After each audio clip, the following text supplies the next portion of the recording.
and the theme is regenerating the economy. So we start with Dr. Christian Ost, who shared with us a pre-recorded presentation. Christian Ost is the president of the Lemmer Center from the Catholic University in Leuven.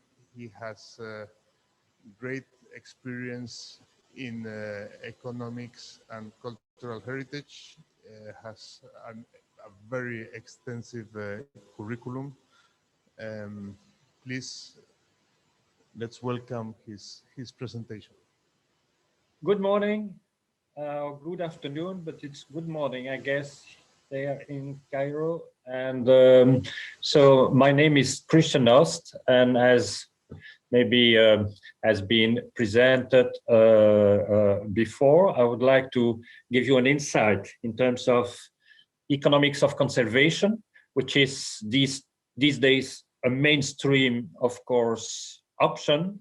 That was not exactly the same 20 years ago or 30 years ago when I started dealing with economics of conservation, but these days we realize how important it is to couple this question about economic outcomes, economic values, and also cultural values. So this is, of course, the common thread of this presentation. I will take a lot of example, best practice, and also example in that fantastic city of historic Cairo, and so we will go through the different items about that. I will share my screen. So let me go like to just take the screen here. I guess that you can see it right now. And so I suggest so to speak about maybe not just heritage economics, but how a free reflection on heritage economics could also bring another reflection on conservation itself, and not on the paradigm of urban conservation that could be maybe discussed in an innovative way. So let's go maybe to our very first quote, which is basically maybe what I would like to demonstrate throughout this presentation. And this is a quote by a Nobel Prize winner in economics, so it should be some truth there. Nothing is more important as the identity, livability of a place in bringing economic success. So I guess that we have something here that's really in regard and really related to the topic that we need to discuss. And if we want to go maybe closer look on this, we see that we get this simple equation that Robert Solow tries to define, that identity plus livability makes basically economic success. And I've chosen to take this sentence as yes. I hate to tell you, but I think there is a problem with you are showing your screen with your following, so you need to do the presentation as you know. Okay. Sorry. Okay. No. I will start again. Yes, please. Yeah. Well, wait. I come to see to that. So if you want. So I think that's what.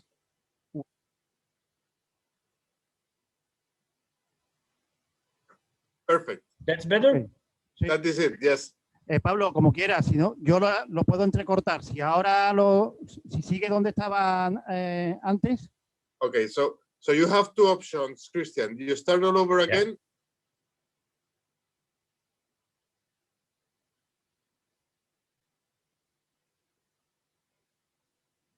Va a empezar con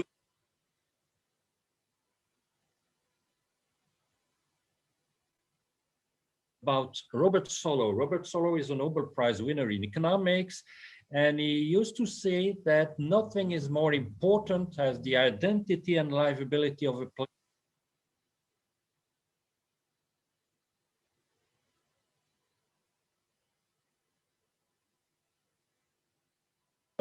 in economic terms with urban livability, and then of course to go to the economic success, so to the economic outcomes in terms of measurements and some recommendations about that. Let's start with this cultural identity, as we can define it as the person's self-perception of belonging to a group in a place. I think this is, of course, one of the main issues that we deal with cities, with places, and also with conservation, because identity embed a lot of different tangible and intangible things. Just to give a quick comment on the fact that cultural identity embed tangible heritage, we have, of course, the UNESCO World Heritage Site and everything which is about the UNESCO list, which is clearly related to some outstanding, not just tangible heritage, but tangible heritage with outstanding universal value, as you may know. It's important also to see that in the case of Cairo, we get this really with outstanding value, but a substantial intangible heritage. This is just an example, looking at the webpage of UNESCO again. But what I would like also to add to that is that when we take this cultural identity, is not just related to cultural heritage. In fact, we have a lot of initiatives these days where we found that we have an extended, I would say, concept of cultural activities and of cultural values. And one of the examples is these African capitals of culture. We get that also in other parts of the world, like the European capital of culture, which basically aims to connect, you see, the community and with the artist, but also to bring there at the same time, I would say, past heritage, these monuments and tangible heritage, but also some more contemporary or new artifacts and new contemporary form of arts and so on, which is clearly included in a large definition of cultural identity. This is, to me, very important from an economic point of view because of all the implication, I would say, in terms of outcomes, in terms of production, and in terms of consumption of cultural goods and cultural services. So, of course, the film industry, entertainment, sport, video game, which are such important these days, is really a part of this identity. Part of the identity is also the creative industries. And I would like also to really underline that, because these days, as you know, the what we call the CCI, cultural and creative industries, are really mainstream these days. You probably know that, of course, UNESCO has this list of creative cities and the network of creative cities, and that Cairo is, of course, part of this network for all the crafts and folk arts developed in the city. So again, let me underline the fact that creativity here, which comes from the artistic world by definition, is also something that goes, among all different industrial sectors. Creativity these days embedded a lot of industries where basically you have creativity as a source of innovation. including a source of technological innovation, is based on this creative process. So to me, identity and cultural identity in the city is also related to this important topic of creativity. Speaking about creativity, there's no surprise how important is creativity that the United Nations decided that 2021 is actually the International Year of Creative Economy for Sustainable Development. We will come back later during this presentation about sustainable development, but of course this is a way here to see how creativity is important as an artistic or a cultural concept, but also related to economic output in economic industries. And creativity, of course, here again entails a lot of different skills, knowledge, and innovation processes. So, in a nutshell, and in economic terms, I would say, and I would suggest to take this concept of cultural capital that a colleague of mine, David Crosby, has defined about 20 years ago.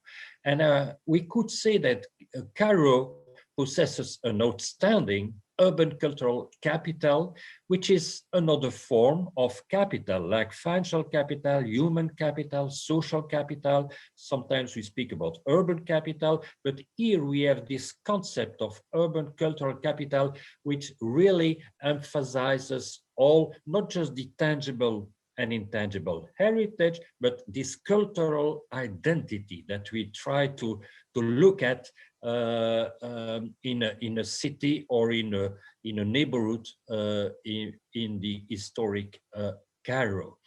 So like any form of capital, as you may know, this cultural capital will give rise to a huge flow of goods and services over time, not just cultural services, not just cultural goods like arts, craftsmanship output and so on, but also more usual or common economic goods, other economic goods. It gives rise to this flow of goods and services, and of course, at the other side, it requires to be, of course, maintained. It requires investment of physical and human resources to be maintained and to be kept in condition, I would say, to give rise to this flow of goods and service. This is why it's a capital. This is why it's a capital to be preserved, to be protected. And this is why conservation can be seen in economic terms as an investment process. You bring new resources, new skills in preserving and maintaining the capital. This is very helpful, I would say, to have this economic definitions of urban cultural capital to define some places and some urban areas. Again, to this cultural identity, I would like to have a comment about having read all the document that has been provided in the recent years and in the last decade, that there has much been done there and much been done to document basically this urban cultural capital. So it's not just a concept, it's something that is already well documented for most of the territory of Cairo. And we can rely to most of these readings and very interesting and useful studies about tangible heritage, intangible heritage, but also about everything that is related basically to this notion of cultural identity, even although it is not merely called about cultural capital. The word cannot be used, but it's still there. And this is important, that there is this huge economic resources and huge capital that is documented in these brochure and folders. Let's go now to the second chapter of this presentation about the other words that we need to provide economic success. This is livability. Livability of a place can also bring economic success when it is merged with identity. Let's take a look to livability through a very good example that, of course, I took in Cairo, and this amazing project made by the Aga Khan Trust about the park, but also the renovation around this park. And this is provide a good example, basically, of what we expect about livability, a place or communities being safe, attractive, socially cohesive, inclusive, environmentally sustainable. Again, you see that sustainability here is at the core with what we say.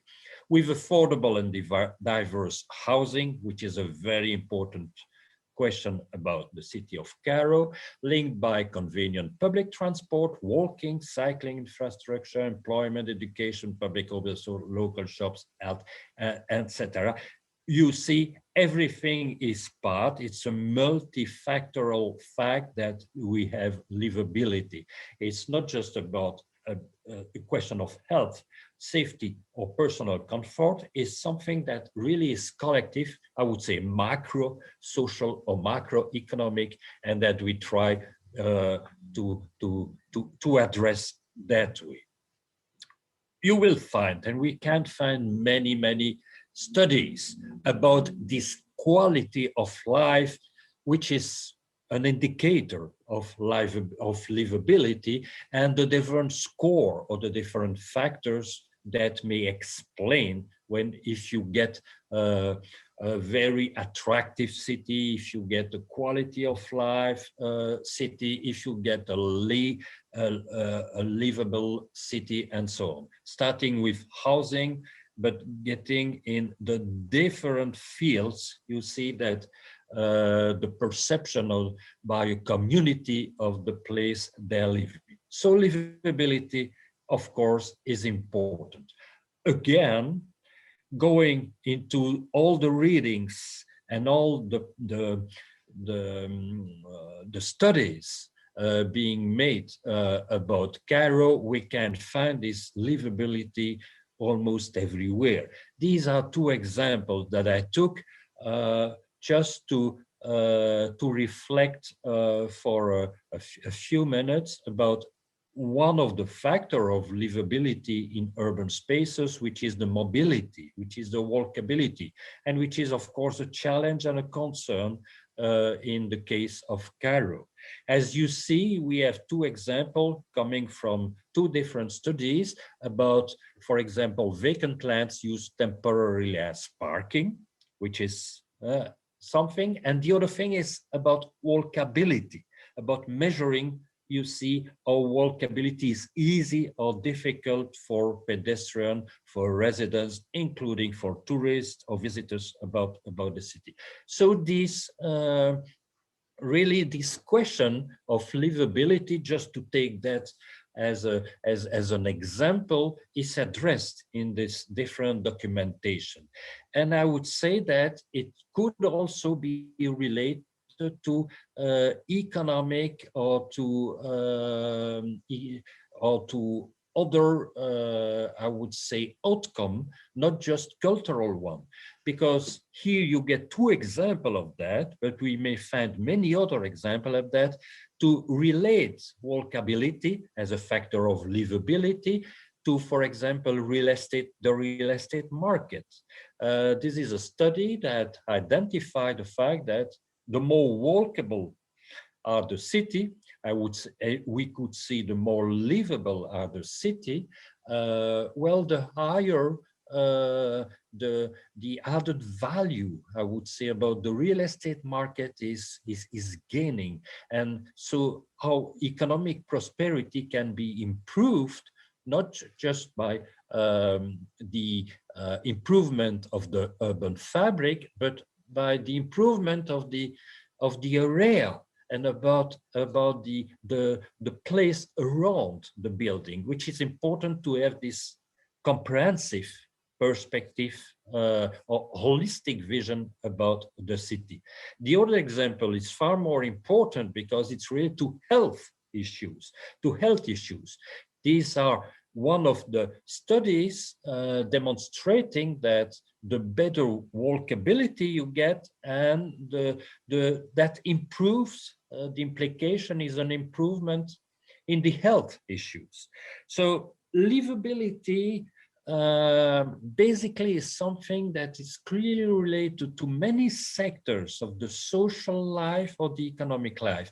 And at the end, it can be translated in some economic saving, in some public finance implications, you know, by saving some social cost, because the regenerating of the city is conducted in a very sound way. So impact are not just cultural. This is what I would like here to show. It goes beyond the cultural values.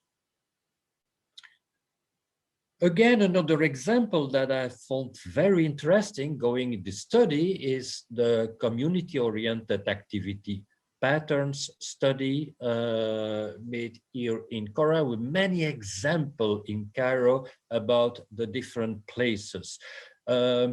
This aims to justify and to convince decision makers that it's important to preserve not just the urban fabric, but also all the existing activity patterns and the consumers' behavior, because this is related not sometimes to intangible heritage, traditions, you know, knowledge, behavior, but also it's part of the city as a whole. So again, about this holistic perspective, there's no reason to protect the building if nobody lives there, nobody works there, or if there is no passers-by in the streets. So this is part really, again, of this vision of livability of a place.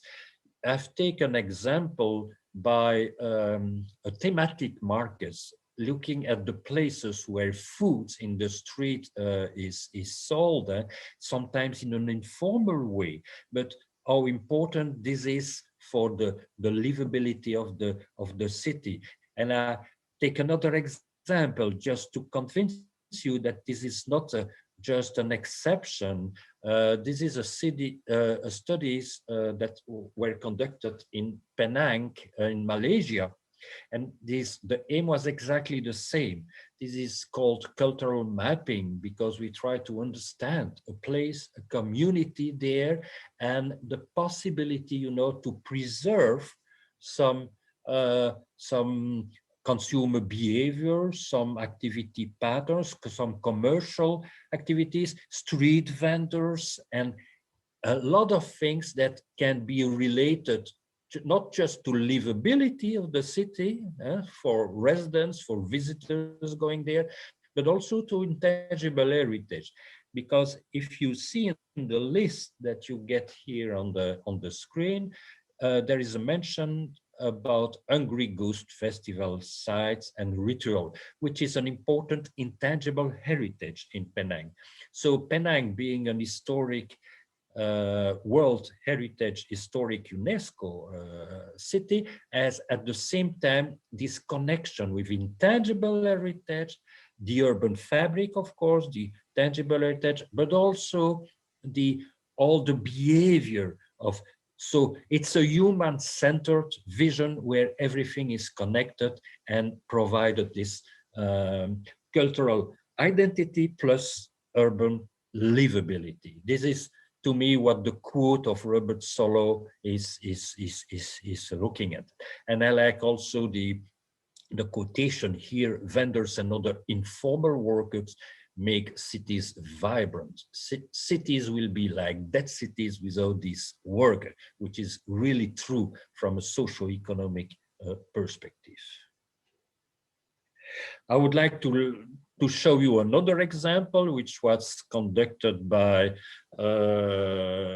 myself and a team in the framework of Horizon 2020 European project for the city of Salerno in southern Italy, where you get the mapping of this livability, I would say, items or assets, where you try to connect basically on the top of the screen the different hotels, restaurants, accommodations, bars, all these places, you know, that make the cities livable. And at the bottom or the background of the map is exactly the same places along the beach that if you see at the bottom, and where you get all this tangible heritage, all the some churches, some public building, town halls, and also the dotted area expressing all the intangible heritage, because these are the places where you get some markets, where you get some processions, where you get some festivals. And so there is an overlap basically of these different layers of cultural values, of economic values, and of social values. This is really what is at stake here. As you may know, UNESCO made a recommendation a few years ago in 2011, 10 years ago, almost. Times is passing very fast, about historic urban landscape. And historic urban landscape is, to me, precisely the good concept or the good methodology or the toolbox that could be really helpful in addressing this question of complexity, where you see not just the urban fabric, but you are in a human-centered city with a lot of cultural mapping, a lot of identity and everything, transportation, land uses and regulations that could be brought together. This is the Article 8 of the recommendation on historic urban landscape, where we speak really about a holistic vision that embedded not just cultural and natural values, but also, of course, human values in a broader urban context and a broader system, I would say. It's a systemic vision, a systemic perspective of a complex situation. Now we come to the last part and to the chapter 3 about the economic success. So we saw how to deal and document identity, livability. Now, how can we bring, I would say, the implication of that in terms of economic growth, in terms of economic welfare, in terms of economic success? So that needs to be maybe defined. And this is where I come back to the title of my presentation when I said that we will go towards a new paradigm in urban conservation. It's not truly it's not in opposition of what we do today, of course, but it's that we highlight maybe some part of this paradigm differently from the past. We used to have urban conservation as facing, you know, the preservation of urban fabric and dealing with cultural intrinsic values, being, of course, documented that very well in this urban fabric, like in the historic carol. And most of the time, I realized that as a cultural economist, saw the economic outcomes in this paradigm as a welcome, maybe outcome of it, as a sort of bonus, but not really integrated with the urban conservation process or the cultural values. That was the creation of jobs from conservation, that was the outcomes from tourism, from visitors, which is good, which is, of course, very welcome, but maybe not really, you see, connected the way it should be when we looked at this quote about identity, cultural identity one side, and livability, which is mostly social and economic aspect of the city. So what I would like here to suggest is just to rely on the sustainable development goals and the sustainable agenda, which is mainstream these days, as you know, and which is developed either by UNESCO in the Quito report on 2016's Culture Urban Future, or in the very well known these days the 17 global goals, where, as you know, goal 11 aims to the livability, precisely livable cities, and in particular speak about the cultural heritage inside within these cities. So the paradigm here, the paradigm is the following: urban conservation, of course, achieve cultural values and cultural goals, but these cultural values may be an instrumental, maybe an intermediary thing for other goals which are overarching, I would say. The sustainable development goals that we could bring into a simple paradigm of 4 pillars of main outcomes, being the cultural pillar, economic, social, and environmental. This is the overarching perspective, the overarching, I would say, vision or strategy that we deal with urban conservation. And the reason for that is to better connect it. You see, the different policies, being cultural policies, not separate from a social policies, from an economic policies, or from an environmental policies. These are, I would say, the different dimensions of the same city. If I take into consideration this, I would say, this sustainable paradigm, and here you find an example which is very well described in the conclusion and recommendation of the final report of the Urban Regeneration Project for Historic Cairo. You can read on page 137, enable adaptive reuse for non-residential activities, thereby promoting economic and cultural revitalization as a component of the sustainable conservation process. Nothing can be said clearer than that. And I think this is really also consistent with the quote by Robert Solow. It's about cultural identity, because adaptive reuse can be here for, of course, an urban fabric and for cultural building with cultural values. And then you get this connection that is made, you see, and the context of sustainable conservation that opens really the perspective that what we do around here. So to take another example from the very, very interesting studies about sustainability at commercial and productive activities done living in and working in historic Cairo, you may find this quotation that exactly identifies this question. As you see, this dynamic of local development is much alive and needs to be sustained, but the available perceived opportunity should be modified to redirect the morphology of the end product, not for the heritage value of the physical environment alone, but because management plan is aimed towards something else, protecting and improving living conditions, not necessarily to attract tourists.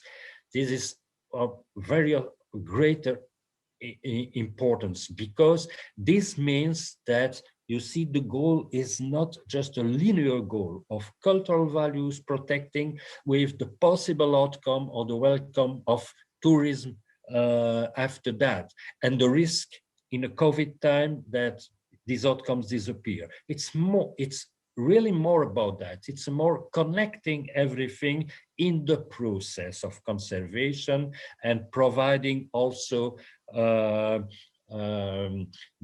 heritage and urban conservation to fulfill some needs and to bring more livability in a place for residents as well as visitors and tourists. And this is, of course, to take into consideration this paradigm about the four pillars that was very well explicit in the publication of Heritage Counts for Europe by the European Commission a few years ago, where they identified the different places or the different indicators where these different pillars interconnect.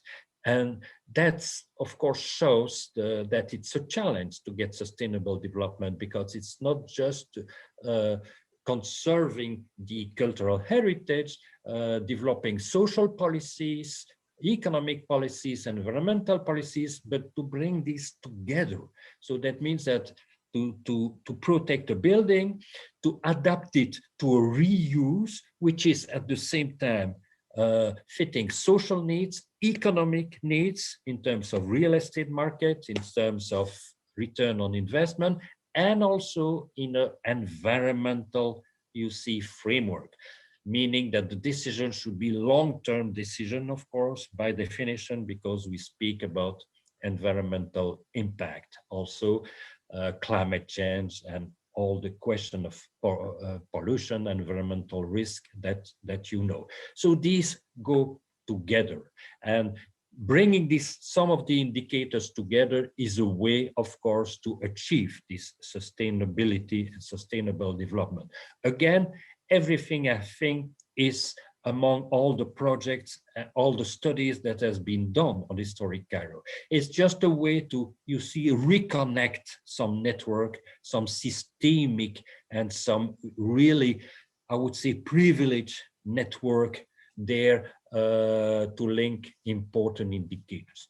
Really quickly, because I come to the end of the presentation, some example, what is sustainability, what is not sustainability in a city. Look at this island experience in New York.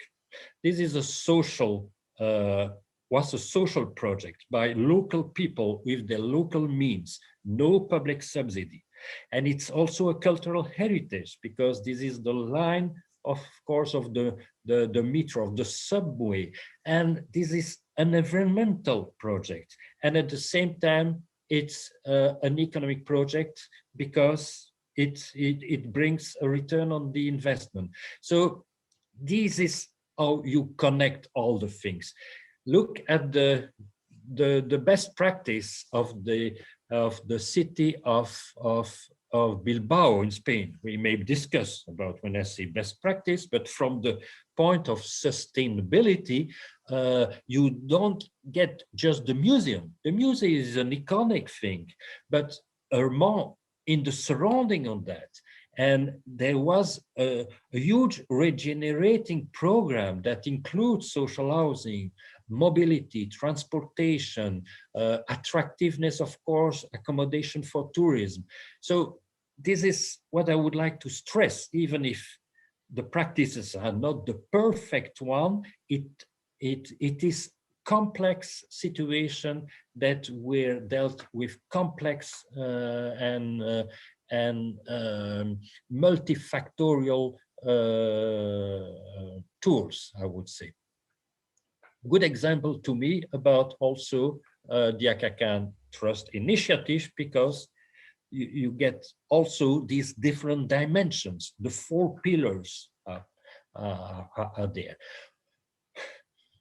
On the opposite, we can find something which is unsustainable, because the economic pillar is dominant and too much, and aiming just to increase the number of tourists is, of course, is made to the cost of the environmental pillar, to the social pillar, because you get people leaving the city, gentrification, or no more plumber, bakery to be found in the city. So this is, of course, a very clear example, I would say, where you can see that the different indicators and the different pillars is not really in line. So how to make sustainable urban conservation this economic success? We may rely, of course, on some economic analysis that you may know. This is just an example made by David Crosby for the World Bank, an investment in urban heritage, and to look at the different indicators. I'm not going to spend too much time on what has been done already, looking at the different economic values that we can find from rehabilitation or regenerating, basically, and this is a really summary of the economic literature on the subject, you get these use values, being the use of the building, of course, and the urban fabric. You get all the non-use values that you get outside of the market, but all these willingness for different actors and different stakeholders you see to intervene, and you get all the externalities, all the impact on the city as a whole. Being positive or negative, you get this macro thing working at the scale of a city like Cairo. But you have something else, and this is what I would like to finish with. There is this concept of circular economy, which is really appropriate to deal with complex situations like regenerating cities and historic cities. Circular models, you know what it is all about, because it's about having this circular thing of designing, producing, distributing, consuming the thing, and then recycling everything. So that means that there's no waste. And these are the closed loops with some local implication of production and consumption, not bringing some, you see, some craftsmanship from a country long away from home, but producing locally, consuming locally, and making all these links together. I would like to recommend you, if you have time, to go on the CLIC project, European project that I mentioned before, which was a European 2020 project, which were dedicated to how circular models could leverage investment in cultural heritage adaptive reuse. And we try to bring some recommendations in terms of how you can see a city or a neighborhood as a circular economy, as a place with circular things, with closed loops, and how the heritage and the cultural identity is such important there. Why is it important? Because we can apply the principle of circular economy to urban conservation. It's about reusing, it's about reducing waste, it's about repairing, it's about remanufacturing some products. When you think about craftsmanship in Cairo, it's about recycling thing, recovering thing. So this is one of the definitions of the circular economy through the 9 R's that we can apply clearly to this regenerating program. By the way, regenerating starts with a R2, so we get maybe here 9 R's for one major R that we get. And this is, again, what I found in this interesting study about living and working. When you see on the right-hand side, you see exactly that this was a vision of how the different shops were related, were connected. We didn't need to get material from, outside of the city, or that proximity provide these closed loops, you see, about these different activities. And this is really a chance and opportunity. And it's important, of course, that urban conservation should not disrupt these closed loops that are so efficient in terms of economics. So the processes of circular economy basically can play their role at micro level over a single building, single project, a single work by reusing, recycling materials. It is also valid at meso level to the level of area, a neighborhood, a quarter, with the proximity of the services, of the shops, with the transportation, which can make accessible everything. It's also true at macro level, a circular economy, because at the level of the city itself or the country, you get the same kind of discussion about how can I remain, you see, consistent with this different cycle of material, of consumption, of production, and so on. And it's true that it's also really circular, I would say, in terms of the values, because what is conservation? It's to transmit values to the next generation. So you see that the circularity is here inside of cultural heritage, which is really amazing. It's not just a commercial process, production, consumption, supply or demand. Values are really in a circular way going from one generation to the other. And we get this common sharing these different values. And this can be done by innovative tools.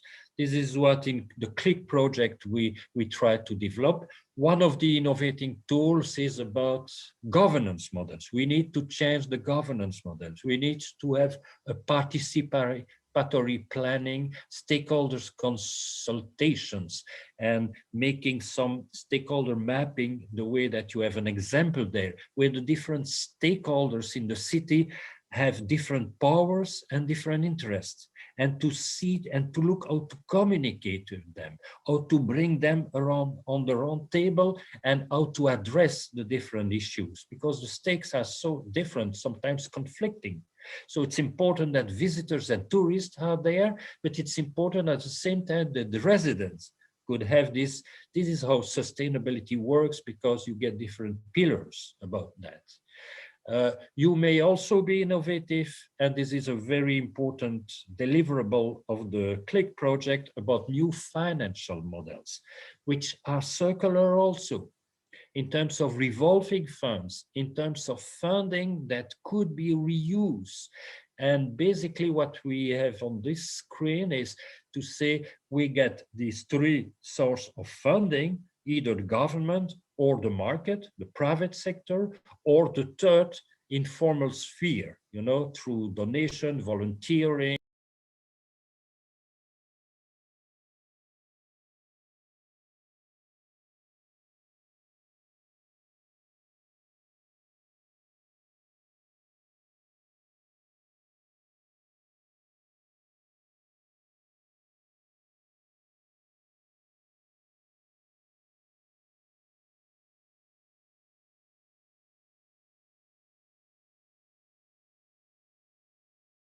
These things can be circular.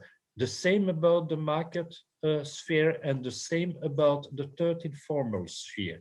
I have just an example here to see that public intervention of the market through the different ways that we know already, economic incentives, subsidy, taxes, exemption, regulation, and so on, can be connected to private funding, to the market sphere, because the urban investment needs at the same time private funding and public funding.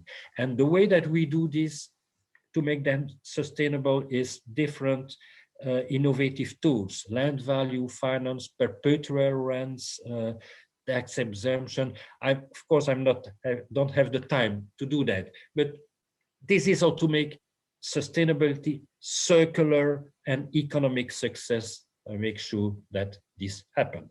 Crowdfunding, as you know, is also not something very popular. Very last slide. So as a conclusion here, or to make sustainable urban conservation economic success, identity plus livability bring economic success by undertaking a full assessment of the urban cultural capital, not just cultural heritage, but all the creative and cultural industries and everything. Number two, urban livability. Again, urban livability is an holistic way, is how the city can provide different urban services and so on. Number three, the Sustainable Development Goals is really the vision. you see, is the long-term vision, not just the protection of a building in a short-term vision.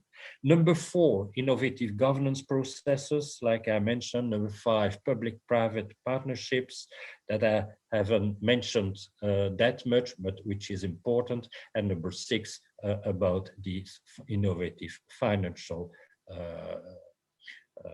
vehicles, new vehicles. This wants to provide the economic success that I mentioned and to bring Cairo, you see, from the emerging maybe to the major cities with a lot of growth potential. Thank you very, very much for your attention.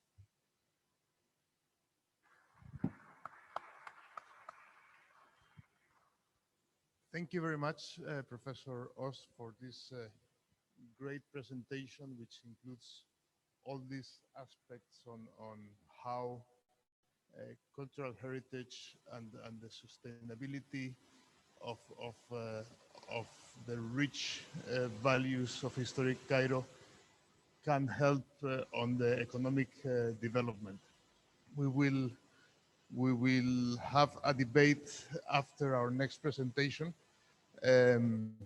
with the Islamic Development Bank, but I would just like to point out some key messages you sent, no, about the investment process in the historic city, how this is an investment and we have to wait for the return, and especially about the identity and livability of the city, about this the importance of these factors towards economic welfare.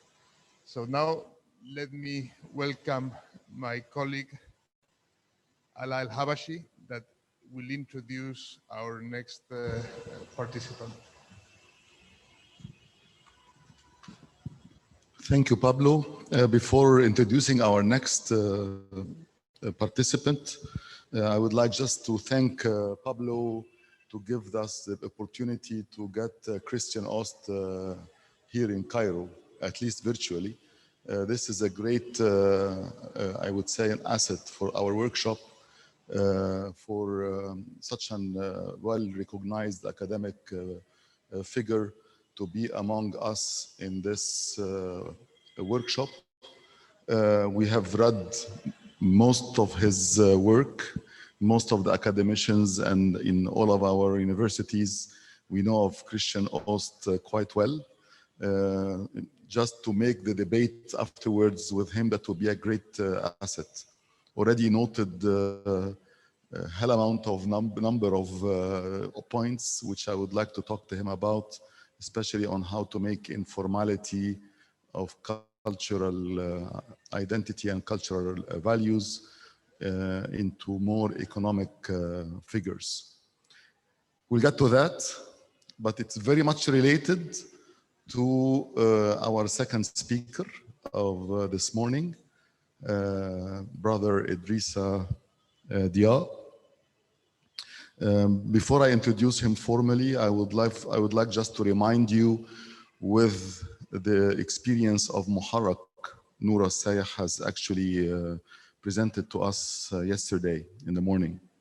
I got to know Brother Idrissa through that experience when we were looked at in Muharrak, Noura, myself and others as amateurs, cultural amateurs, trying to save the heritage of that very nice heritage city, Muharrak in Bahrain.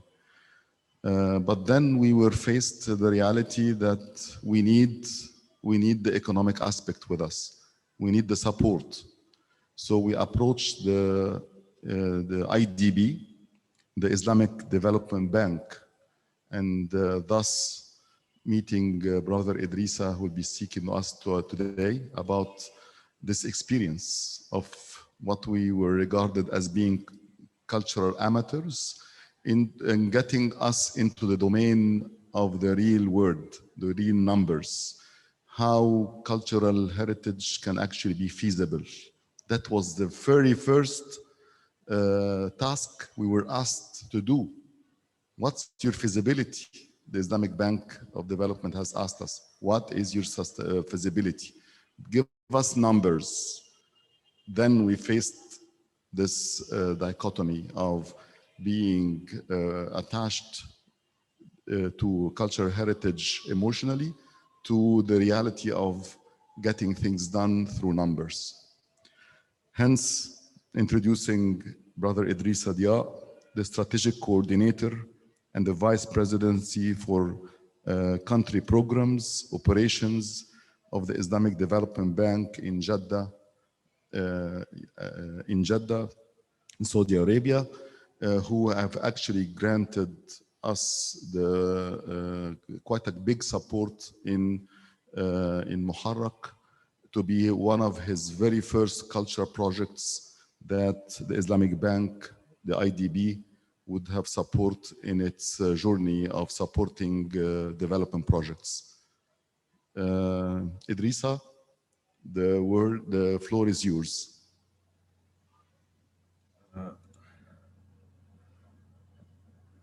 Thank you very much, dear Brother Ala, for this very nice introduction.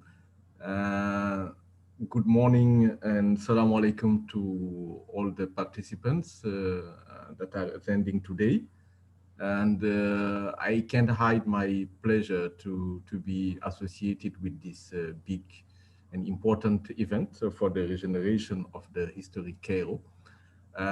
And to have the opportunity to reconnect with Allah, with whom definitely we had a great time around this project that was very original for us and a good learning opportunity as an institution. I happen to have myself a bit more experience on this matter, but it was definitely from an institutional point of view with IDB, something new. So I will start by maybe pointing out that today I'm attending with our new regional office manager based in Cairo, our sister Mai Babiker, who is attending with us today.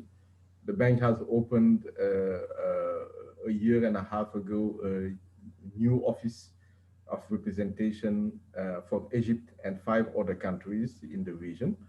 And she happens to be the first lady to be appointed manager of this new office. So she has come to attend with me as a sign of interest and importance given by the bank to developing opportunities and presence in such endeavors. So Maiba Bikeri is with us today and is carefully listening. So with your permission, and after thanking again the organizers, the World Monument Forum, Ala, Pablo, and seizing the opportunity offered by the connection given by Professor Ott to the presentation I will make. Of course, I will not pretend having the same level of knowledge and making such a violent presentation, but he has provided a very good transition from the cultural dimension focused type of intervention and the social and the economic and the SDGs, a terrain where, of course, as an MDB, a multilateral development bank, we were much interested to focus on. So I will share my presentation, and I hope you will be able to see it in a minute.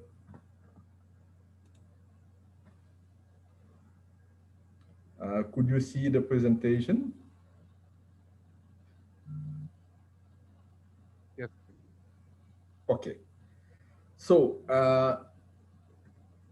this is then focused on the Muharraq Pearling Heritage Conservation and I'm insisting on the end because that's the channel through which we came in, the urban economic revival of this important city.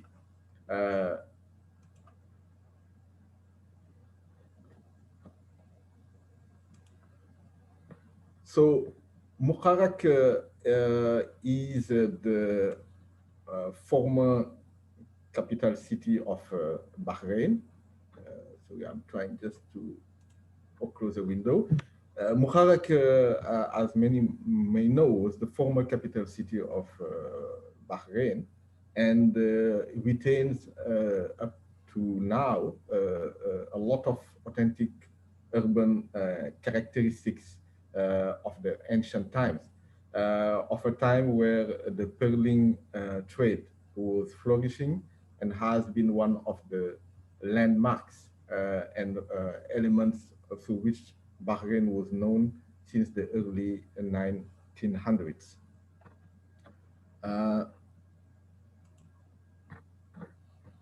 Given its historical value, Muharraq was supposed to be and remain a key point of attraction for the tourism and a vibrant economic center based on its past place in the history of the country. However, due to the progressive shifting of administrative and other economic activities towards Manama and the lack of investment correlated to that, the city has been characterized by dilapidated buildings and departing populations, including people who were dwelling there for quite a long time in terms of families and generations towards Manama. And unfortunately, leaving behind buildings in a not good shape in many cases, but buildings that, however, retain great historical value. The city is also characterized today, and I liked the bracket opened by Professor Ott about walkability and livability. And here the narrow streets, very crowded with car parkings everywhere, shops and so forth, made the city so difficult in terms of mobility, which obviously might not help in improving the movement of goods and people and supporting the development of the tourism industry. So as Allah has mentioned, in 2013, the government of Bahrain, through the very energetic Minister of Culture they had there, a great lady, requested the bank to support development of this project that was called initially the Pearling Path project, which we had to then, in discussion with them, retailer to bring back the economic dimension of it, because we remain a development finance institution. So the objective was to address the challenges that I mentioned above and improve the livability and mobility of Muharraq residents. So beyond paving the way for promoting more tourism to improve the local economy and fix the population. Again, a good link with the presentation of Professor Ott before.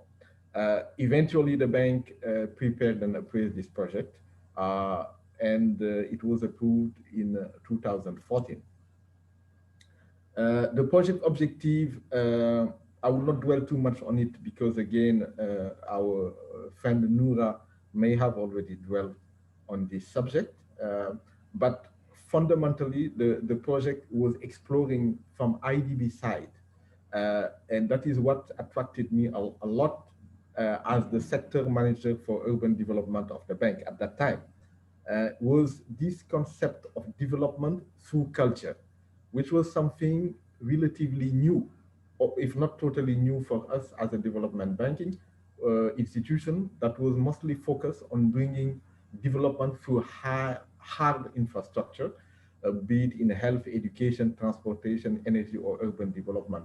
Of course, plus financing education and health activities in member countries, but having to get the lens of development through culture was really something new, and made this project particularly attractive to our teams, at least the urban teams. So the project aimed through that lens at fostering the socio-economic and cultural development of Muharraq and improving the living conditions of the residents by preserving heritage assets, developing new commercial services, and by those means attracting tourism and in the country. So tourism was not for us the main point of interest. It was the opportunity to foster socio-economic development through preservation of cultural assets. So the project involved the rehabilitation and conservation of 15 historic buildings that were included in UNESCO World Heritage List, and connect them through a 3.5-kilometer long walking trail that was called the Pearling Path, in addition to 12 properties of significant historic value to be rehabilitated, plus the building of 19 public spaces, building parkings, and making facade upgrading for 750 houses to uplift the profile of that part of the city and support the development of new activities. And lastly, to erect a visitor center and an original pedestrian bridge. The project was valued at assessment at 70 million US dollar, and the bank participated for 48 million US dollar, the rest being covered by the government. I will not go in detail on this aspect that Noura has certainly covered, the different packages of work that were involved in this project. These are just few pictures of the initial state of some of the assets that need to be rehabilitated, covering areas where the pearling divers or merchants were living and so forth. So these are a few pictures, trading houses, old trading houses, and so forth. This is the bridge, the pathway going from the fort on the seaside to the city by crossing one of the main roads here. Very beautiful.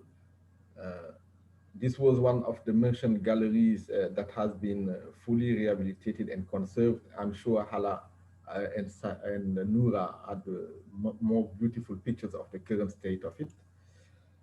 This is a sample of the public spaces offering safe neighborhoods where locals, elderly, children, and women could safely gather at any point in time, and avoiding having to meet car traffic within the city. So let me go to some of the key challenges that were faced, because this could have also a demonstration effect vis-a-vis the endeavors that would be considered in the case of the regeneration of the historic Cairo. I mentioned also that the project is not completed yet. That's why some of the lessons learned and recommendation would be more limited at this stage, because we want to scientifically be able to document ex post the achievements and some of the challenges and the impacts on the community from an economic point of view and a social point of view. However, we have definitely interim assessment contemplating the closure of the project within 1.5 years approximately. So one of the big challenges that we faced at that time of starting the project, which again could be relevant to what may be faced in the endeavors pertaining to Cairo, is the difficulty to secure the approval from property owners to get buildings rehabilitated under the project's terms and conditions, because there was a long to-do list of things to do or not to do, while the bank and the Ministry of Culture would have to intervene through the project to uplift, reconstruct partially, or conserve the buildings that were targeted. So, but eventually, to overcome this challenge, the project had deployed a lot of activities of community awareness programs and exchanges that eventually managed to convince most of the family owning some of these old assets to accept to be part of the project. The second challenge that we faced, and Allah would remember that vividly, was the difficulty to find experienced contractors specialized in urban heritage conservation projects. These are fine arts with specific technical approaches that you cannot find everywhere. And in Bahrain, we almost did not have that expertise. So a lot of work went to find the right firms that were able to do this work and have the proper specialized consultants to supervise those. Another big issue we faced due to the fact that the Ministry of Culture, by design, had never had the opportunity to work with the multilateral development bank. Unlike the Ministry of Public Works of Bahrain or the Ministry in charge of water that had been used to working institutions like us. So there was a lot of administrative hurdles linked with procurement process, which tends to be with the MDBs, something quite complicated to handle. So this has occasioned a lot of delays and back and forth, which have not helped us to complete the project on time. So this is part of the elements to anticipate tomorrow if some parts of the projects around Cairo would like to recourse to the financing of the bank, and System A is sitting there, would be a go-to person as the gateway for the bank.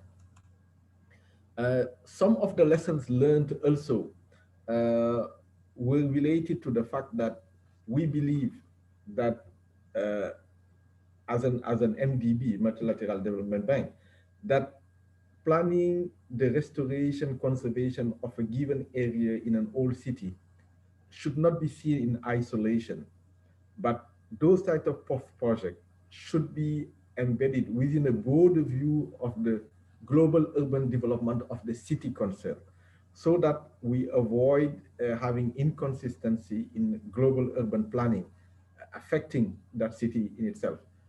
So you will not have to go and do this type of works and tomorrow discover that a road has to pass in the area, several networks have to pass in this area, and so forth. So it should be embedded within a broader city development master plan to make sure that there is consistency and harmony here from the micro to the macro level, and that this would bring sustainable value to the communities targeted. Second lesson learned is that private sector intervention and participation is critical for the sustainable development of local economy. When you redesign, rearrange, uplift a part of the city like this, you can create appetite for private people to come and use. But most importantly, they should be associated probably even in the design, and pave the way for them considering early enough investments that would be supporting the endeavors, and make sure that later on the assets would be maintained because they have interest to do so when they develop commercial activities there. Another issue and lesson, a correlated lesson learned, is that unlike what we have done with the Bahrain Agency for Cultural Antiquities, whereby we had to work on the detailed architectural design and technical studies as we go and implement the project, which has occasioned a lot of delay and change of routes, if I may say so, in some of the works. It is much better to have these detailed architectural and technical studies ready way before the actual procurement process of the works and so forth is undertaken. That would save ample time and consistency in the conduct of the works. And I think that could be also relevant to the Cairo future and current experiences. Something else is that solid coordination arrangements is key from us as a development bank, but for the success of similar projects in general. Several ministries, municipality, state agencies are participating typically in such kind of interventions. They need to be coordinated from the onset, and there should be so a very good and very well structured steering committee associating those agencies to make sure that there is consistency in the guidance and the cross-sectoral coordination is there between the Public Works Ministry, the Water Ministry, the Housing Ministry, and so forth, to avoid, again, going back and forth in some areas, and that would make the project lose consistency and time. Solid implementation arrangements are essential. In this particular project at the macro level, the fact that we did not have dedicated procurement specialists and financial management specialists to look after the proper selection, way of selecting the contractors and putting them on board and managing the cost associated to procuring the services has led to have significant cost overrun. In some of the packages, the overrun went up to more than 50% of the initial estimates by design, which is an issue and can compromise the bankability of the operation in itself. So this is something definitely to avoid and anticipate. And once that is in place, regular supervision from the public authorities, the financial teams, and the communities is essential to minimize cost overrun and secure financial and economic returns expected. The effective community engagement is key throughout all the process, because we are doing in these projects something for the people, starting with the residents and the national citizens or tourists before targeting external beneficiaries of it. So it's important that all stakeholders, including private sector, be empowered along with communities to bring ideas and develop a sense of ownership and therefore ensure sustainability of the project. Because again, as a development bank, we are very much concerned about sustainability of the investment. The inclusion of communication specialists is important in this regard, as it can facilitate a lot the communication mobilization of the communities and secure their buy-in, prevent misinformation that in most of our countries would be also something to anticipate, and bring the right sales pitch, if I may say so, for the project. We talked about private sector already, so I'll not come back to that. So these were lessons that were specific to this Bahrain Pearling Heritage Project. However, I have thought, based on my personal additional experience in East Africa and in the Middle East in other capacities and other institutions, to add a few of the lessons learned from that general experience that could be relevant and useful for the case of the historic Cairo. One is that cultural heritage asset conservation, again, need careful preparation based on comprehensive, not only technical, but also economic studies in order to properly assess the conservation state of the assets, the intervention strategies that are adapted, and how to really have impact on the local economies and communities. Another aspect is that one should not be naive targeting the local communities and the residents. There are winners and losers that are associated to these kind of interventions.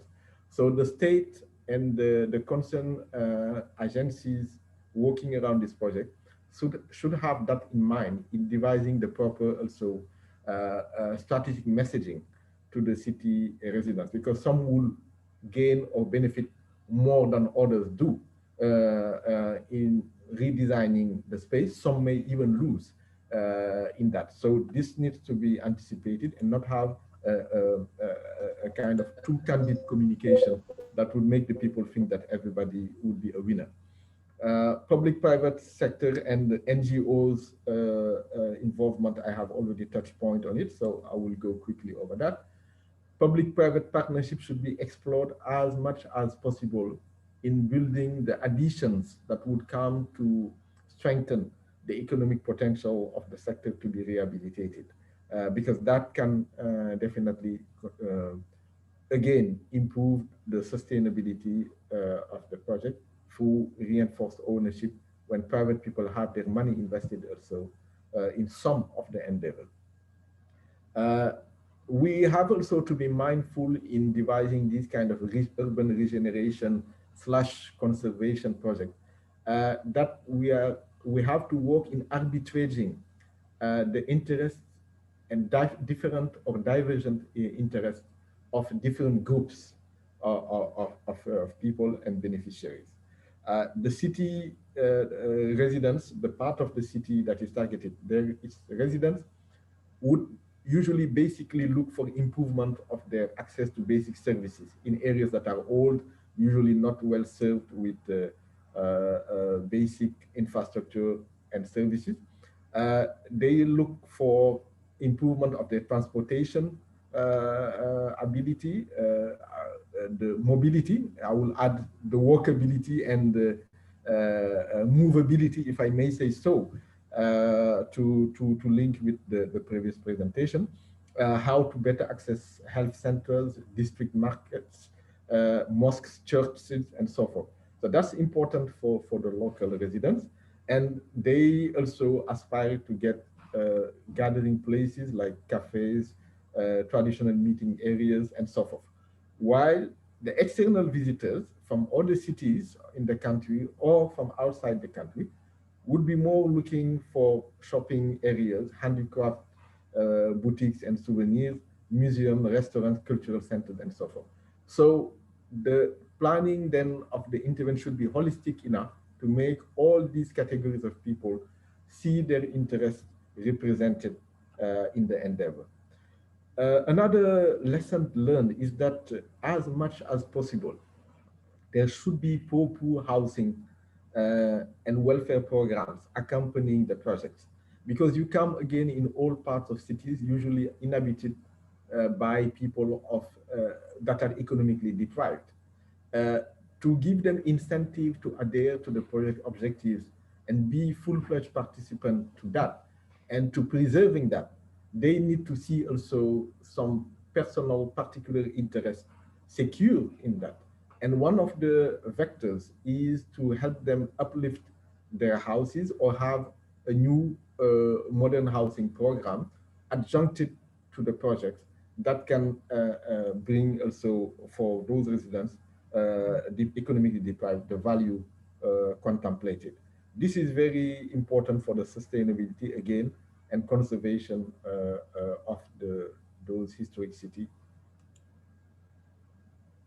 The installation of better street lighting in these kind of old cities has also proven to increase people's mobility, and the extension of the working hours for the businesses, and therefore the potential to increase the revenues of the local shopkeeper when there is more security or sentiment of security associated with this improved lighting of the area, increase recreational activities. Also, all these participate to improve the livability, the attractivity, and the business life of the cities, and which can also be translated into economic value at the end of the project. It also helps in improving the value of the land and the properties around the area. So all those have economic impact on the people and the local municipality. There is one aspect also that needs to be taken care of carefully, is one, in the context of climate change as a big reality now, with the recurrence of extreme weather events, the design of the project should make sure that it caters also for those risks, like flooding, which can damage completely the efforts that have been done in rehabilitating, conserving the assets and the infrastructure, with a lot of investment going to that. So this should be embedded in the design and taken care of, along with the risks of fire and so forth in countries that are prone to earthquakes and so forth. These risks should be anticipated and taken care of in terms of the design of the interventions and the building. This is the one before the last slide, and I will be done. So this I will pass on it. It's general recommendations about the fiduciary management of such kind of project. And my last slide is that one, is that yes, the local residents of the city targeted for rehabilitation have interest or should find interest and benefits with the regeneration efforts targeting their living area. But the municipality also and the local public agencies would also benefit. If the project is conducted well, there is a real potential for enhancement of own source revenues for municipalities and their ability to collect them, which because of the development of the property values in the area, so more property tax possibility, more commercial activities, more tourism coming in, more shops installed, mean also more ability to levy local taxes. That would help irrigate the budget of the local municipalities that are usually quite constrained in that area, and therefore enable the municipality to fulfill further its broader municipal development mandate as far as other municipal services are concerned. The government willingness to allocate funds at the beginning of the projects, where we come and find infrastructure assets that are in a very dilapidated state, and sometimes with risks of collapse and making endangering the people living there, is important. So government would be usefully allocate special funds in the beginning to carry out emergency works at the start of the project of this kind, to strengthen fragile houses and avoid that collapse happen during the launch of the initial works and so forth, with appropriate teams of specialized people. That's very important to secure also physically the residents and secure further their buy-in. Lastly, governments should devise appropriate fiscal incentives in terms of either subsidies or tax exemptions to promote private investment, to give them a significant willingness to accompany the stakeholders of the project and make the project a success. So I will stop there for today, and looking forward to a few questions. Being mindful that with apologies again that I will have it made to leave by 12:20 latest, because we are starting other key meetings also at the level of the bank. So thank you for your patience, and thanks again for the opportunity. Thank you, Brother Idrissa, for your thorough presentation and sharing with us lesson learned and challenges. From this podium and with this audience right surrounding us here in Cairo, I would like to assure you that most of your challenges and your lesson learned have been addressed in Cairo, by the way. So would that be a good potential for you to consider?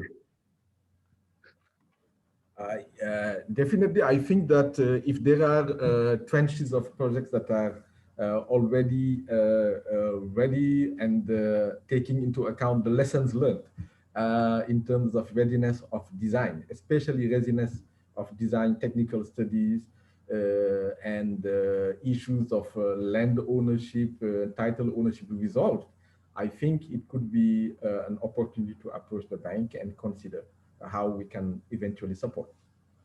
That's very encouraging. Also to mention to you that we have a great political will at the moment, and also promises from the state to allocate quite a large amount of money to the historic city. But let me tell you from our point of view, when we have addressed you from Bahrain, the challenges and the lesson learned from the experience we had with you. Well, the very first crucial point was in fact how to adapt our system on managing projects to your system. And that was indeed quite a challenge on how to change the whole project management system in our offices in order to meet your expectations. And that was quite a big challenge for us to do at the time, but indeed put us in a track on how to do things more professional, of course, on how to do procurement, bidding, selections, and so on in a much more transparent and more efficient way. Especially that suddenly we had an additional party to be monitoring the whole process, which is Islamic Bank for Development. I also want to share with the audience here the fact that this money had to be been accepted without the decree that the king has been issuing, and then it had to pass by through the parliament. And I was so privileged to actually go to the parliament's meeting at that day to present the project and to witness the green flag of the parliament to agree on the grant. With that, I think I just covered most of the points Brother Idrissa has raised today, and I would like to see if there are any questions raised for first Brother Idrissa, because we will have Christian with us for a moment. Yes, so I have asked all the participants to join this debate. The voice is a bit low, sorry. Eva Hassis, Greg Richards, and I have also included our Universidade scientific coordinator, Van der Sanch. So let's start with, and as well as May Babington, who's working with the IDB in Egypt. So any questions for Idrissa?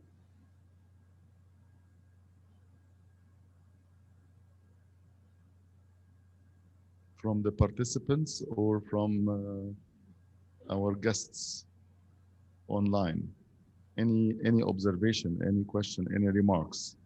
So what I find was very interesting is this comment you made about how you went resident by resident, talking about mobility. Mobility, which we haven't raised this program. We plan to do a spin-off different workshops to deal specifically on mobility for the military, which is a really important issue here. And it was very interesting to see how you went door by door, convincing people about the parking and how you don't need to have 12 parking spaces per resident. Could you tell us a little bit about that? Brother Allah, could you re-raise the question, because I really could not hear almost the question. Yes. Yeah, the same. I can't hear you. Sorry, it's very low. Okay, can you hear me now? Is it better? Yes, very well. Yeah, okay. This is good.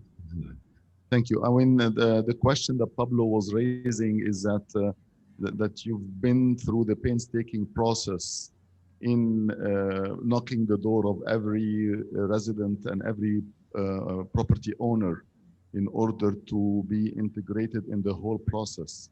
And whether this kind of flexibility you offered to the project was somehow a burden on your side, Idrissa. I just reshaped the question a bit from the perspective I had. No, thank you very much.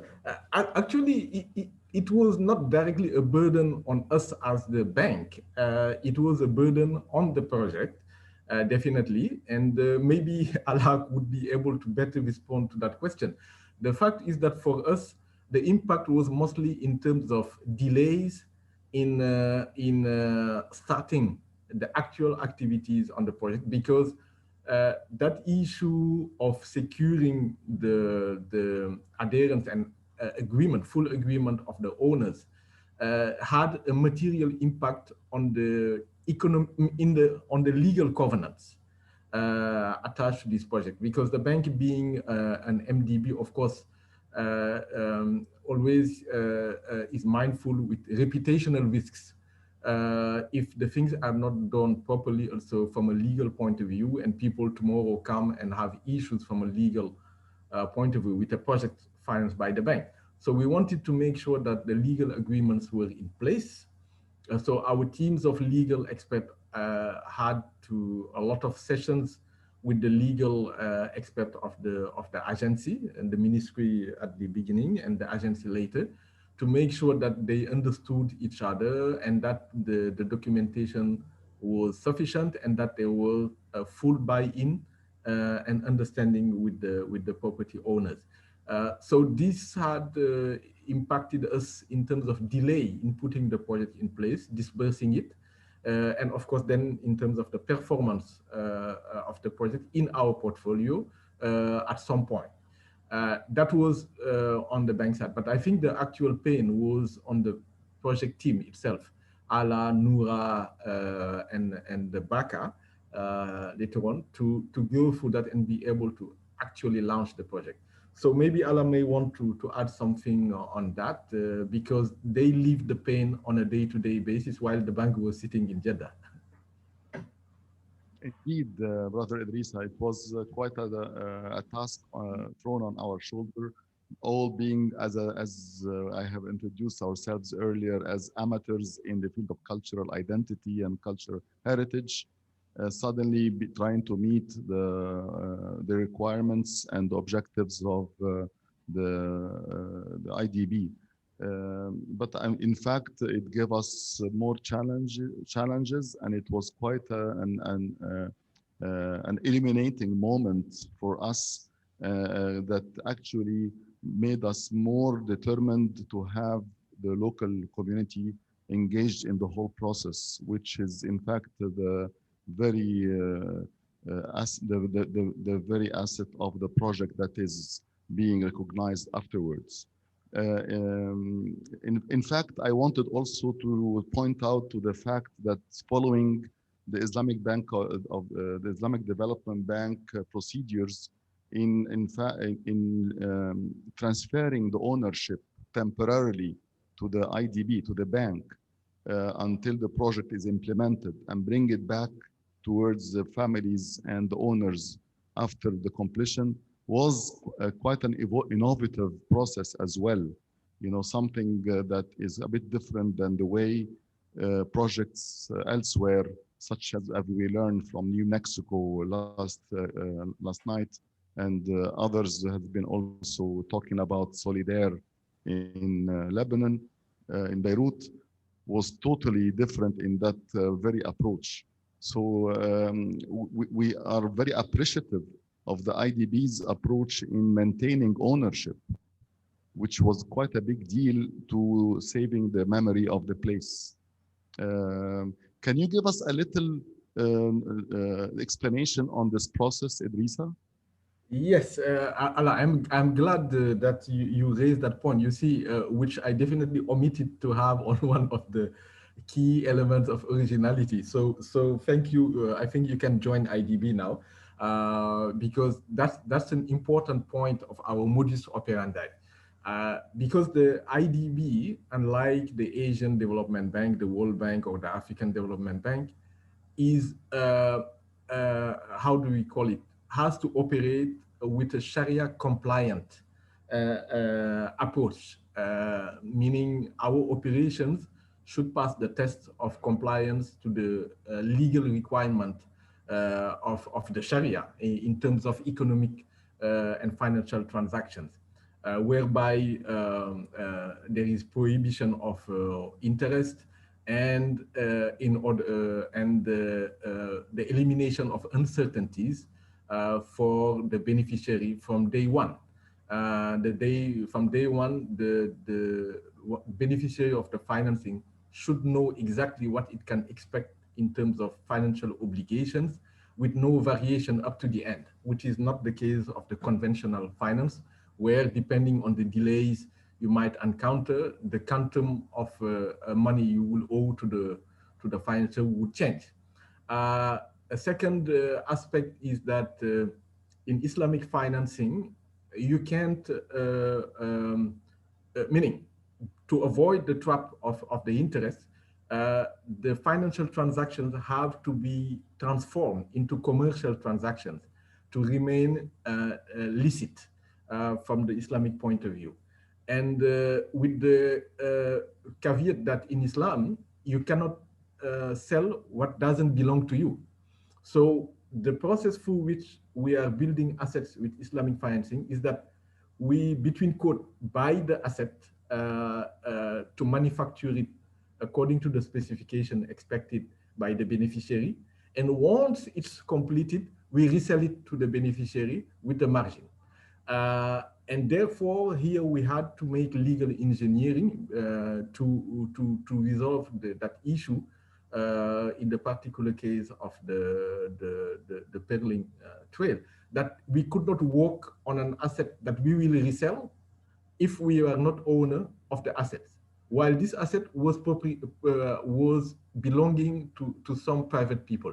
So then the challenge was, yes, to find a legal mechanism for which the owners accept a temporary sale of the asset to IDB for IDB to have it in its ownership and work on it, so that it can resell it later on to the owner through the project at a fee that would be covering its service. So that was in a simplified way, because that would need otherwise a very long development. In a simplified way, that was the approach that we took. And yes, we learned from ourselves from this experience. And I'm glad if Hala and the team from the ministry at that time also learned in terms of innovative funding mechanism. Thank you. This is really, really interesting how you adapt financing to the Islamic way. We have a question from Karim Ibrahim. Hello. Yes. Good morning, everyone. Hi, Ala. Hi, Pablo. And thank you so much for Idrissa and for Christian. And I have like a question and a comment, maybe like a remark. What Idrissa is explaining about like buying and reselling the asset, I think it's a very interesting take on like urban renewal, because I'm talking about the case of Cairo, and this is something we maybe have discussed in the earlier days about like intervening in privately owned properties, which constitute more than 99% of the assets that we're dealing with in historic like fabrics in Egypt. Basically, there has been a previous process by the government, which a bit like going on the line of what Idrissa like described right now about like expropriating properties to the government side, and then resell it back to the owners again after like the rehabilitation, and in order not to pay for like, let's say, compensations. But the thing is, and I'd like to address the question here in Bahrain, the problem we're having in Cairo is that we don't have like clear owners. We have like inheritance issues, which is like something that's very rampant in many Islamic societies. Sometimes you have like 40 to 50 owners. So what would have been the case in this case? Because legally, from like a legalistic point of view, you don't have a clear unified owner or even like a group of owners with proper paperwork. So that was the question. The other is a remark, and again, coming back to what Christian and Idrissa like raised, and I think it's like so important to focus on monitoring, evaluation, and learning processes, not from only like an academic point of view or as a donor requirement, but I'll take it from a completely different angle, from an economic point of view. I have worked for the Aga Khan Trust for Culture in Cairo, and also done a lot of work in informal areas in Egypt. And always we have seen like the benefits of using cost-benefit analysis in terms of like saying, okay, this is like the type of investment you're putting into these neighborhoods. From a pure economic point of view, you cannot see like really the benefits coming back to the community or coming back to the even the residents of the city, but using cost-benefit analysis and M&E tools that can measure the indirect impacts, the improvements in health, improvements in even safety. When Adrisa was talking about adding public lighting, it's not only mobility, but also like women's safety in public space, access to work, access to education opportunities, and so on. These are things, when taken into account, they have like add a lot of value to the project that we're working on. By nature, urban conservation is not something, unless you do a lot of like real estate transaction, you cannot see like direct economic impact out of it. I would mention, like, and I would end by that, an example of a study that we have done in Darb al-Ahmar by one of our colleagues who like wrote actually a dissertation on like the economic impact of the project. The money injected into like the construction and rehabilitation processes, this guy did like a very clever job monitoring where is this money being spent by the workers, by the craftsmen in the neighborhood. And the result was amazing, like flourishing businesses, rental of like housing, you know, like if we can track these kind of expenditures, we can see the impact of like thought of like properly thought of like rehabilitation processes and their economic impact on the community at large. Thank you so much. Thank you, Karim. I add also to your fourth point that a large number of the properties in Cairo are also awqaf, which is another layer also that needs to be encountered in how, if the IDB would be interested in Cairo, in how to in fact encounter such type of ownership. Anyways, we have Christian also raising hand. If you don't mind, Christian, please go ahead. Yeah, thank you. It is just because to rebound on just what has been said, which is very, very, very important, because we focus here, of course, with quasi macroeconomic thing. We get a system and we get a huge creation of values, basically, in the cases that we analyze. It's completely different from a small rural, medium-sized city where you get a nice urban cultural capital, but no means, you know, to really get or capture all the values that is created. And this is what just has been said, that the identification of all the stakeholders and all the I would say the channels about revenues and about what is being said is truly important, not just to understand the place, but also, and not just to bring some community approach in the, not for just for the sake of that, but to identify who will be the winners and the losers, where does the money come from, where it goes. And it's truly the way to be able to capture, for example, all the externalities. You realize how many externalities we can identify from just the cultural heritage and from its conservation. Some are positive, some are sometimes negative externalities. We know that excess of tourism can bring some external negative externalities, but it's really important then to express that in economic terms and in financial terms, because you get fiscal implications about that, you get some revenues related to that. And we have system in some cities around the world where we have a trading system about this value of externalities, looking that if you bring more tourism and there is a risk for deterioration or for creating some externalities, you should pay for that. So that means that these are also the integration of the fiscal system with all the opportunities of revenues that you get from the operation. And it's only possible in a holistic and macro way to do that, but it's possible in Cairo, of course, because of the dimension of the place. The issue is keeping the equilibrium, no, between economy, social development, etc., etc. So, Professor Rost, I would be very interested if you could develop the idea of the investment process, no?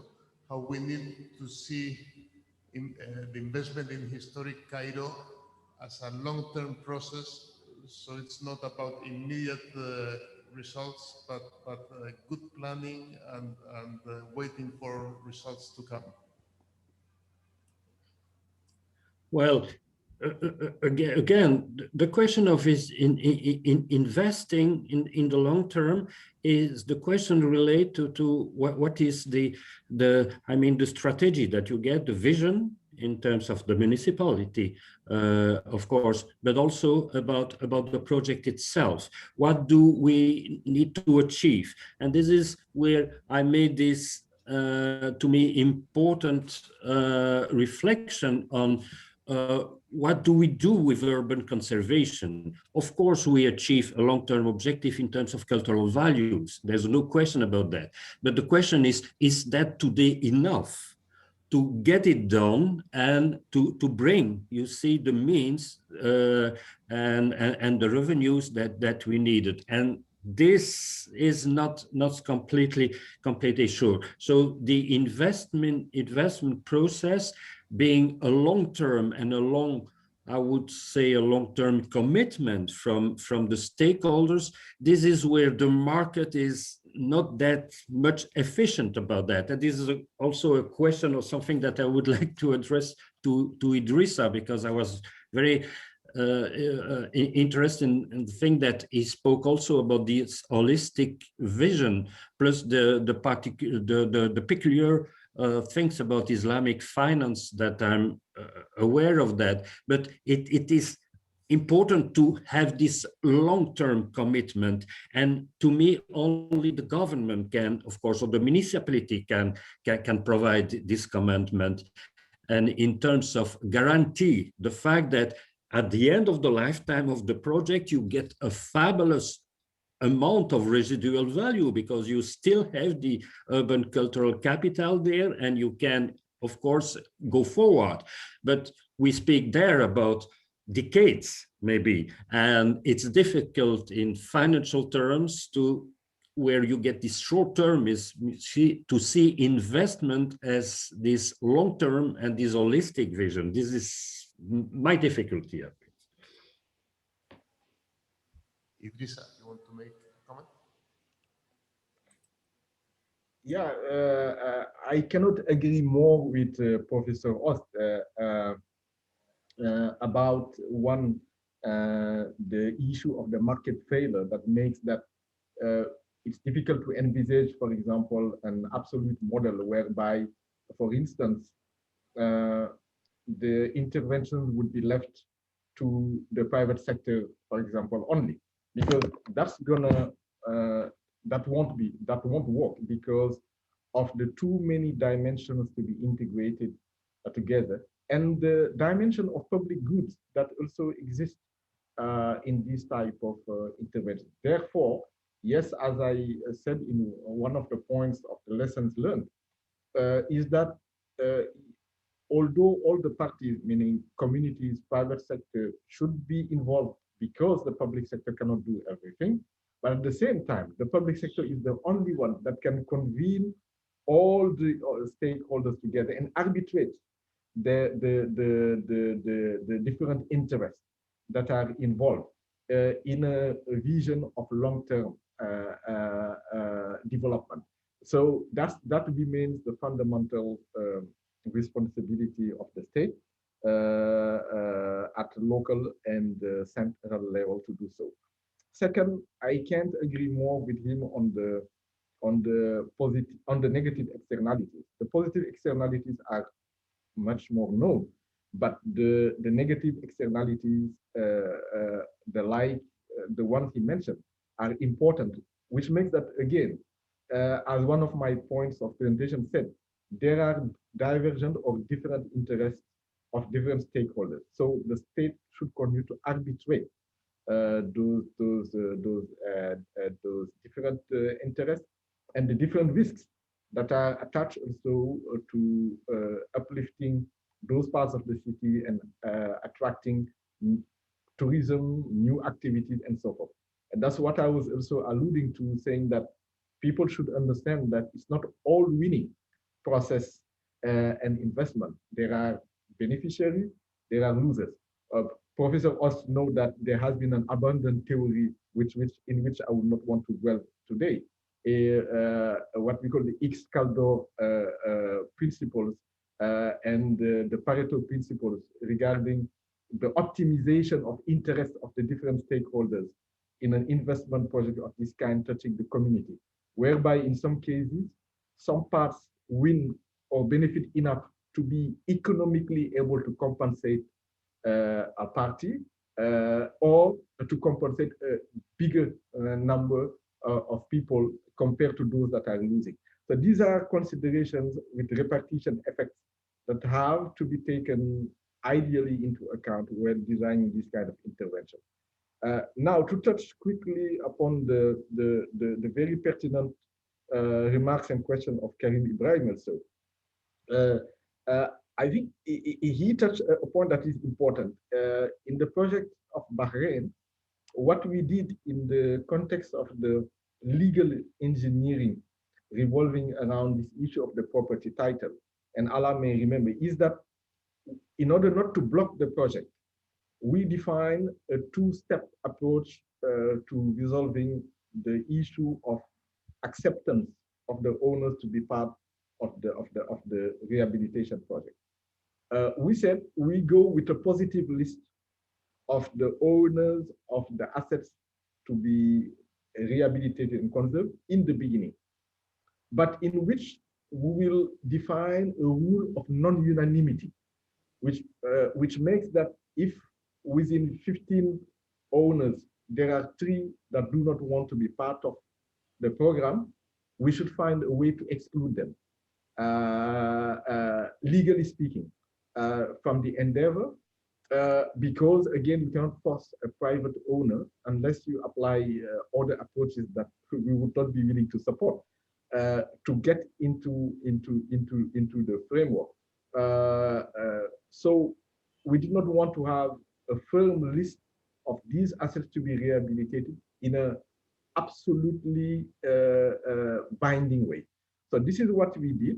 We say in this group, a first part would be willing, and we will start the work with those. Maybe a second batch will come later while we resolve inheritance problems also, and there were issues of this kind also in Bahrain. But eventually, I think we covered most of the assets that were targeted. There is a point on the AUCAF. It's a difficulty, but luckily, an institution like IDB has in itself a division that is solely dealing with AUCAF, which is something that also we are trying to promote as one of the vehicles of financing. So I think that if we have to intervene in the Cairo case, we will have also to do some kind of legal engineering whereby the AUCAF property that by definition cannot be sold would be looked at in a certain way legally to see how a temporary solution can allow to intervene on it without alienating the ownership. So these are very interesting things that probably would need further reflection in case we are invited to be part of the table. Thank you again. Thank you, Idrissa. We don't want to further delay you. I think it's time for you to catch your appointment. Sorry. We do have a question from the attendees here. So, Madam Shahira Mahrez, please go ahead. For you, sir, because I am with other partners, the owner of a very important heritage building, but we already invested a lot of money to acquire it. But I wanted to know if we can get a bank interested in restoring it. What would be the incentive for this bank? And how can we make a balance between their returns and the returns of my partners who are normal citizens? They're not very rich, but they have saved an important monument. Maybe very last word, Idrissa, if you don't mind, before you go. Yeah, definitely. It's my pleasure. This is an interesting question. But I want to reassure our sister that this can be handled a bit like what we have done in Bahrain. Again, the objective of the bank, of course, is not to make profit. We are a public multilateral institution. So development is our aim, not profit. The intervention should be economically profitable, but not necessarily financially profitable. So if there you have an asset which is part of the part of the city that is targeted for rehabilitation, something like what was done in Bahrain is possible, a temporary session to the bank, the times that the works are conducted, and this will be retroceded to you.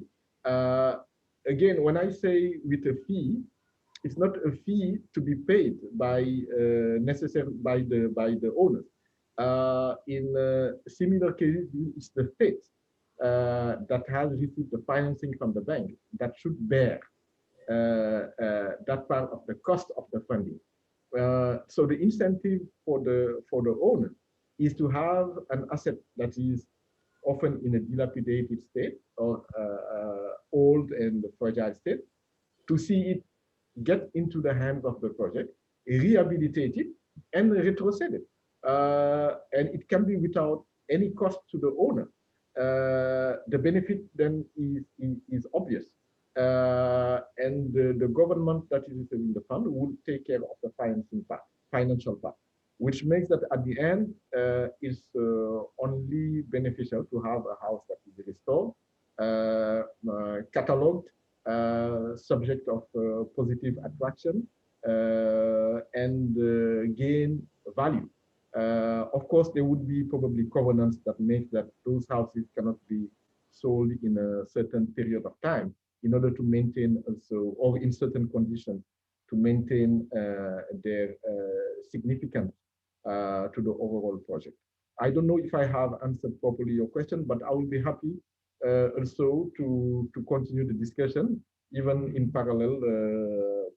Ala and the organizers have my contacts. I would be pleased to have a subsequent discussion with you, given the time constraint today, to elaborate further on the model behind the question, with pleasure. Thank you very much, Idrissa. So going to tourism, and I would like to bring in Dr. Heba Hassis, who will be speaking this afternoon. Heba, I would like to ask you about tourism as an economic factor for development, and where sustainable tourism starts, and I mean the inflow of income from tourism should balance this fine balance between over touristification of the historic city and the stop of income from it.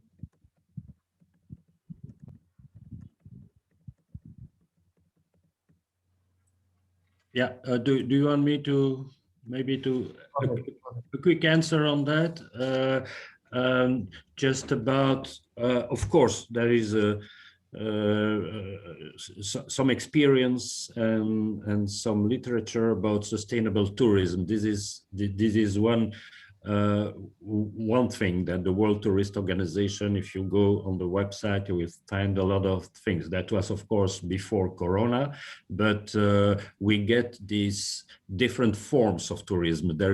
Tourism is not just a single way to behave with. A lot of tools and a lot of measurement seems to be I would say that site managing, for example, and trying also to awareness raising technique and all that things. But your question, I think, goes more about the fact that what is the weight maybe of tourism compared to other goals that we achieve. So it is clear that tourism can bring a lot of revenues. So the question again here is about what kind of revenues. Is it long-term revenues? Is it revenues that are well redistributed I would say in a circular way, meaning that, for example, the expenditures from tourism in the accommodations, in the shops and so on, has a strong local revenues, and it's not something that goes, you see, back to or out of the country when the country is able to provide these cultural goods, services, and everything. So there is a reason to, I think, to identify and to measure when you cross the line, when there is too much, I mean, involvement in terms of emphasis on tourism. We have some statistical way to see that tourism could be, you know, the carrying capacity basically of the place. Of course, Cairo has a huge carrying capacity because it's a very huge city, but at the same time, there could be a limitation somewhere. And this is the work about monitoring. There's some basic indicators to see when tourism is become unsustainable by looking at this dashboard with some indicators. But at the end of the day, so we can say that tourism is the best thing and also the worst, depending where you are in terms, of course, when you bring.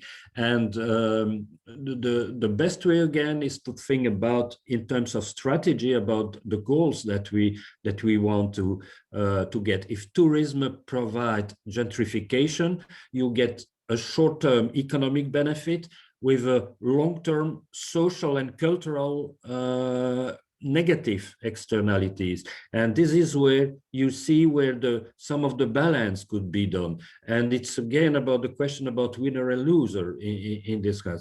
And the fiscal system and the economic system should be able to redistribute this kind of thing, but also to control somehow the market, to intervene on the market when you decided to cope with too much tourism. Just a last thing is about an example that is now dealt with in Italy for cities with very huge, where they get a huge of mass tourism, like in Florence. They will decide to take some of the painting, you see, of the Botticelli's painting and a painting from the gallery of the Uffizi in Florence, and to bring them outside of the country, outside of the city, in different places in some country, so that people will make a tour and you can distribute, I mean, the excess of tourism, so that everything is not going into the historic center. This is just an example how to manage basically demand and supply, and to keep then the quotas or the number of tourism in a sustainable level, at a sustainable level. I do have quite a remark to Professor Oost, if you don't mind, Pablo, unless Heba is with us and wants to reflect. Sorry, Ale, I'm here. Yes, I was just was slightly got interrupted by another business issue. This is what happens when you are on Zoom and at the office and attending at the same time. Sorry, I'm here now. Yes, if you would like to reflect on Pablo's remark, or maybe on Professor Oost's reflections on his point, if you have any, please do. Otherwise, I have a remark to Professor Oost. Go ahead, Ale, and then I'll come in after. Yeah. Thank you. So it's about your amazing formula, Professor Oost. You started your lecture with, but also not only started, but also centered the whole lectures about around it, which is about identity, livability equals economic success. Great. Well, now, and also seeing you referring to our dear friend Dina Shohaib's work. And we had the privilege, by the way, to have Dina the first day presenting many of these images you've pictured today to us in the workshop. But then my question and my remark here to you, Professor Ost, is that identity, which is mostly expressed here with cultural heritage attributes, usually regarded as being informal by the local authorities. And usually such informalities needs to be, quote unquote, cleared out. What is from the formula from your experience to reach the balance on which cultural identity expressed in such attributes can be kept and preserved, but also, as you said, developed in a creative way, and this kind of informality, I would say, doomed recognition to such phenomena in historic cities? Yeah, this is a very important question, of course, because this is how the way to. I mean, it's more a discussion about values at the end than about measuring that I can do as an economist, just to express the cultural values in economic terms or in financial terms. Your question, I think, refer to how to better identify which is this cultural identity. And we know that today we need, of course, a sort of bottom-up approach, but you get different local communities with different ways to communicate and to express this identity. And it's certainly more complex than it used to be in the past. I would say that the only experience that I get about that is that the fact that through the European Horizon 2020 project that I mentioned before, we mostly rely on some participatory approach through what we called perception mapping. So trying to make mental map with the feelings of people about the situation, which means to identify, of course, the kind of values and the cultural values that I find very important to protect, but it's also a way to raise the awareness about these different things. But what was very surprising, I mentioned the city of Salerno in southern Italy, where we did this perception mapping thing. And you get in Salerno, it was done a few years ago, a residential building by Riccardo Bofill, so by a sort of star architect, just on the front beach of the city. And this was placed on a brownfield where an industrial old from the activities that collapsed, I would say, in the last decades. So that was a project brought there by the municipality to make something which is architectural perfect, maybe not perfect, but okay, there was something there. And we were really surprised, and municipality was surprised that through the perception mapping that the local residents dislike completely that, because, you know, the perspective to the sea was blocked by this building. And okay, basically about, you see, they felt that the use of the building, the landscape was disrupted by something that basically was not really, you see, a sign of modern development like we can have in many cities. And so the municipality was really was really concerned about that, about how to deal with the decision-making process about improving so the cultural activities and the conservation, the following steps, I would say, about the conservation program and about the investment program. So, well, this is something that is rather complex because you can't bring all the stakeholders around the table, and it's difficult to sometimes to make that kind of decision.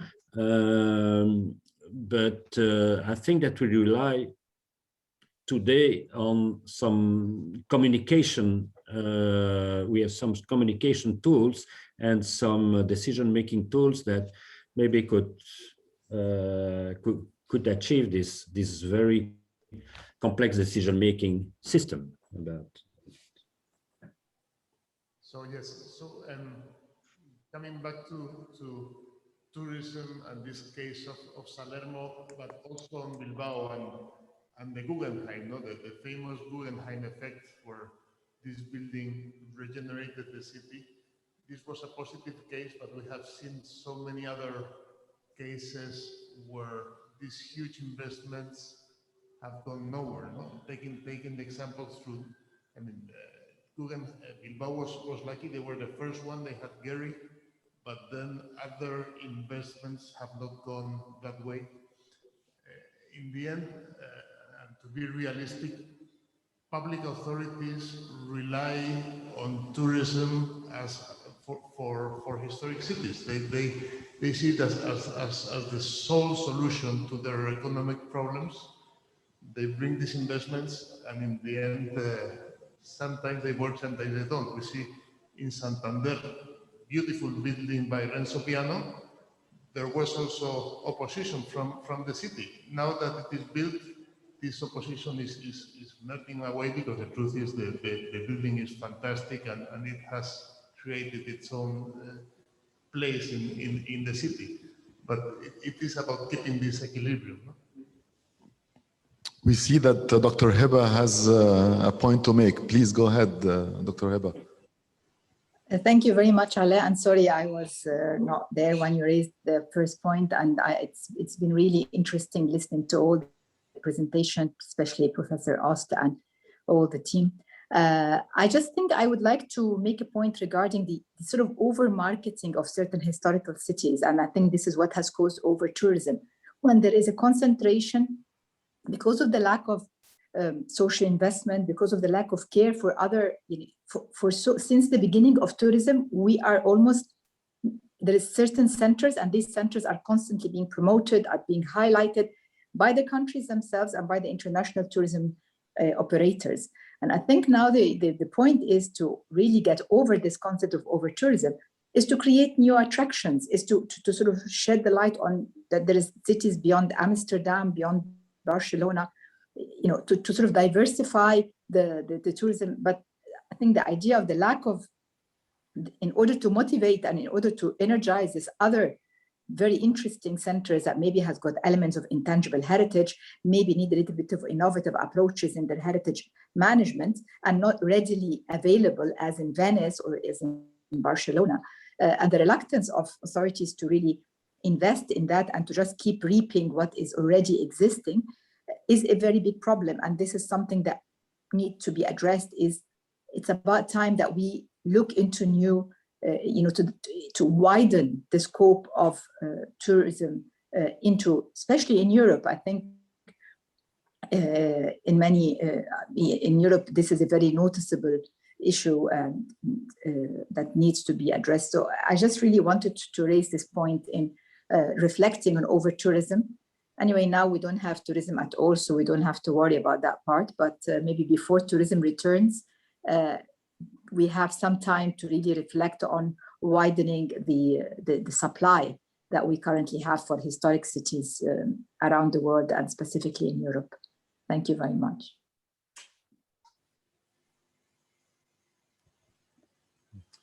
Anybody for maybe a closing remark or for that wonderful session? I just wanted to see if Karim would have any comment about Cairo, or the practical case of Cairo, and how he foresees the future.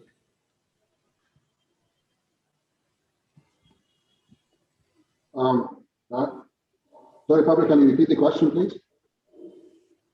No, Pablo was asking you, Karim, whether you have a vision for cultural tourism for Cairo, you know, and how to attain such balance we're talking about. Yeah, I think we need to frame cultural tourism like properly within the context, because we're talking about it in the abstract, at least in the case of Egypt. And I'd like to throw in some figures to know what we're talking about here. In 2019, this was the highest number of a lot of tourists in Egypt since the revolution, since 2010. And it was almost like 13 million visitors came to Egypt, of which cultural tourists did not exceed 1.4 million. This is, we're talking about almost like 10% of like the tourists that come to Egypt. The majority of this 1.4 million, came on what we call like all-inclusive packages, which is basically to pay money that is to come to Egypt on a charter flight, spend 5 or 6 days all-inclusive, and you pay money that is less than staying at your home in Europe. And the amount of money being spent by these tourists is like really minimal and cultural tourist sites. We have done a couple of studies here and there. Karim, can I intervene, please, quickly? From the translator's point of view, they want you to slow down a bit because you're giving us quite a bit of information here. So please slow down so that we can be translating also the information. Okay. So again, to repeat, it's like Egypt 2019 received almost like 13 million visitors, and of which almost 1.4 visited like cultural heritage sites. We're talking about the pyramids, the citadel, went to Upper Egypt in places like the Karnak temples and so on and so forth. And the number of these foreign tourists is like, most of them, they come on what we say as like all-inclusive packages, and definitely they don't spend as much in the country. There have been previous studies that would show that only less than 14% of like the expenditure on tourism is like kept as in the country. And again, it's not like very well distributed among the workers in the sector itself. Across like different studies we have done in different sites, the Citadel and in Marzi Street and Luxor and so on and so forth, what we can see that local Egyptians has more influence, even economically, on cultural tourism activities than foreign visitors. Definitely would like to see like foreign visitors having more impact, but with the case that actually saved some sites from the vulnerabilities we've witnessed, either because of incidents and accidents like that happened in Egypt, or following the COVID-like pandemic. It showed that like relying on domestic tourism, on like middle-class Egyptians who visit cultural tourism sites, and actually shifting like their experience from sightseeing into tourism product and tourism experience has paid off a lot. And it maintains a lot of like what we can say the stability of the local communities, because there are not like really taking over the properties or even some kind of gentrification taking place. So I think at least in the Egyptian case, the lesson learned of like the 3 or 4 past years is that we need to give an equal like attention to like domestic tourism and activities that can attract middle class like levels of the society to like come and invest and actually use these spaces that we're talking about. Thank you all. Thank you, Christian. Thank you, Karim. Thank you, Dr. Heba. Thank you, Azelis. Hello, Azelis. Haven't seen you for a while. But we'll have the chance to go over again this topic. Hello, Aziz. To go over this topic in the afternoon. So if you don't mind to close up the debate for the moment until we hear 2 very important interventions from our Japanese colleagues. So thank you very much again until we see each other in the afternoon. So in 25 minutes, we rejoin, and Dr. Aziz will be speaking on. Pablo, just to clarify what, just for time difference purpose, I I am supposed to be talking at what time? 20 minutes from now. Is this good? Yeah, I'm ready. Yes, that's fine. So it's at 12 your time. Okay. Okay, I'm gonna be here. Thank you. Thank you to everybody. Thank you all. Let me introduce the following session, which is about regeneration of crafts. It's now. Are you sure? We close now for coffee break. I'm confused. Okay, I'll take your word, Pablo, but please announce what's now, because I think the program has something wrong. Coffee break for now. Coffee break, okay. Thank you.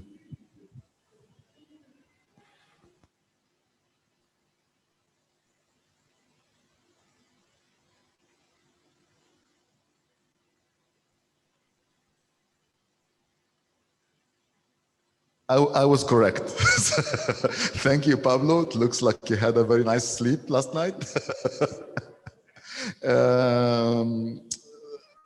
Thank you for confirming to us, Professor Naoko. And let me introduce the following speaker. Actually, we have two very short interventions by our Japanese colleagues. We heard a lot about JICA, and we're always thankful for JICA. Very soon, we're going to inaugurate the museum, the Grand Museum, the Grand Egyptian Museum, which had the great support by JICA. Let me introduce Hitoshi Ara from JICA, Japan International Cooperation Agency, who's the Deputy Director General for South Asia 2 and 3. Not to speak about our Grand Museum, but in fact to speak about their experience in Sri Lanka and Laos. Urban regeneration utilizing various historic values from JICA projects experience in Sri Lanka and Laos. Ara-san, this is your floor. Dr. Pablo Bayatkan, World Monument Fund, and Dr. Ara, Metaphor University, Egyptian expert and international expert, and ladies and gentlemen. It's my great pleasure to be here and have a chance to present our activity in this workshop, workshop for the urban management for the historic Cairo. So, can you hear me? Is it okay? We hear you very well.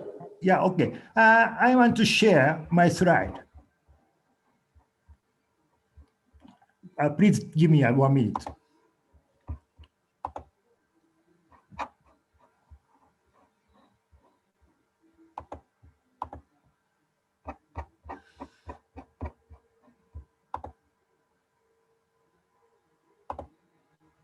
Okay, is it okay?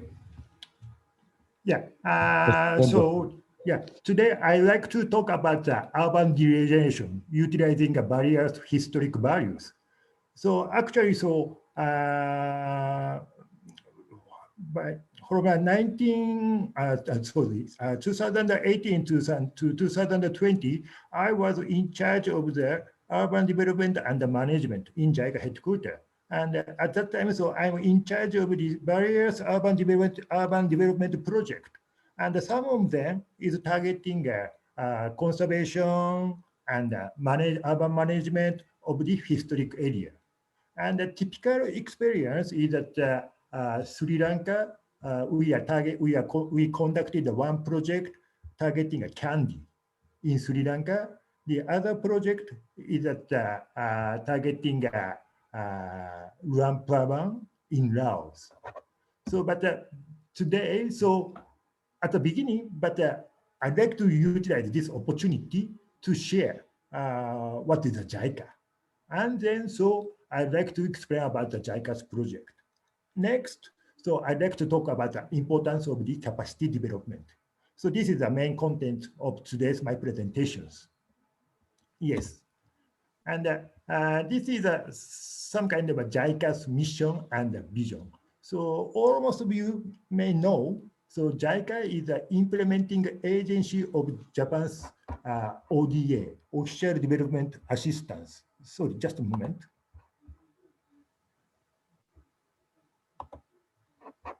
Yes, and next, so JICA is implementing, we have a various modality. One is the finance and investment. And second is the technical cooperation. And the third is the grant aid. Anyway, so what JICA is doing is utilizing these modality to contribute development of the developing countries. In other words, Arasan, yes. do you mind if I intervene, please? We can see your presenter view. So we see your notes. If that's okay with you, it's fine. But if you sorry. Okay. Maybe I change. Okay. Thank you very much. Thank you, Arasan. Just a moment.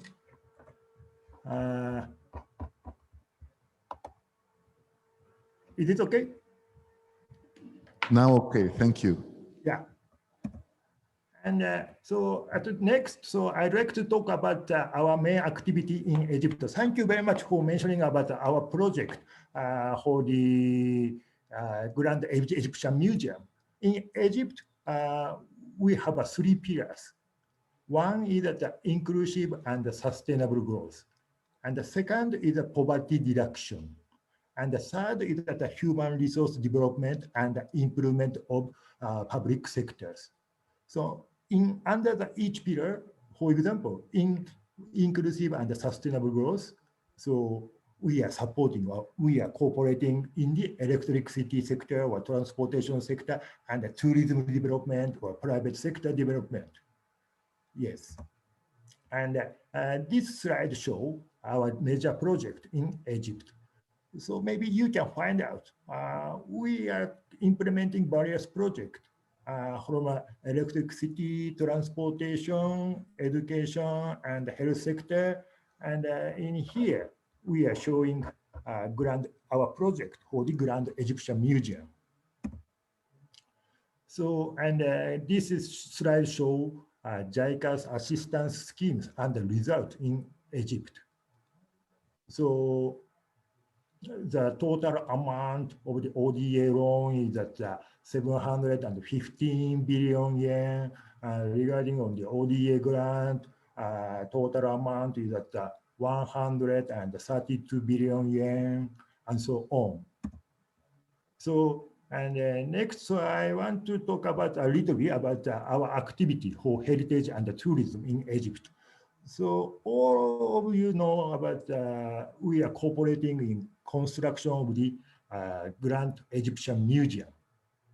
But what I want to say is that not only the construction of the museum itself, but at the same time, so we also cooperating in human resource development in conservation, restoration, management, and artifact excavation and conservation. Because not only the construction of the museum, but also this kind of a soft skill is very, very important to achieve actual objective for this museum project. So next, I'd like to talk about JICA's project. So as I said, so today I want to talk about the two projects.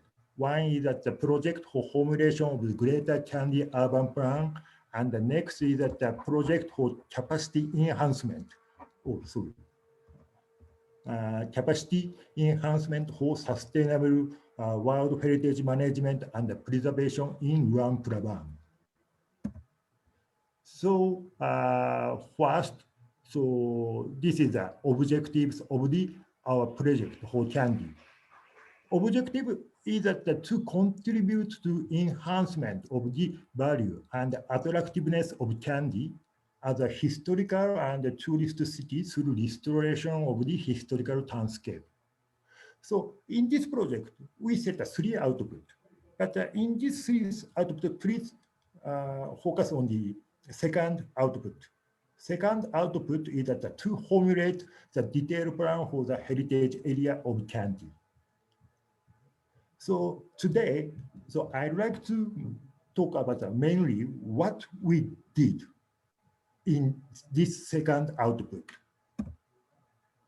So in order to formulate a detailed plan, of course, all of you know, we need some kind of vision. So we have conducted various or many workshops to gather the opinion and the voice for the stakeholders. And we also conducted various surveys on historical issues and the national issues and the cultural issues and the religious issues, and we set these visions. So, and at the same time, so we also we also think about what is the issue for the urban management and the conservation of the historical area in Kandy. So we identify mainly 3 issues or 3 challenges. So one is that list of conserved building is not enough. So therefore, we propose it is necessary to conduct a detailed architectural sample surveys. Second is that category. So frankly speaking, categories don't quite make sense and unclear definition. Sorry, frankly speaking, in Japan now it is evening and my office turn off that, right? Please give me 1 minute.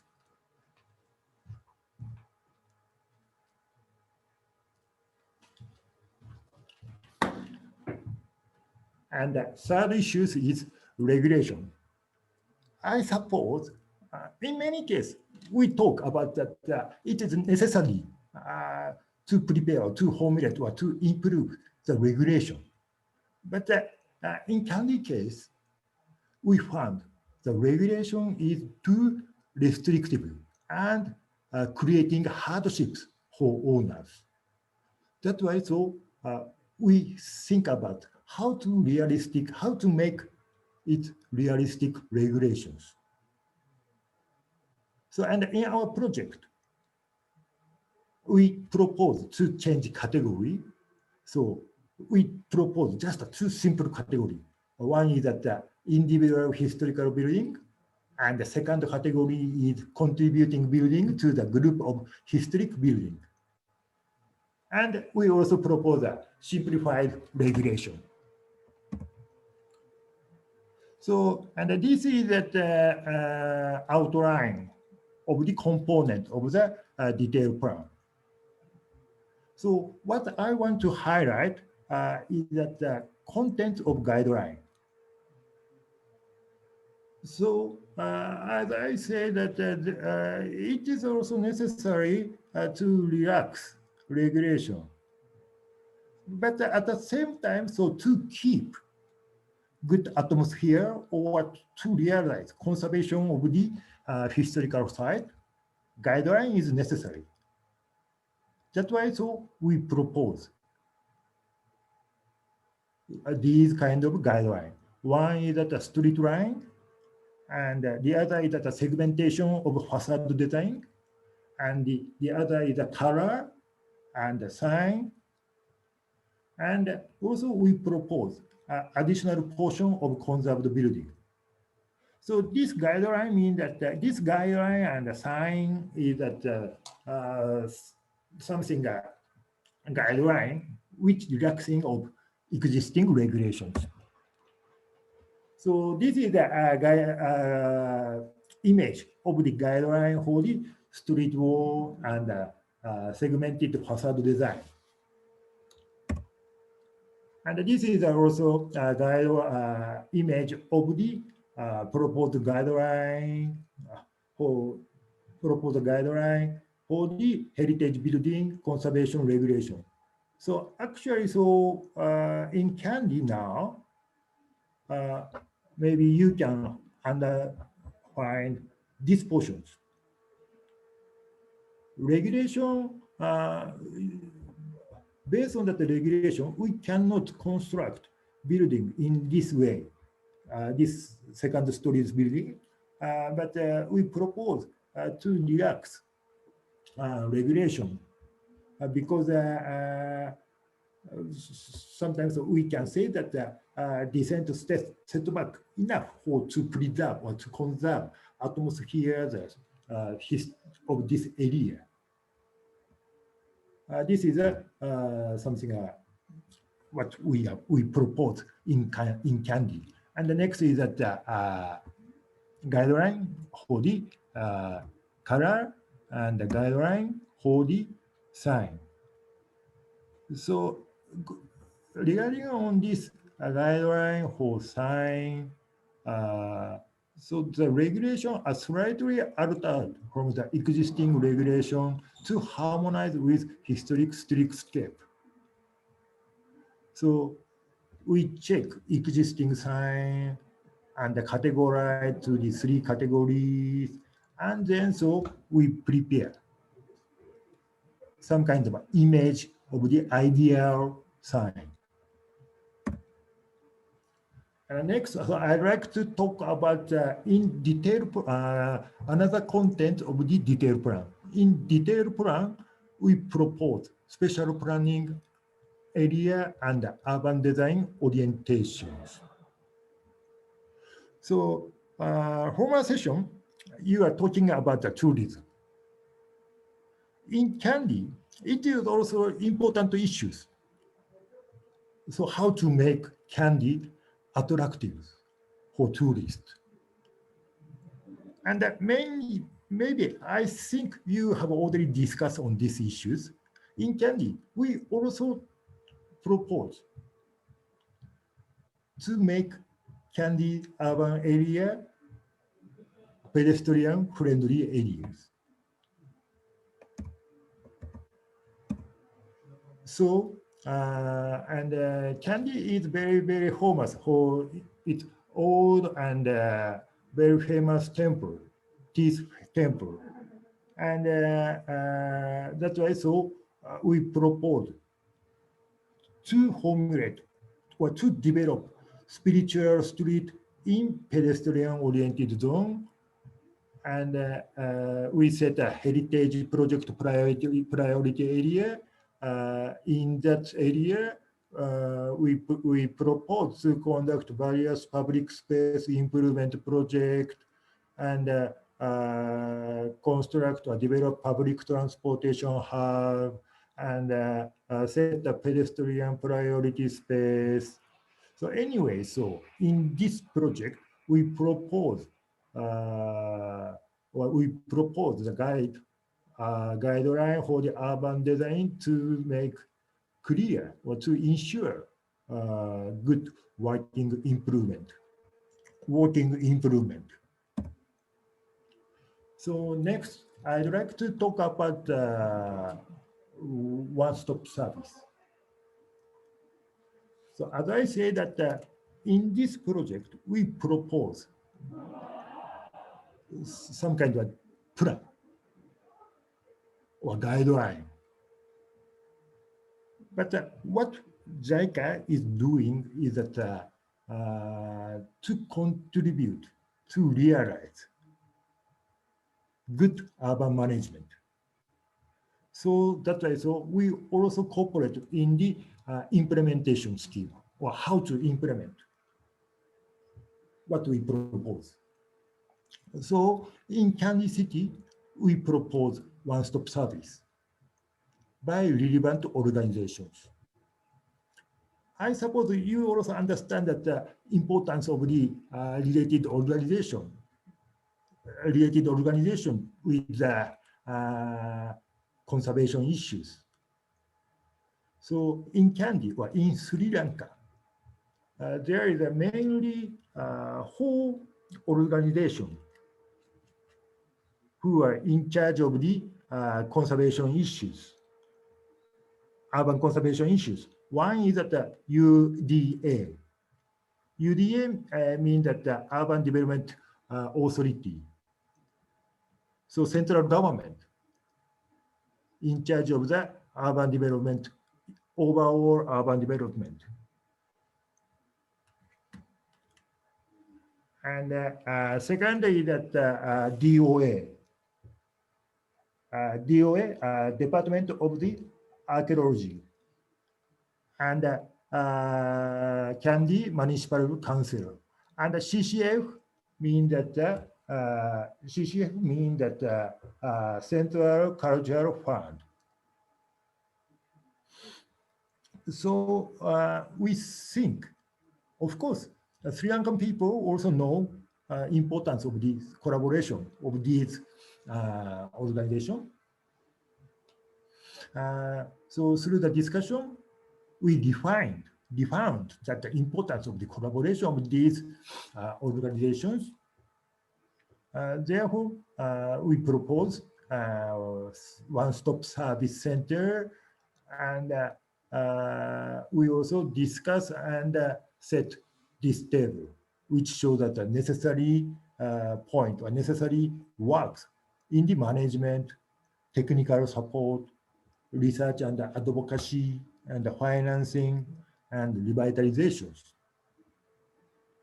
So, but please think. So actually, so what JICA is doing is that to dispatch Japanese, mainly Japanese or international experts to Kandy and conduct a survey and support Sri Lanka government official to conduct a workshop and conduct some kind of discussion and joint work to prepare this plan. Just doing this kind of activity is not enough to realize these activities. That's why, so we conducted study tour to the Japan. So study visits to Japan. So in this study visit, so we invited 60 persons from whole organizations. And so I'd like to highlight from UDA, Urban Development Authority, the chairman and the director general of the UDA, Central UDA, joined to study visit. And they visit Tokyo Metropolitan City, Kamakura City, Ise City, Nara City, Kyoto City, Sawara City, Kawagoe City in 2 weeks. So if you know a little bit about Japan, or our activity in Japan, so these cities, except Tokyo Metropolitan City, are very famous city for the some kind of heritage and the townscape preservation or conservations. So, and each city have a character in city planning system and heritage and landscape preservation. Or other city is famous for the tourism promotion, utilizing historical resources. Or other city is very famous for the public participation in townscape preservations. So in study visit, we take these 60 persons to this city and give a chance or give an opportunity to see and to think about what Japanese city and the town is doing and how is that the result or output of our activities. So I also want to talk about in detail about Ise City, one of the destination of this study visit. So Ise City is very famous for Ise Jingu Shrine. So Ise Jingu Shrine is at the center of Japanese Shinto. And it is said that one of the most important sacred places for Japanese. So since long time ago, so this show that the picture around 300 years ago. So as this picture shows, many Japanese has come on pilgrimage visits to Ise-Jingu Shrine. So it is said that around,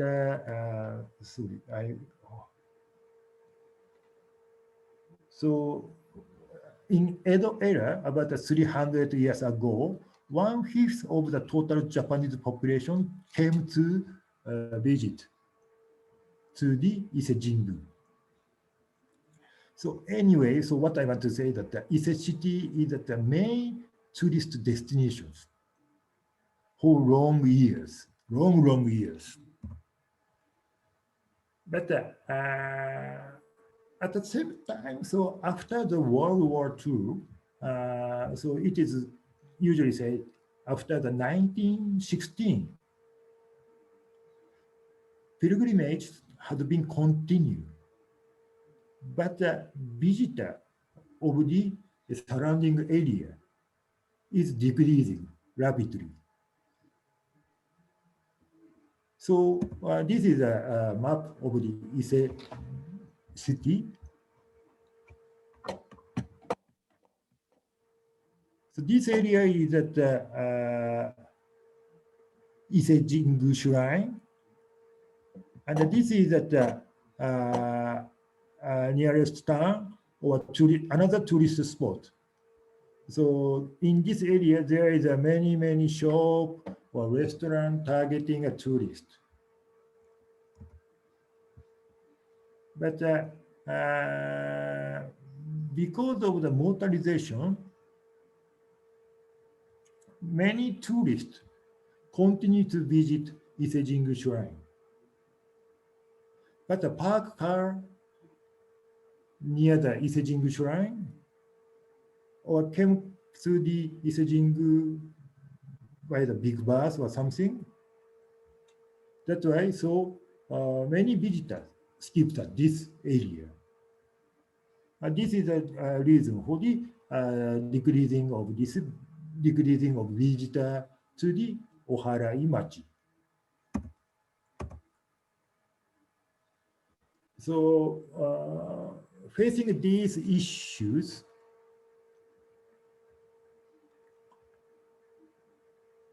so it is said that although number of visitors to Ise-Jingu was more than 4 million in 1979, but number of visitors to Oharai-cho, the area where the shops and the restaurant for the tourists are located, is just 200,000. It means that just 5% visitors came to the surrounding area. So in order to solve these issues and in order to improve attractiveness of the area, local community established the committee, Naiku Monzen Machi redevelopment committees. So this is some kind of a beginning of the residents or CBO initiative, urban redevelopment in Ise city. So, and we can divide it into 2 stages of these activities. So, what I want to say that in 1989, Ise city town planning ordinance.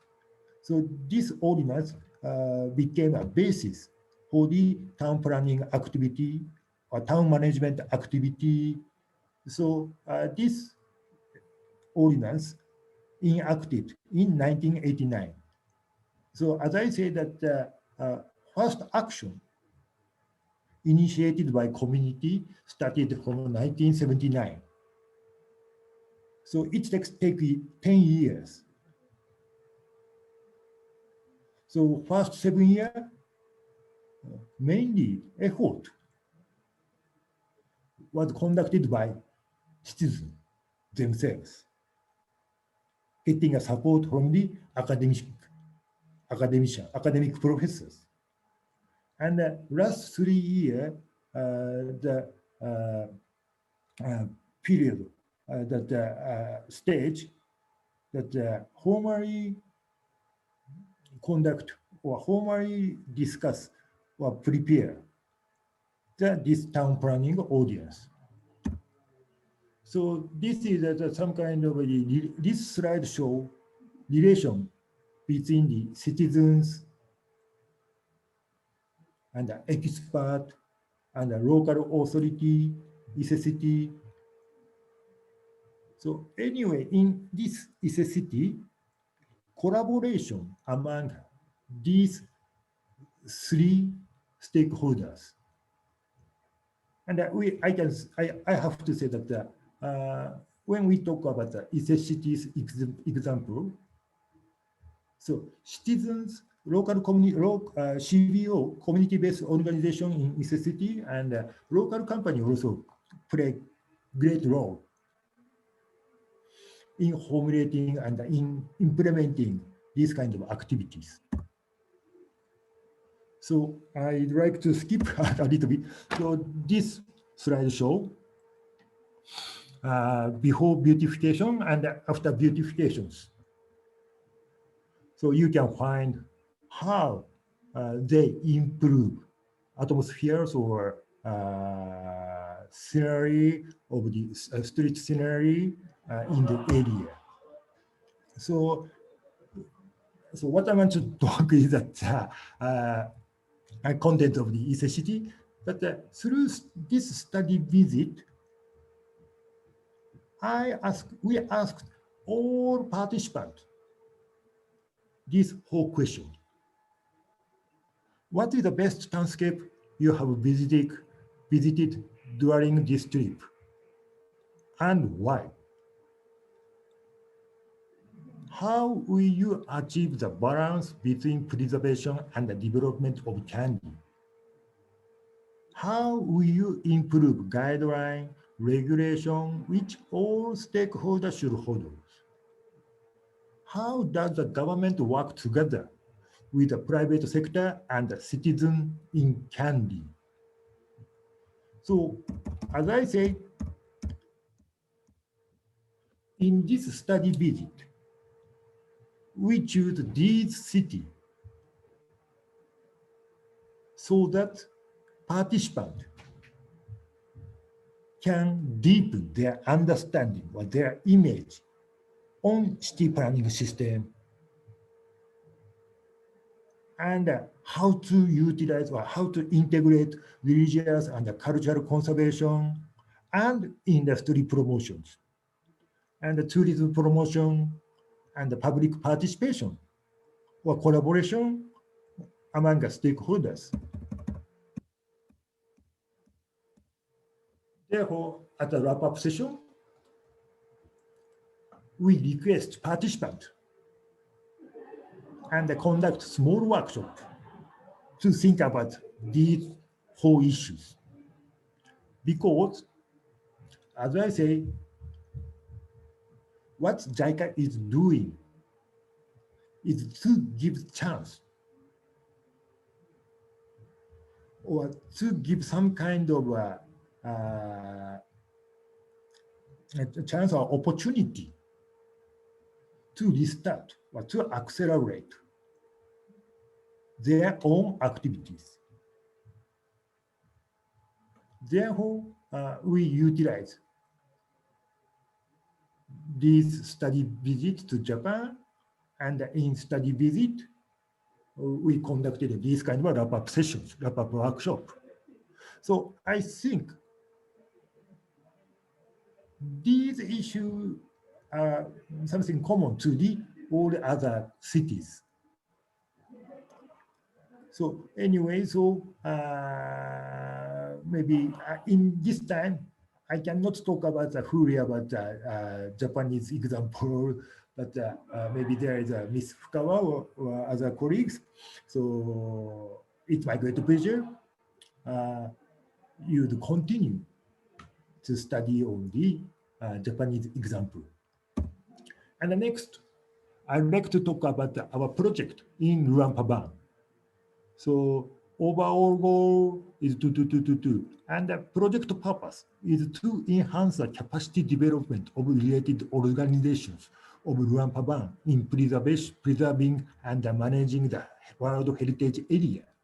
So in this project, we are also targeting various organizations or collaboration of the organization for the appropriate management of the World Heritage Area. So in this project, from the point of heritage preservation, townscape preservation, townscape management, intangible activity, we set 6 action plans.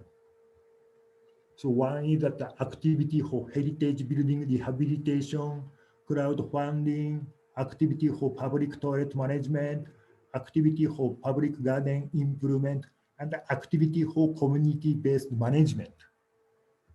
So I'd like to talk about the activity for community-based management. So purpose is to enhance community-based activities to realize and solve local problems from view of sustainability of management in the World Heritage. So compare with the Candy case, in this project, we focus or we highlight, we expect more proactive input from Lao side, Lao peoples. Therefore, as same as that Candy case, we conducted a study visit to Japan again in this case. And in this case, we take Laos people, the other historical town in Japan, Takayama City. And so in this case, so as I noted, target area is all 28 villages. So we invite around 20 chief village officers to Japan and give a chance or give opportunity to learn about the Takayama City's activities, especially to learn about the community-based activities to preserve or to conserve the historic areas.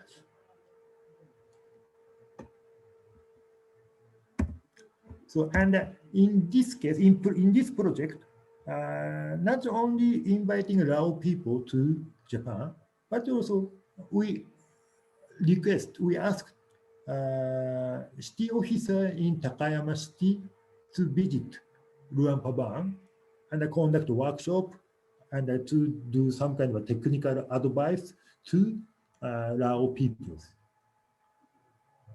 So from this process, we request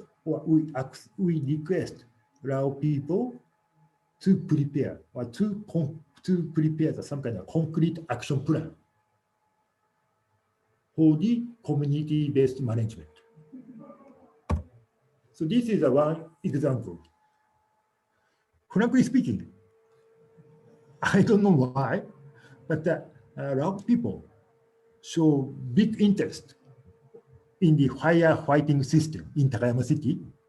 Therefore, we conduct some kind of training on the firefighting system in Takayama City, and we also ask Takayama City people to visit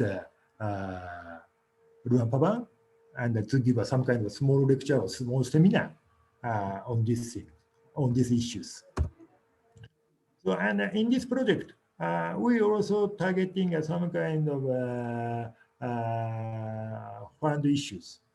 So frankly speaking, there is a World Heritage Preservation Fund in Luang, but there is mainly three challenges. One is that revenue allocation between tourism and heritage. So, and the other is that the development of detailed guidelines based on law. And the third is that clarifying the management mechanism. So fund management mechanism.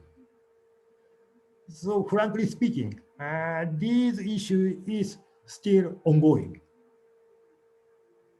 That's why so it is my great pleasure through this workshop. I also can learn good example in other areas. So lastly, so I'd like to talk about the SDGs and capacity development. Maybe all of you know about the SDG.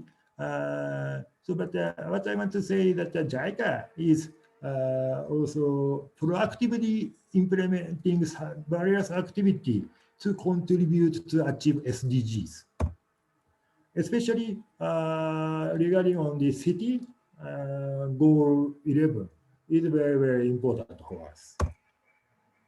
And 11.3, it is noted capacity for participatory, integrated, and sustainable human settlement, planning, and management in all countries. So in SDG, it is clearly noted capacity development is very important. So, and capacity development itself is some kind of a major activity of JICA. So JICA, as I explained, JICA conducted a technical cooperation project. So we implement this activity as a team.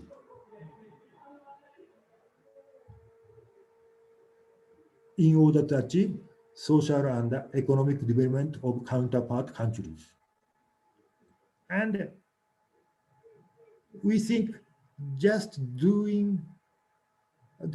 develop hard facility is not enough. So enhancing problem solving capability and the sense of ownership is very important. That's why so this capacity development concept of this capacity development is very, very important. So I think I can say same thing in this area, the area of urban development, urban management and conservation. So lastly, I'd like to repeat again JICA's questions to participants to the study visit from a Candy. What is the best landscape you have visited and why? How will you achieve the balance between preservation and the development of Candy? How will you improve guidelines? How does the government work together with the private sector and the citizens in Candies? I think these whole topics is all essential to realize good urban management and conservation. Therefore, not only for my speech or my input, so I heard that this workshop itself covered various areas through this workshop, this workshop. I hope all participants deepen your understanding or your considerations on these issues. And I also hope that what we did and we are doing, JICA is doing in Kandy and Luang Prabang can be some kind of one good reference case. So thank you very much.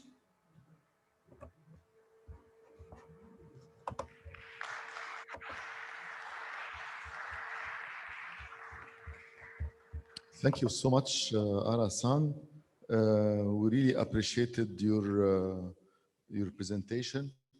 And actually, you draw us quite a different image that the public has actually drawn previously on JICA when you have focused in all of your presentation on the very purpose of the capacity development. And in fact, that's a component that assures sustainability. And yes, you are associated with great projects, especially through the public. But in fact, underneath this umbrella of great projects, you have the essence of the capacity development, capacity building, so that at least you are sure that the key personnel would make your approaches sustainable. Now, I'm sure I personally have a quick question because we only have limited time for that morning session before the break. And we are promising that we have a quick discussion now with you before we go to the following presenter. So I have the first question, if you don't mind, Hara-san, and then the rest would be welcome to please raise your hand if you wish. My very first question is that how would you in fact identify the threats and the weaknesses of the context you are working on, and then associate those matters with the parallels in Japan, so that you offer Japan as a fertile land to learn from your own experience, from your own culture, in developing that very matter to address those weaknesses and the threats. Is there a process from the JICA point of view to do so under each of those umbrellas? Or is it done incrementally while you are engaged in the project? Okay, thank you for questions.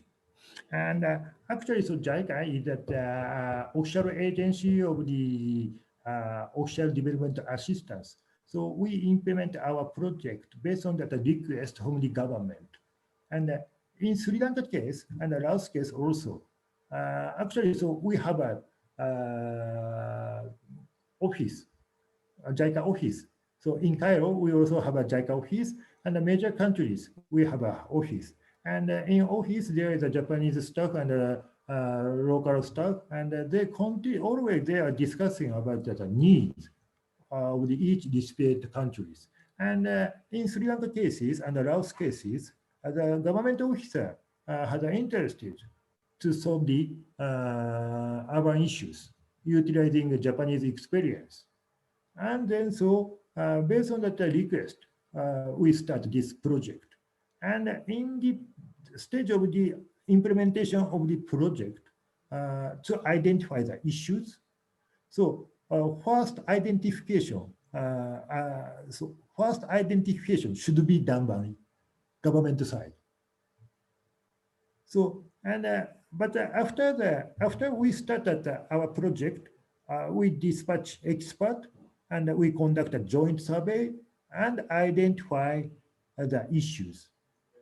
And in my presentation, we show that in both projects, I highlighted study visits to Japan, but sometimes when we think other cities in other countries is more suitable to learn or to get some kind of lesson. So in that case, we do some kind of study visits to the other countries. And regarding on the first step, how to identify the issue itself. So we conducted a training or workshop or seminar. Through these kind of activity, we discuss with the government official. In Sri Lanka cases, we discuss with that government officer, with the UDA, Urban Development Authority, and then identify this project. So is it okay?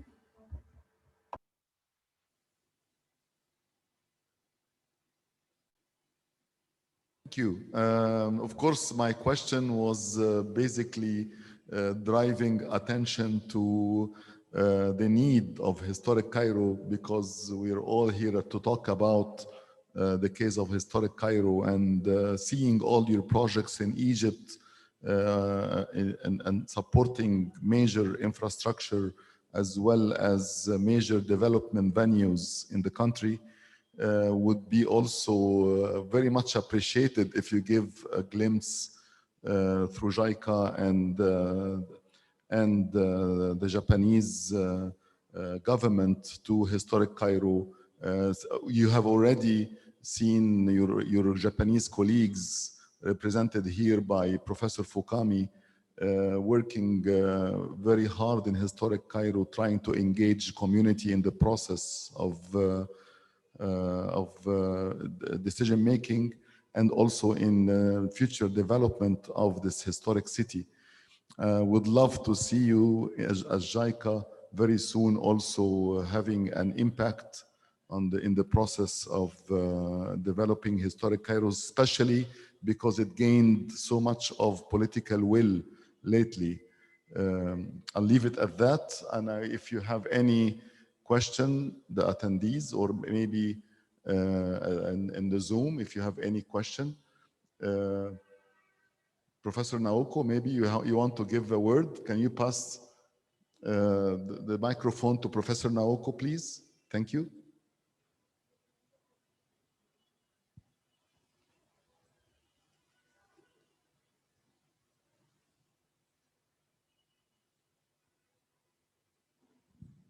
Thank you, Ara-san. どうもありがとうございました。And I have a question. Perhaps in historic Cairo, many projects had happened and had ended, but the sustainability and management has a problem. How about the JICA program? Are there any follow-up program or something that, if the project had ended, how project is progressing, is something that, do you follow up that or not? In fact, Professor Naoko, I had exactly the same question. So maybe I supplement Professor Naoko's question with mine as well, if you don't mind. If you do have any mentoring program to follow up with those capacity building processes you're doing throughout your projects. Yeah, actually, frankly speaking, that's why we are focusing on the capacity development to make it sure the sustainabilities. Because I have to say, JICA is some kind of an outsider, and the actual implementation or continuous activity should be done by the people who are living in there, or actual stakeholders. That's why we are focusing on the capacity development. But at the same time, nowadays in all areas, in JICA's activity, we are focusing on the some kind of public-private participations or collaborations. So how to utilize a private fund to continue the some kind of urban management and the conservations. So frankly speaking, in Laos cases, so I talk about that there is a challenge for the World Heritage Fund, and the other one of the main challenges that how to involve private sectors in the cycle of the fund management. So I think this is one of the solutions. This can be one of the solutions. And I want to also answer to your question. And JICA had a follow-up system or follow-up scheme, but it should be based on the what you do, what recipient country conducted. And we have to evaluate necessary. Well, sorry, necessity.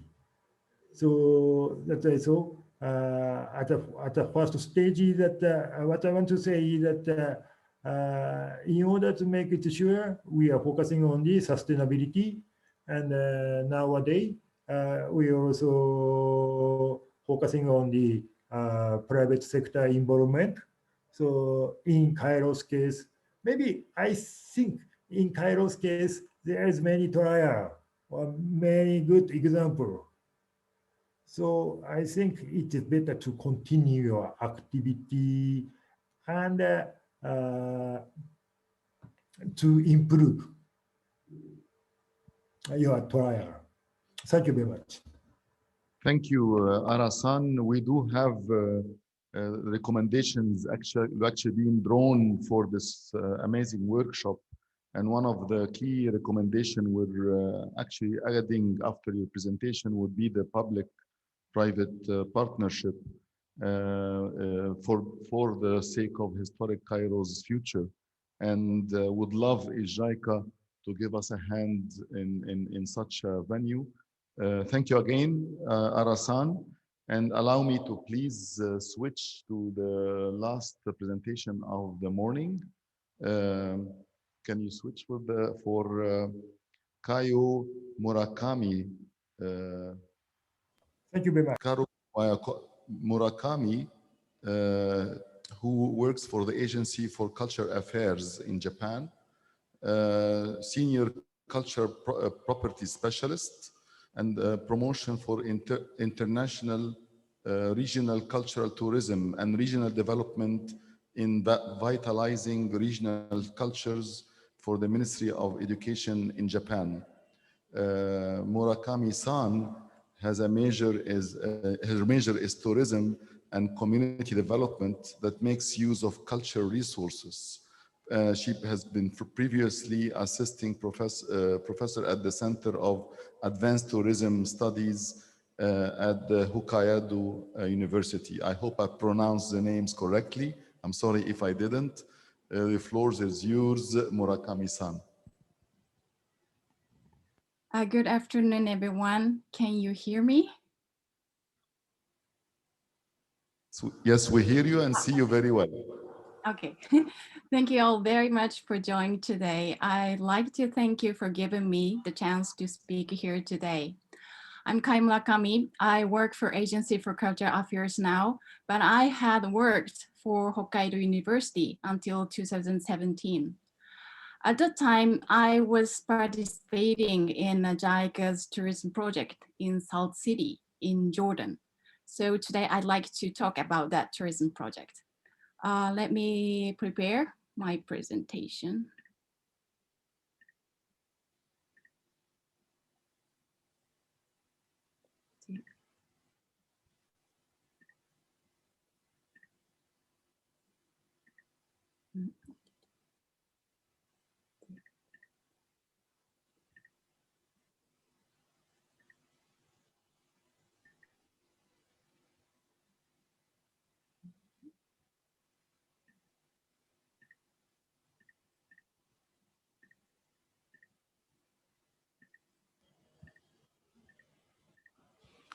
Murakami-san, we see your presenter view.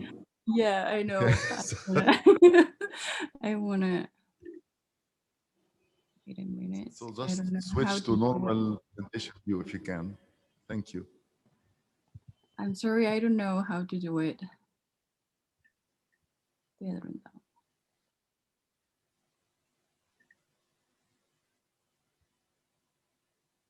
I think if you click left and you switch to presentation view, if you click But left. I wanna see my notes. And that's Left.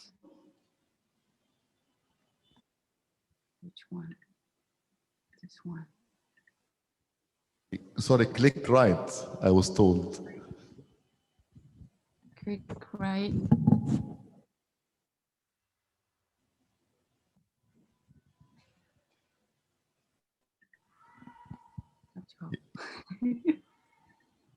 No, we lost the presentation now. Yeah. Yes, Yeah. it's up. But this, Yes. wait. Exactly. And this one is, you can see, but I can't see my note. And I want to choose. What should I do? If I have note, I can't explain. If you don't mind, that's fine. That's fine with us. If you don't mind to see us, to see your notes. And or else we can show the slides from your presentation you sent, and you just say next, if you wish. Ah, so you have slide in there? Yes. No. Oh, you have slide. Okay, that's good. Yes. So you just I just talk, and then I will tell you. Exactly. Thank next you. Or something. Exactly. Fine. Okay. Okay. Thank you so much. じゃあ始めます. Let's start. So click twice. Wait.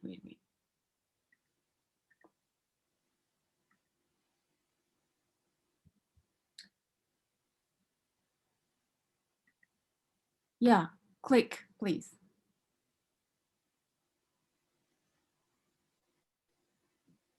Yes, this one. So I'm sorry, I will start. Okay. Jordan is located in Middle East, but Jordan is not an oil producing country. So tourism is very important to acquire foreign currency. There are many tourism sites in Jordan, such as Petra, Dead Sea, and Wajam Desert. However, these tourism sites are only archaeological sites or natural heritage sites. So the Jordan government is trying to find various types of tourism. Next, please. Then the Jordan government focused on the people and daily life in Jordan for the first time in Salt City. There are 990 historical buildings and the beautiful scenery spread across the city hills, and both intangible elements such as residents' lifestyle pattern and tangible traditional techniques such as confectionery shops and shoemakers remain in this area. The Salt City was also the country's first capital, and many representative cultural resources remain from that time, showcasing its historical prosperity, including Jordan's first hospital and schools. And residents are very proud of this history. Those living in the city have inherited the area's living heritage and integrated the cultural resources of this historical urban space into their daily rhythms. However, while the attraction of Salt City is the mixture of these tangible and intangible cultures, properly preserving and utilizing them was an unsolved issue.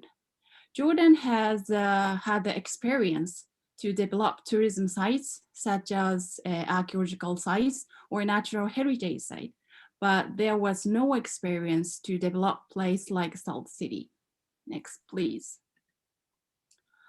Japan International Cooperation Agency, JICA, started the study on the tourism development plan in Jordan from 1994 to 1996. Then after that, JICA started the Official Development Assistance, long called the Tourism Sector Development Project, that includes 7 projects in Jordan. In Salt City, through this project, JICA renovated the historical museum, developed 4 plazas, improved tourism trails, and developed 4 lookouts. Then JICA started the technical cooperation project named Tourism Development through Museum Activities from 2004 to 2007. At this point, the museum was renovated and the exhibits were readied in Salt City. However, the original idea was to expand the museum's activities throughout the city. Therefore, JICA has been providing technical support for tourism development in Salt City since 2008.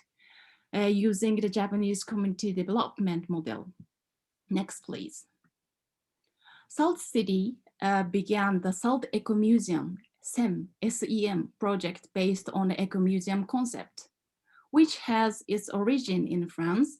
The Eco Museum idea has been further developed in Japan, especially after the 1990s.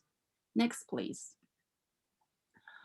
The Eco Museum concept regards the whole town as a museum, and the resources are not collected, but rather remain in their original position, with local people explaining their own history and culture.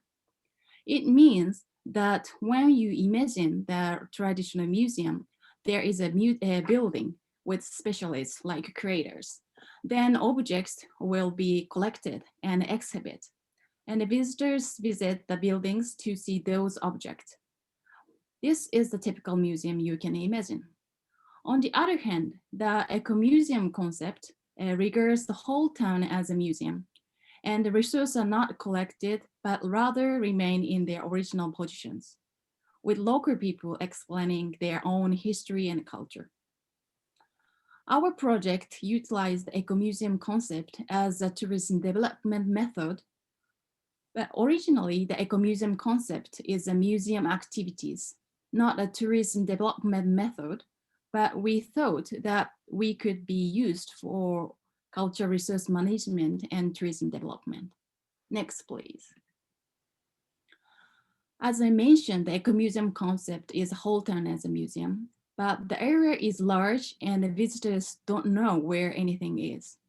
Therefore, eco-museum has a system named Core Museum, Satellites, and Discovery Trails.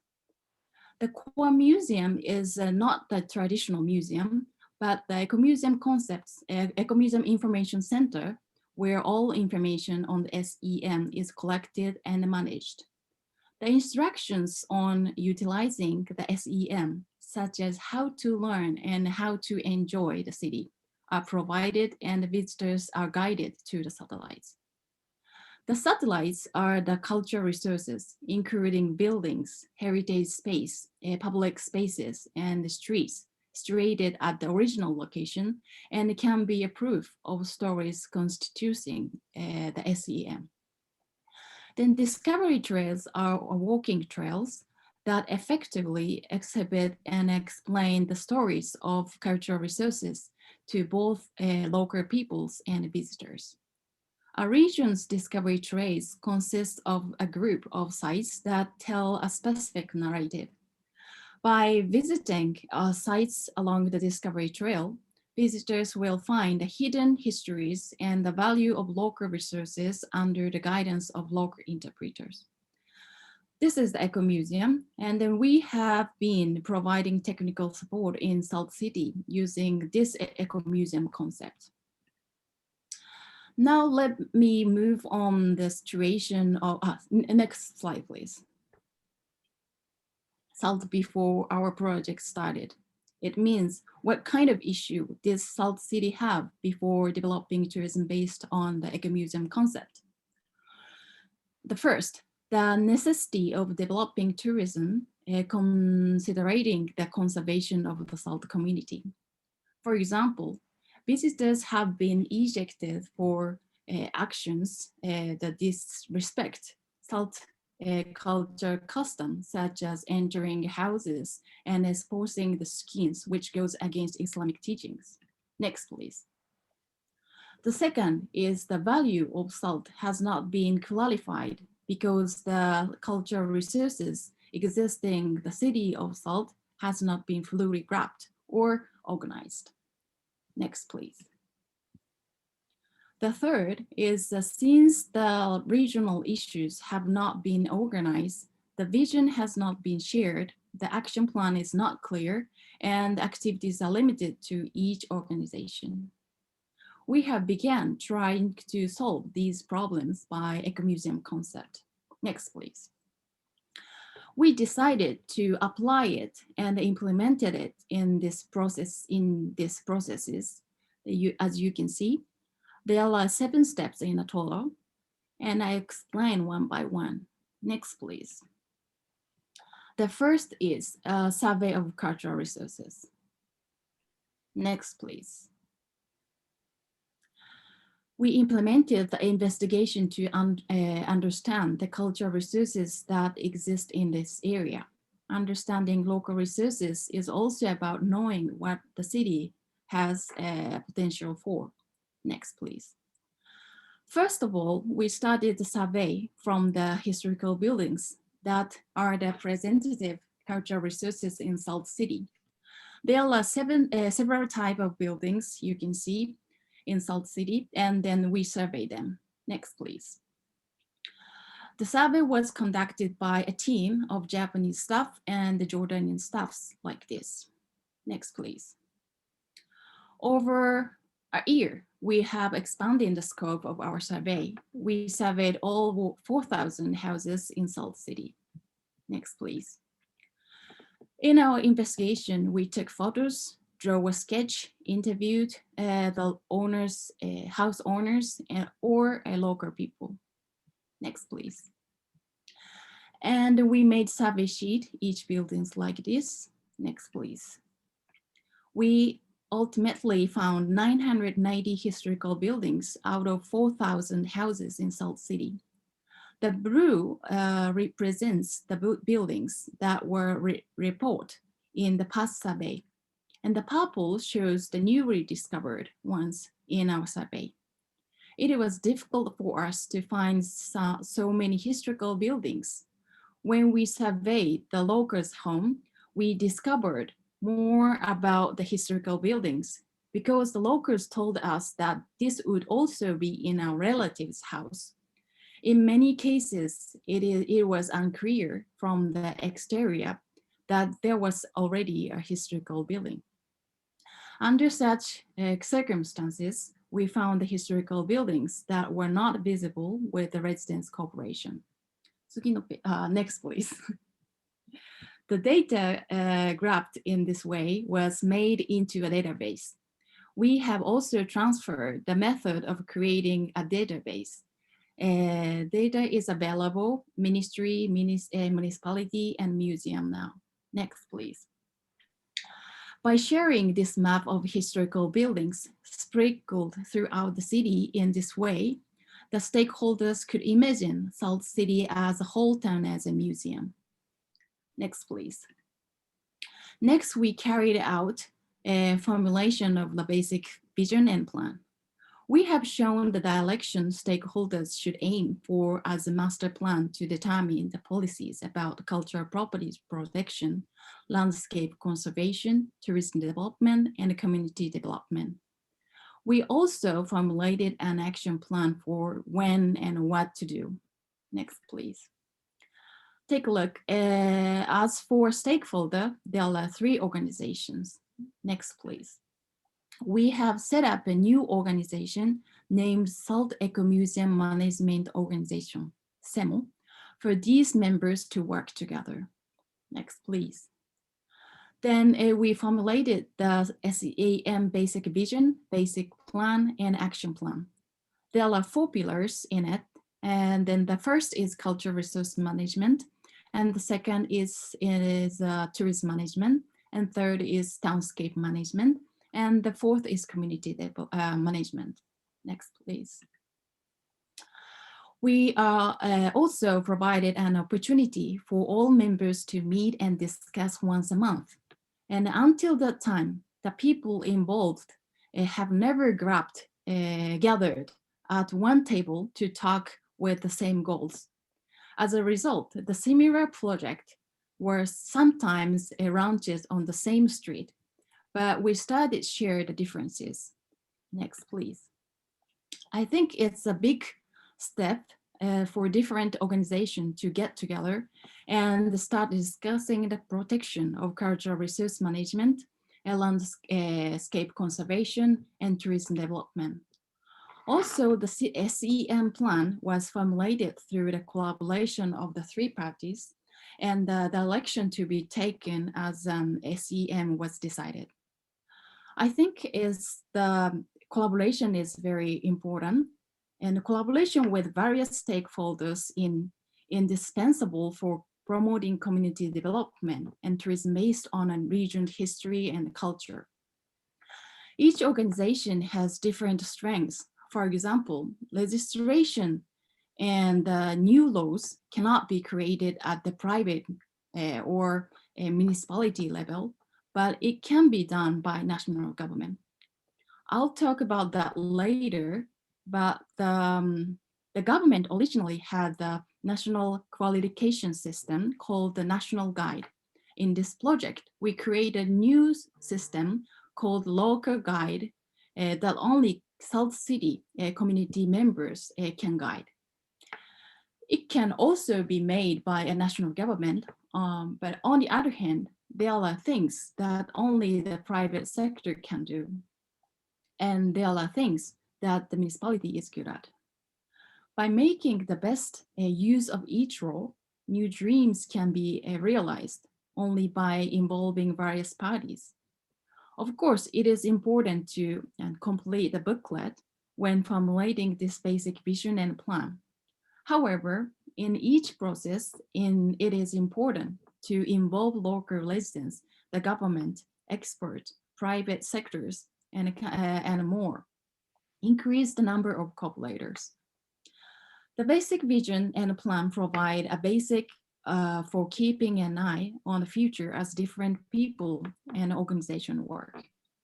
Next, please. The third is developing discovery trails. Next, please. In developing each discovery trails, we follow such procedures. Next, please. The first step is interviewed with local people. We interviewed around 100 people, local people, and collected their stories and memories. Then local people developed a narrative based on this information. Next, please. In particular, there is a story regarding the Harmony Trail that young Muslims frequently were brought by their parents to visit local church. Next, please. As well as another story that Muslim had studied at the local Christian school. Previously, these tales were not especially valued by local people, but now residents' memory that have been taken for granted have begun to be appreciated. Next, please. Moreover, through workshop, the cultural resources necessary to explain these stories were rediscovered, and these then became the foundation for the roots. Next, please. Then after we got this information, we started to make a database. We collect information into a database like this. Next, please. Then after that, we extracted candidate satellites from the database to examine the route of the trails. Next, please. The subsequently SEM conferred with historians and published a map of the city's discovery trail.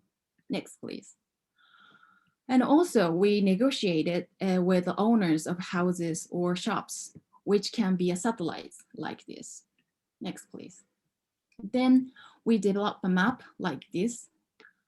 This is a Harmony Trail map. It's a map that contains the memories of residents, that the charm of salt that they want to convey. Also, junior high school students drew this illustration. This is a map created by involvement of various salty people. Next, please. And we approved it with the CEMO committee every time we develop the trail. Next, please. Presently, there are 3 trails: the Harmony Trail, the Daily Life Trail, and the Educational Trail in South City that have been created for tourists. Next, please. The 4th step is core museum maintenance. Next, please. The 1st floor of this building is a core museum in South City. This is the Abjabel House, where the wealthy salt merchants originally lived. The 2nd and 3rd floor are the historic old salt museum now. Then, however, it's difficult for tourists to notice that this is a museum. Therefore, there is a gateway outside the first floor, as shown in the lower left, and a guide is waiting for a tourist there. Many tourists come to enjoy rather than study. So at the minimum, we exhibit the information necessary for going out to the town at this core museum. If anyone wants to know more about history and culture, we guide them to the historical museum on second floor and third floor. Next, please. The purpose of setting up the core museum is to invite tourists to visit the town. Therefore, it's not designed to end at the core museum. It contains information that makes tourists want to go to the town.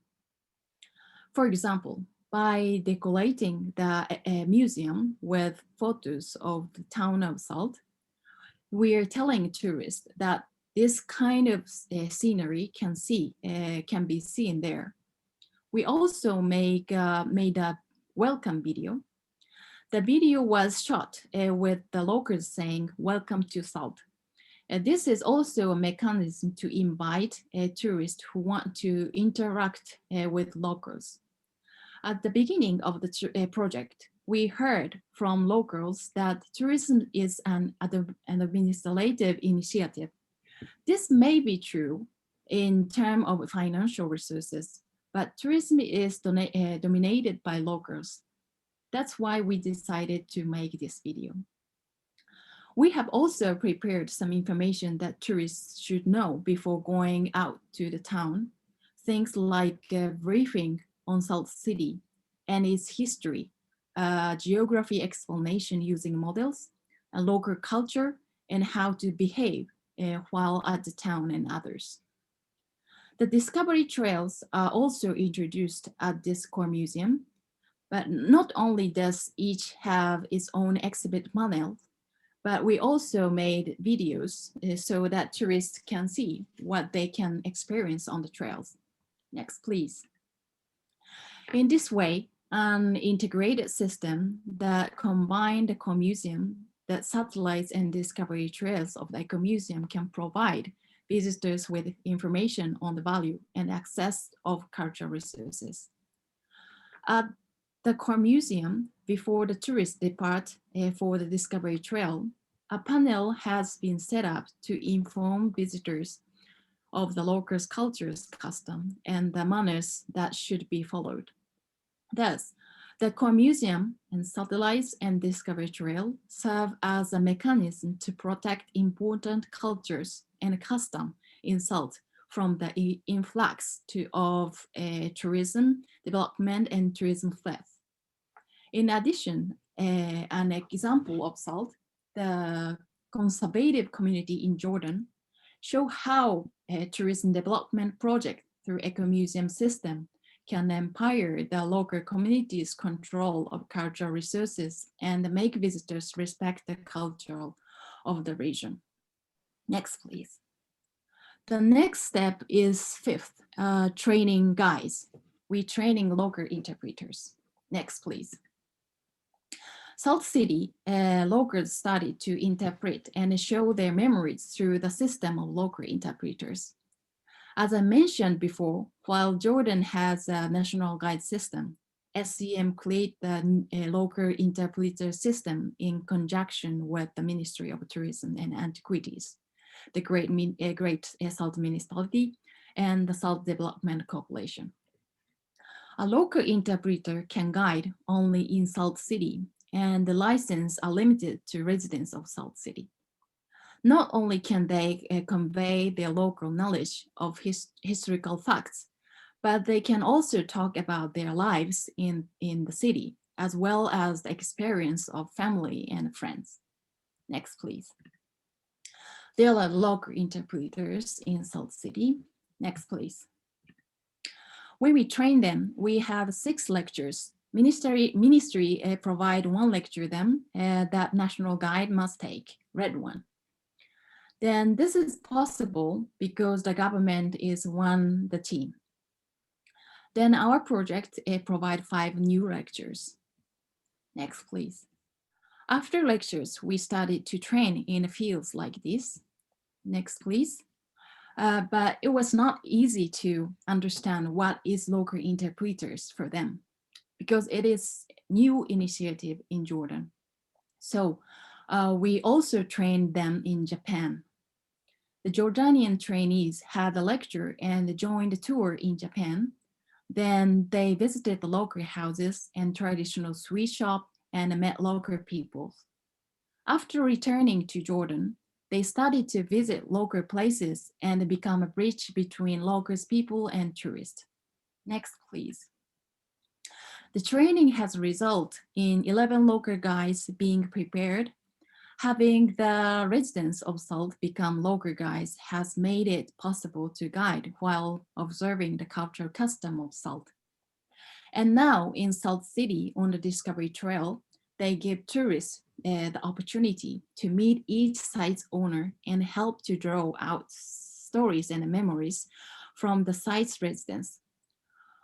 Without tourism, these important cultural legacies might be forgotten. But after Salt City began the SEM, it has helped the areas to maintain its local knowledge. Next, please.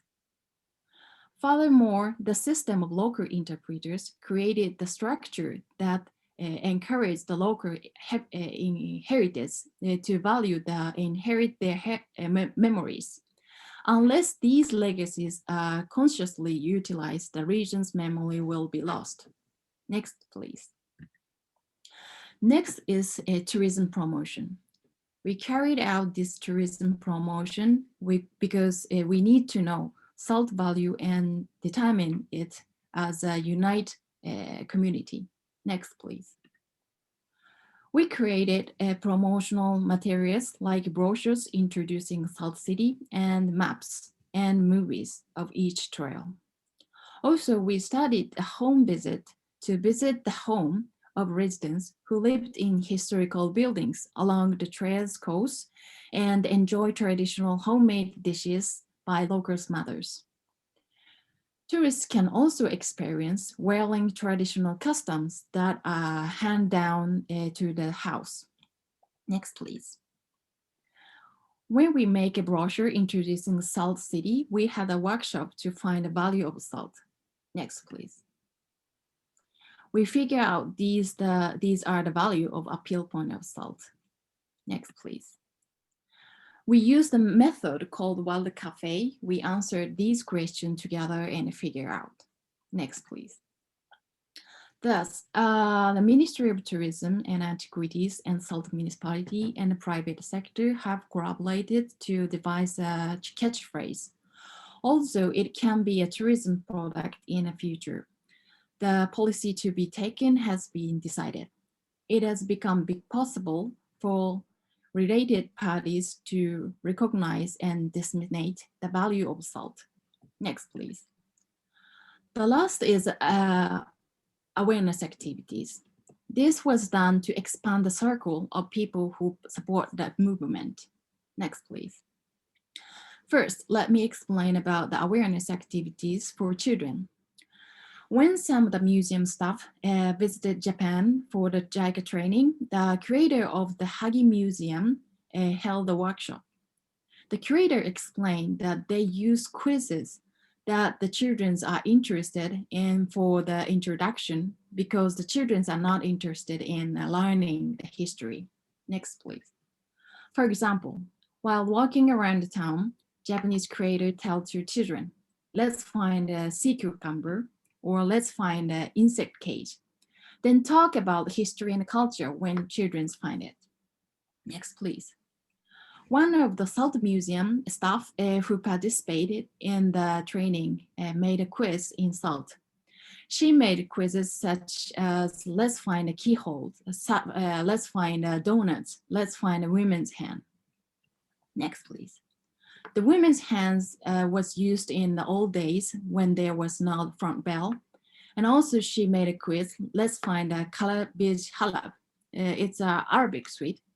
It's similar entrance decoration of the buildings. After the children find it, she explained that the salt limestone are very soft and then that they can be decorated. Next, please. After conducting awareness activities for the children, the participating children and teachers carefully observed the town, which they used to take for granted, and have begun to rediscover the charm of Salt. Next, please. When we expand the range of activities in this way and started walking around the town, it developed into a process of interacting with the residents. The elder play a traditional game called Mangala every day in open spaces, and the children have learned how to play it. When the children go to the church, the pastor explained the history of the church. Next, please. At that time, more than 100 children had already participated. The activity is still going on. Next, please. The next awareness activities for guides. This was done so that the guides can repeat various stories while they are guiding. The activities entail looking for places in old photos and taking pictures from the same angle. Next, please. By shooting from the same angle, you can see what has changed in the town and what has not. Next, please. We didn't know where some of the old houses has been taken. So we showed the pictures to elder men and then asked where they were taken. Then we heard not only about the places, but also various other old stories. The guys listened with fascination. By conducting these activities, we have increased the number of companions, and then various citizens can now explain facts about the town. Indeed, the whole town, a whole city is becoming a museum. Next, please. The last activities, awareness activity is called the Salt Festival. We started this because we wanted to share the idea that the whole town is a museum for everyone. Until now, the Jordanian festival has generally had the stage where famous singer came and everyone got excited. However, since Salt is filled with resources, we decided to hold a festival that visitors could experience. The local people throughout the city opened their houses and then held a festival. Next, please. This idea is also models after the Hamasaki Otakara Museum that Jordanian experienced when they went to the Hagi City, Japan. In the port town of Hagi City, there is an annual festival during which residents open their houses.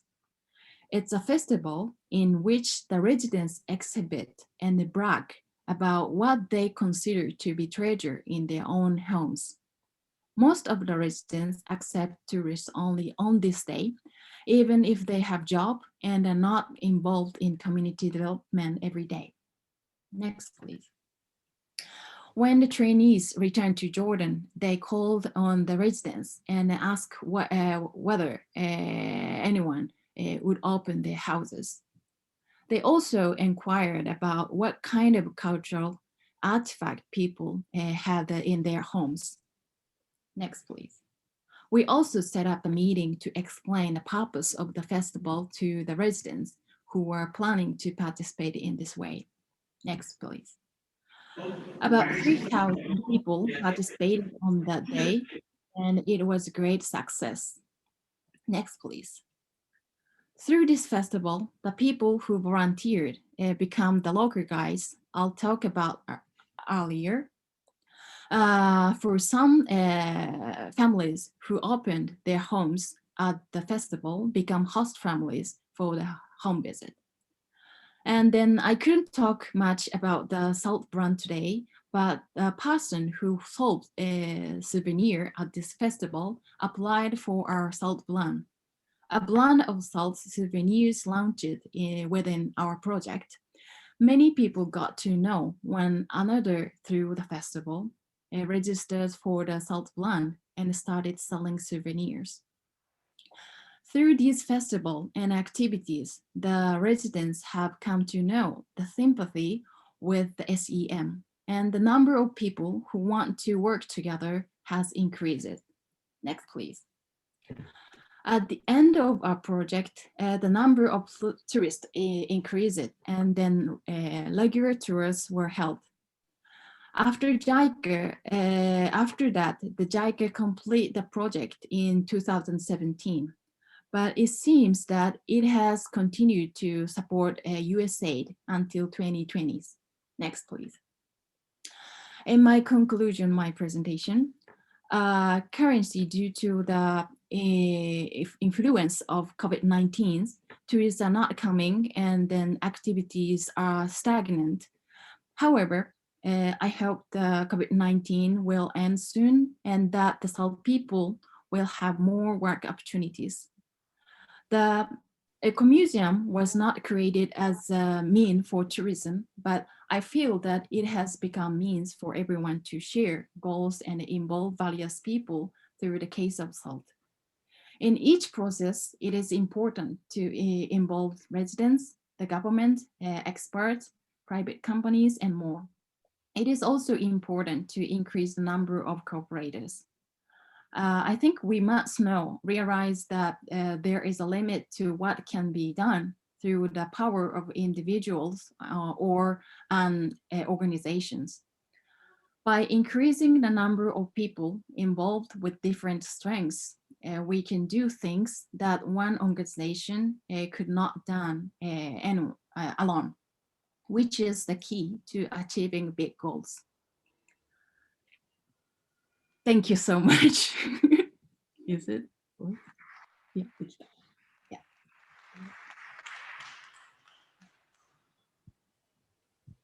Yeah, thank you very much. Murakami-san.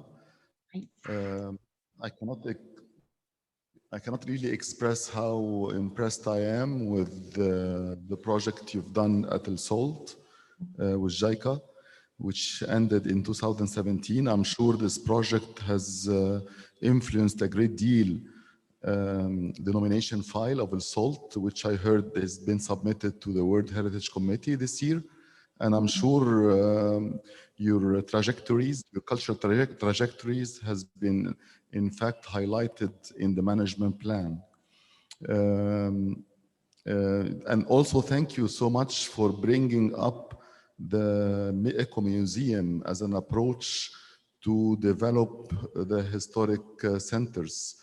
Eco-museums in the academic world has been always associated with rural contexts, but you have proved in your experience in SALT that it can be very much applicable to urban context as well, which is what we're dreaming of in historic Cairo, since we're talking about historic Cairo here.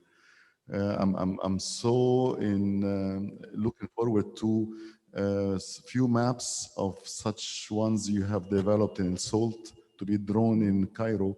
And in fact, some initiatives I know of are working on such aspects, like, for example, a group of enthusiast heritage activists are putting together a plan for live with artisans or traditional artisans, and so on. Well, I don't have questions, but I don't know if you just want to highlight the fact quickly on how this was associated with the outstanding values of the SALT, in which it was expressed in their nomination file. If you're aware of that, please give us a quick notion on it, and if not, please say so.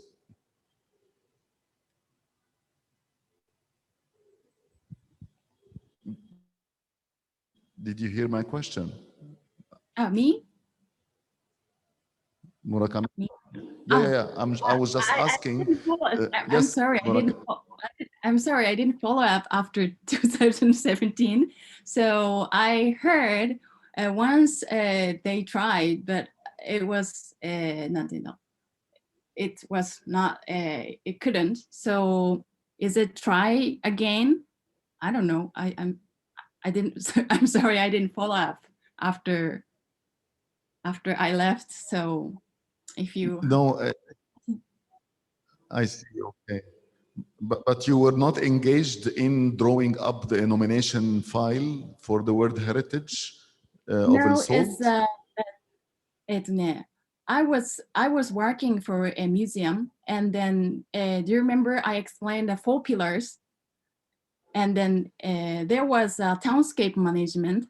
It's a municipality part, and the municipality part, and the municipality worked very hard at that one. So some Japanese expert also joined, but I didn't join that very much.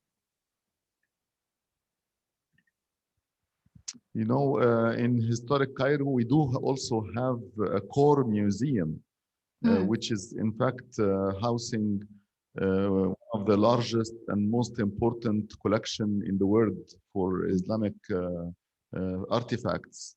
And I'm hoping that each one of those artifacts can be linked towards the city activities. I'm sure that many of the cultural activities are so much expressed in the objects we are that are exhibited in the museum, and the museum, when it opens its doors towards the historic city and its community, I think the role then would be more of a development role rather than it is a totally separated island with no integration whatsoever so far.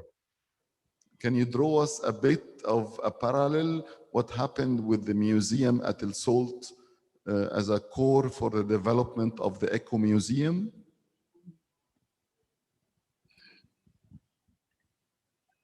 Sorry, I'm really sorry. I didn't use English for a long time, so I didn't get it.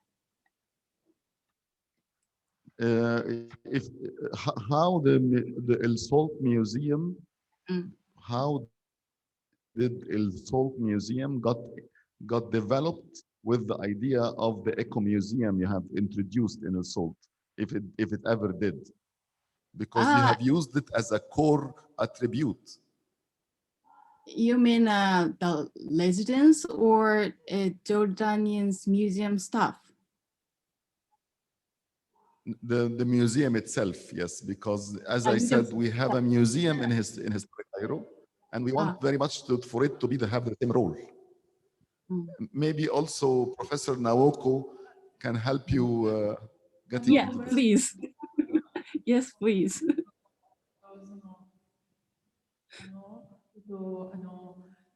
そのエコミュージアムを作ったことによって、今までバラバラになっていたような、例えばナショナルミュージアムに行っていたようなものとの関係とか、そういうなんていうんですかね、こういうアクティブな関係っていうのは生まれてくるんじゃないかっていう、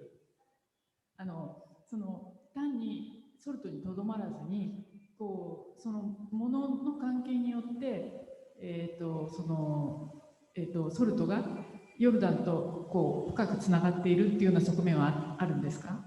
ヨルダンとつながっている他の国がですか？他の国じゃないです。あら、please say more. The question? Yes. No, I just wanted to see to let us know if Murakami-san can let us know how the Museum of El Salt has been developed after the setting up of the Eco Museum system in El Salt. Because I'm sure it was totally ignored before and it was so separated, but after the Eco Museum system has been actively working, the museum itself was a hub for development. お分かりになる。ミュージアムそのものがエコミュージアムを作ったことによって1階のミュージアムがもっと発展していった部分っていうのはあるんですか？2階と3階がなんていうんですか、エコミュージアムで一番1回目がミュージアムそのものだっておっしゃってましたよね。はい。でそのエコミュージアムを作ったことによってそのミュージアムそのものが今後どのように発展していくのかという。ミュージアムはやっぱりコアなので、外に出す、本物は外にあるので、そこのなんかこう、最初に学ぶ場所として、だからいろんな人がみんな今までは博物館に来なかったんですけど、それがそういうコアになることによっていろんな人たちが、集まる場になってくる。だから今までは多分一方的に受け入れるだけの関係だったのが、なんかみんなが集まってこう情報を発信していくようなそんな場所になっていくんじゃないかなと思うんですけど。The museum itself, previously, it is only accepting, but for to make the eco museum, the relation of people and museum is very related, yes. and also how to say, very active. Okay. I'm very much personally wishing that Murakami-san can come to Cairo and activate similar approaches in the historic city. That's my personal wish, really, for the Museum of Islamic Art in Cairo can be as such integrated into the cultural spectrum and activities of historic Cairo. Thank you again so much, Murakami-san. We appreciated your in-depth analysis and the presentation you've done for us and bringing up the Eco Museum as a good potential for being integrated in the recommendations of the workshop. Well, thank you all for attending the morning session. I'm sorry we went a bit late. It's actually over an hour late. So if you don't mind to have the break now. But before the break, I wanted to have an announcement that tomorrow we'll be meeting at El Qulshani at about around 10 o'clock. Please don't be late. El Qulshani, which is right outside Bab Zuwela, to your left if you're going out to Bab Zuwela from the El Mu'azz street. So we'll meet there and we're going to be walking about, let's say, 1 kilometer of a walk. First to pass by the tent maker, El Khayamiya area. Then we're going to visit a wonderful project that is happening at the moment, which is El Maridani restoration project by the Aga Khan and the European Union. Our dear friend Nader, engineer Nader, will guide us through we'll have the privilege to see the building before its inauguration.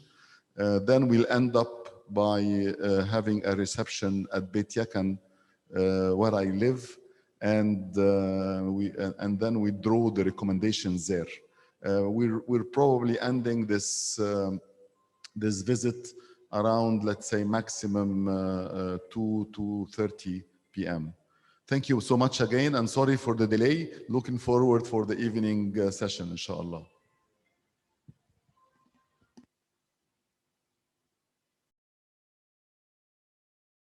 Start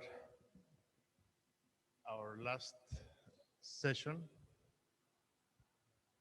which will talk about cultural tourism. Before this, I would like Rauda to make an announcement.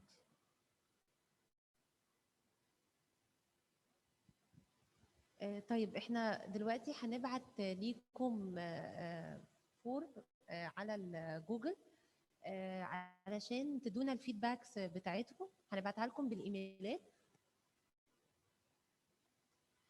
افندم، لا احنا عاملين فورم معينه عشان هنقيس عليها التنظيم وارائكم واقتراحاتكم.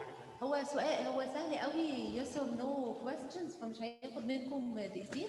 هنبعتها لكم بالايميلات. احنا اوريدي السبيكرز معانا الايميلات بتاعتهم، واي حد كان بيدخل كنا بنطلب منه يسجل في الريجستريشن فورم.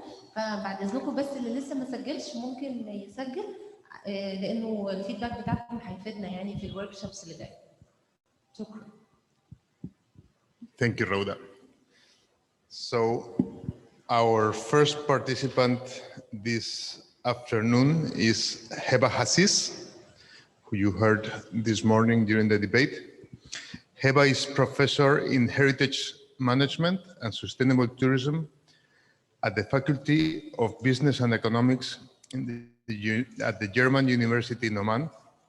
He has worked with UNESCO in the development of tourism in the island of Faluka, and is an expert in culture and heritage. He holds a PhD in tourism anthropology from Stancliffe University in Glasgow. So, good afternoon, Heba. We have her pre-recorded. Sorry.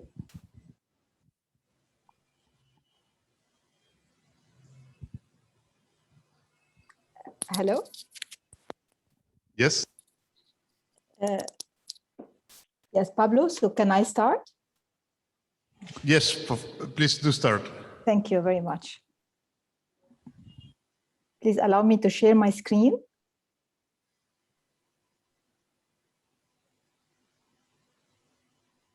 I think you can now. Thank you very much.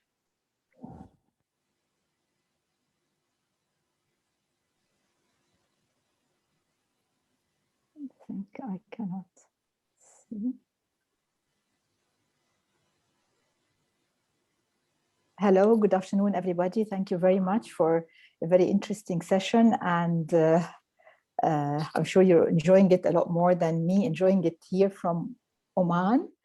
But I would like to thank, I think there is a slight mistaken in my identity.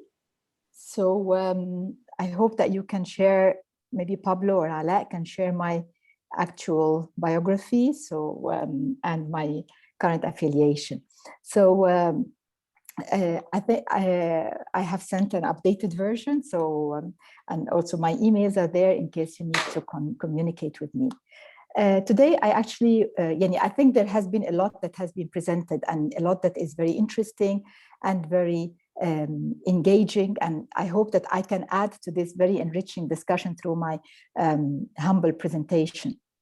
I will borrow Ala's, comments in saying that we are all approaching the area of cultural heritage management, from different perspectives and angling it. I come to it from the tourism perspective, and I really very much enjoyed all my previous presentations. Today, I'm going to talk a little bit about the concept of heritage innovation and really linking it to heritage economics and to where this kind of paradox constantly exists between tourism and heritage, and it's sort of like the enemy. I think there was many comments made earlier about the over-tourism process, demonstrations and phenomena that happened in Europe a few years ago, especially in areas like Barcelona and Venice. So there's always this kind of fine balance that we need to achieve, and I would move on to maybe explore a little bit when we come to approach the concept of heritage innovation. We would talk about heritage economics as an innovation.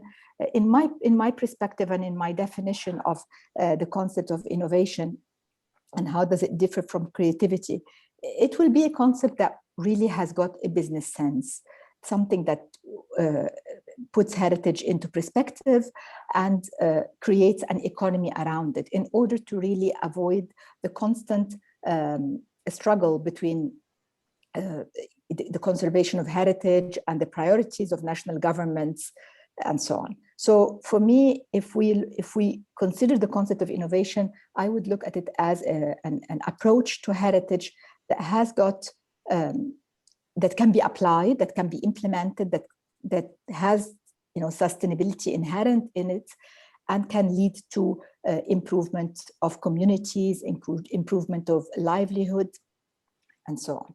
And I would approach this concept from heritage economics and really using this term heritage counts, from heritage management, looking at the concept of public versus private sector management of heritage, and this will be the focus of my presentation today.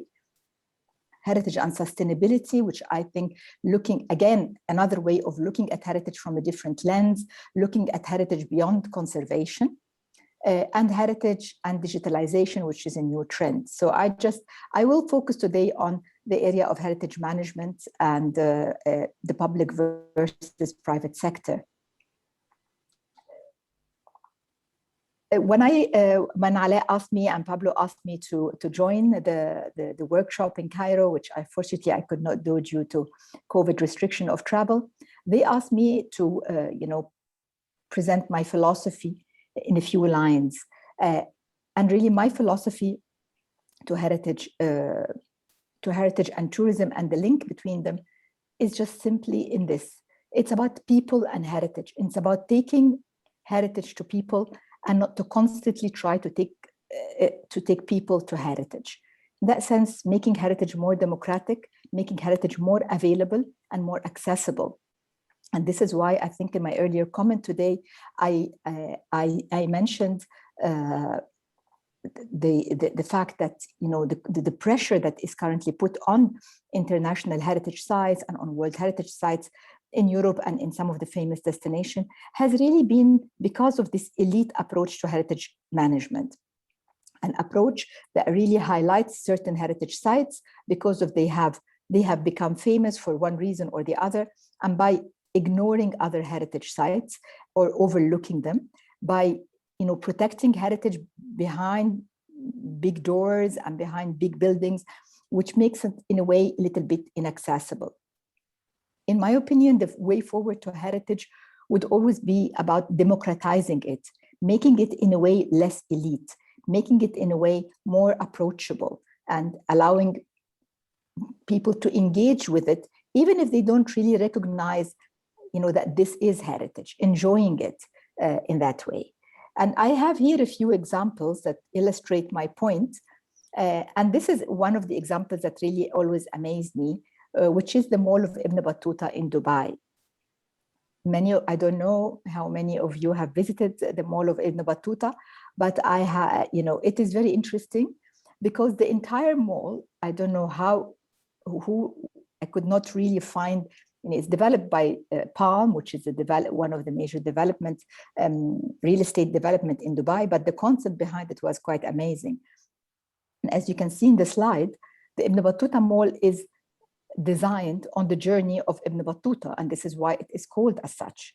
So as you walk along the sort of corridors of the mall and the different routes, which are lined by international shops, you are actually connected from one country to another by the journey of Ibn Battuta. And from one entrance, you get to the journey of Ibn Battuta, and from the other entrance, you get to the journey of Zheng He. Zheng He is also a Chinese traveler that coincided to travel at the same time, but in the opposite direction. It was fascinating to me the number of time and the number of people who have stood next to this elephant that you see on the slide to take a picture. And it was in the whole of India, and people assume that this elephant is because it's sort of in India. And where we conducted some field research for some publications, that was the reason, that it looked nice, and they took pictures of it. And actually, this is Ibn al-Jazari clock that was there together with a number of other Islamic scientific inventions that sort of illustrated the tools that Ibn Battuta have used and that were available to him to facilitate his trip, like the camera obscura and other elements. And my point here is that this was a clear example of taking heritage to people. Although people, for some reason or for some kind of shortcomings from maybe the mall authority itself, have not highlighted that. And the mall thereafter became known for other things, but not for the fact that it was a sort of a multiple use of places and a multiple use of location. And it was, place where it was frequented by many people, many of whom would not have voluntarily opted to go into a museum or to understand the journey of Ibn Battuta, but they have gone to the mall and they have been in touch with such exhibitions that were permanently located there. The research shows that very few of them understood what was that all about, but once there was a very slight and little interpretation, everything came together, why the mall was called Ibn Battuta, what is the, how they were engaged with it, and so on. So I just wanted to illustrate the concept of, taking heritage to people and democratizing heritage to sort of become accessible to the wider public. And in that way, I think we avoid, and this was something that I wanted to intervene on when the discussion about the sort of over tourism was started, that not all of these people going to the heritage sites can be really defined as cultural tourists. And many of them are really the same people who goes to Ibn Battuta Mall to shop. And the difference here is that they are the motivation of why people go to the heritage sites. Sometimes it is this over marketing. Sometimes it's this ticking the points that I have seen the pyramids. I have seen this amazing World Heritage Venice. But not necessarily for an inherent interest in this culture, tourism. And in that way, widening what is important heritage would be a very advisable approach. Another example that I could share with you is excavation that happened in Athens with the discovery of some archaeological remains in an underground station, where the authorities have decided to keep it, and it became a very familiar and frequented site by many of the commuters every day. So they encounter that heritage and they deal with it and they live with it, and maybe they know little about it, but they become less inhibited in understanding it and in appreciating it. And that was just a few examples that I wanted to share with you about the concept of democratizing heritage or taking heritage to people. I think I'm not going to go into another discussion about the SDGs, as I think many of us already know, but I think the highlighting the aspect of really how could heritage conservation, and especially through tourism as a tool, contribute to the SDGs through the adaptive reuse, avoidance of debris, the role of heritage in stabilizing community, as you will see in my coming case study in Oman, reduction of poverty due to kind of creation of new centers that are important and that are of interest, and creating that interest within these centers. So I think that looking at heritage from that particular lens is again a new approach, an innovative approach. It is currently more and more getting integrated within the discussion of heritage and going with heritage beyond the level of conservation.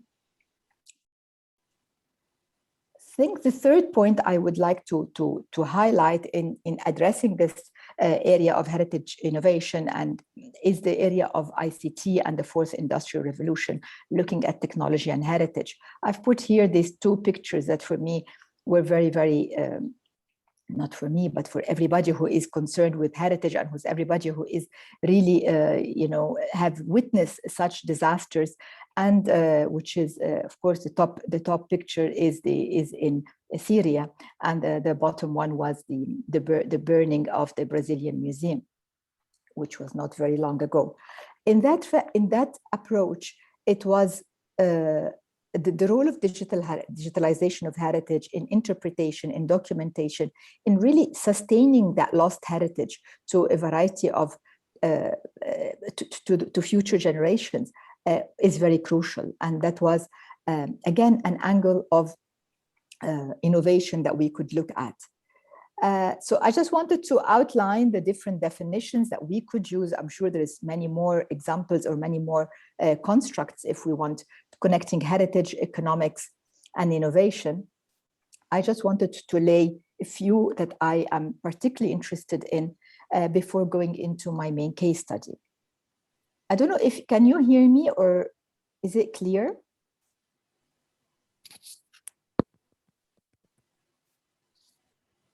There. Yes, hello. Everything is clear. Sorry. I just, it was very quiet. I wasn't sure if I was there. I would like to, so my fourth element in heritage innovation and in looking at this new approaches of heritage is within the area of heritage economics and heritage management.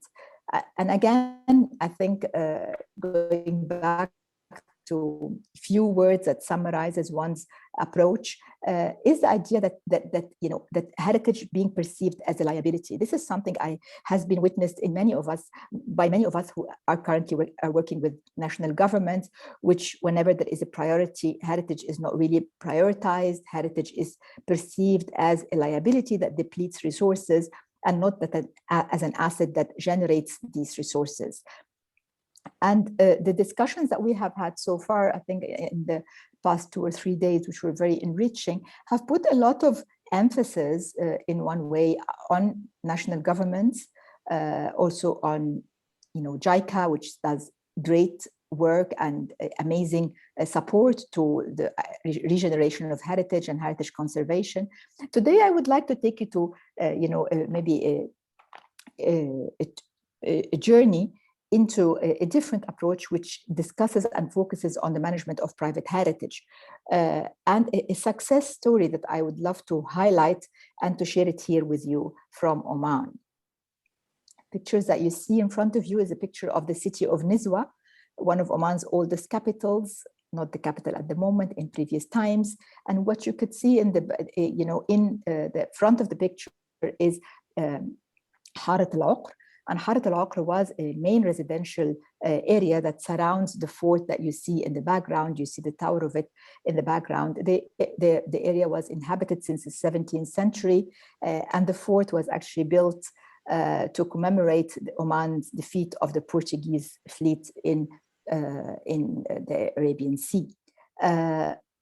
Following the Renaissance in Oman and following the post-1970s, with the arrival of His late Majesty Sultan Qaboos bin Said, there was a lot of improvement in the infrastructure. But what was remarkable that the communities were, because the areas were not conserved for a very long time, and they were mostly built in mud structures.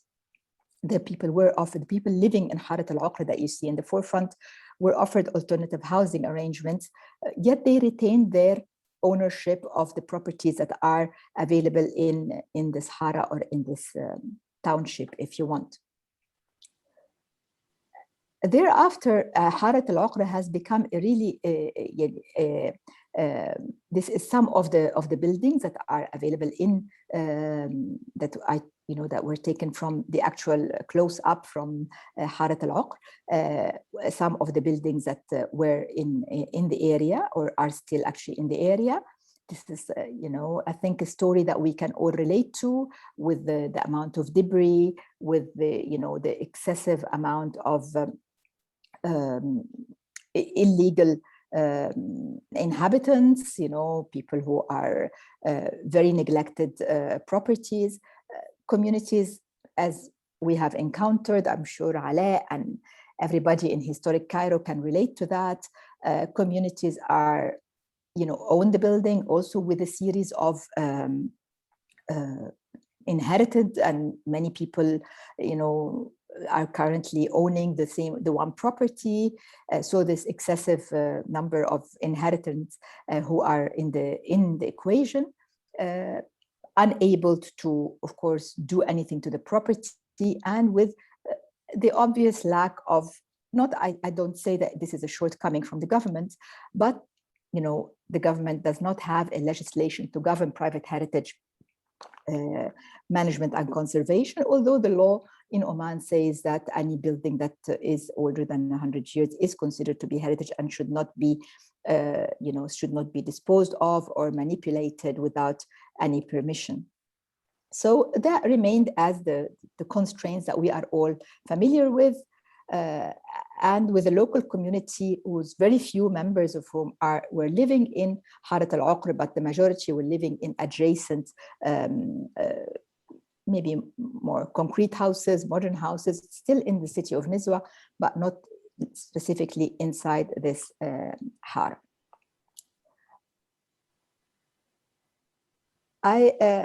that has happened since 2016 through an amazing initiative that was completely, bottom-up approach.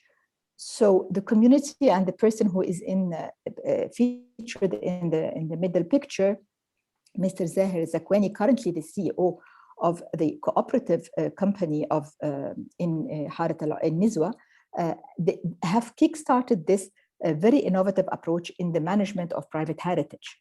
And that was currently, this is the current interiors of the buildings that I have shared with you before. Let me tell you how did that happen without any current, without really any government intervention beyond the legislation or the regulation that the government do to any hotel or to any inn. Another picture of the mobility and the transformation of the locality. This was done through a process that we called the members of the community. 126 members of the community have started what we call a closed joint company, or in Arabic we call them al-sharikat al-ahliya. This is it's a very unusual form of companies, because usually you will have a closed company with one or two members, or a company that is listed on the stock exchange and people buy shares in it, or a family company that is quite popular here in the Gulf area. But this was a closed joint company whose membership were people of interest and connection to the city of Nizwa. So only people from this particular Hara, and I hope you're familiar with the term Hara as in a small alleyway or a small township, if you want. So only members of this particular Hara, or people who owned previous houses in this particular locality, or people who lives and comes originally from the city of Nizwa. 126 of these members were attracted to set up this company. And the fantastic and the innovative approach, which I really again go back to the concept of the democratization of heritage, that each of these members, each of these shareholders were invited to participate with an amount of money that was as little as 5,000 Omani Riyal. This is something like maybe $15,000 or something like that, up to an unlimited amount, as long as it does not exceed 20% of the capital of the announced capital of that company. So lots of the people who already own houses or who were living in the community became members of shareholders to this company, and they were presented in there. The scheme started by offering, contacting all the previous owners of the area and offering them either that they come in as investors, or that they can, if they really are not interested to keep the property anymore, that the Nizwa closed joint company can purchase these properties from them. So they went in a process. Many people said, with all the properties with so many inheritance or like lack of interest, or people have moved away, they were up to selling the property to the company. So the local company purchased the properties, a number of the properties that were available in the Hara, and other people who really wanted to keep their property and they were attached to their heritage and to their identity, however they were living somewhere else, were willing to enter into a user-fract agreement with the company, where they can let the company lease, if you want, the property for a minimum of 25 years, where they were, in return, they are generating a monthly earning from that derelict property. So they have initiated that, and they have now developed a whole area that is mixed use, if you want. It is not an area that was only members of this community still live within Harat al-Uqr and had the idea and the imagination of transforming their own houses and actually running it themselves, following the concept of a cluster. Other members rented their houses to the company, and in other occasions, the company has itself purchased properties that would have otherwise been purchased by developers, other developers, or that has no interest in preserving the heritage. So they that initiative have started, and it's currently the Nizwa Heritage Inns have got almost 36 rooms. They've got a restaurant, they've got a gallery. They have also started up a number of other businesses. So at the moment they are managing another property that does not belong to them, that was developed by another member of the community who was inspired by the approach of the company, of the local company, to build his own property. But he said that they can manage that property, and hence they widened their stock of rooms, their supply, the room capacity has been enlarged, and they entered into the area of management of properties that are owned by other investors. They're also mobilized the local economy, because all of this restoration that took place within the Hara has been done in collaboration with local companies who understood the Sarouj structure and who understood the mud structure and how to stabilize these buildings and to bring it back to a utilized area. The Nuzul Nizwa Turathiya or Nizwa Heritage Inns are now very popular. You can look them up with very high rating on booking.com and other booking engines, and has been, a role model where other heritage communities or other historical villages or abandoned villages, as they are termed here in Oman, have gone, owners of these other properties have gone, and they are currently now also playing the role of consultants to a number of other similar abandoned villages in the vicinity of the governorates of the Dakhliya or the interior governorate in Oman. The community reaction has been amazing. The community are totally on board, because so many of them, almost everybody who owns a house in Harat al-Aqra has become a shareholder in this company and is generating, significant amount of profits. Of course, everybody has been affected by COVID, and but that, I think, as was mentioned by maybe Karim, I think previously, has instigated the interest of people from Oman to go and stay in these heritage inns and to really experience the old ways of living. The company also have invested in purchasing and encouraging the manufacture of sort of traditional, if you want, electric cars, battery operated cars that run in the vicinity, conducting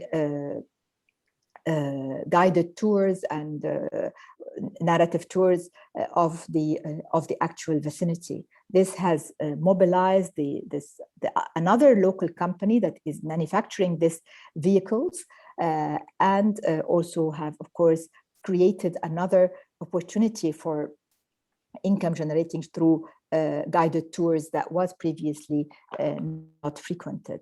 What happened in the community is amazing. As I showed you before, the city of Nizwa was dominated by Nizwa Fort. And within Nizwa Fort, there was the usual gazing tourists who go there, for a day trip from Muscat, where they just look around the fort and then, buy a few souvenirs and then leave back to Muscat, because there was nowhere for them to stay in the city. In our research, the community, the bazaar keepers, the souk, the shopkeepers, stayed open. In the past, they used to close by 5 o'clock because this is a time where the tourists depart. Now the souk is alive. It's open until 10 o'clock at night. The restaurants are frequented for lunches and dinners. And the whole atmosphere within this amazing city has been completely transformed. I just really wanted to present this case as a case of, a bottom-up approach, a case that has not, been able or did not really want to, knock on the doors of the national governments for the reasons that we have all discussed before, maybe was unable or unaware of knocking on the doors of international aid agency or donor agencies. And I think those of us who have worked here in the Gulf understand that this is not always a successful route for communities, even if they fulfill and they satisfy all the criteria. Many of the international donor organizations have got limited funding opportunities for GCC countries because it is always perceived on a national level and not on a local level. The success of this story really maybe comes to us as a light and as a hope that empowering local communities and that there is a lot of power within the local communities, and this power has led to a very successful project, something that maybe it's not very common in such complicated circumstances. I always say that this is not the end, but this is a beginning of a new form of managing private heritage, and this could also be maybe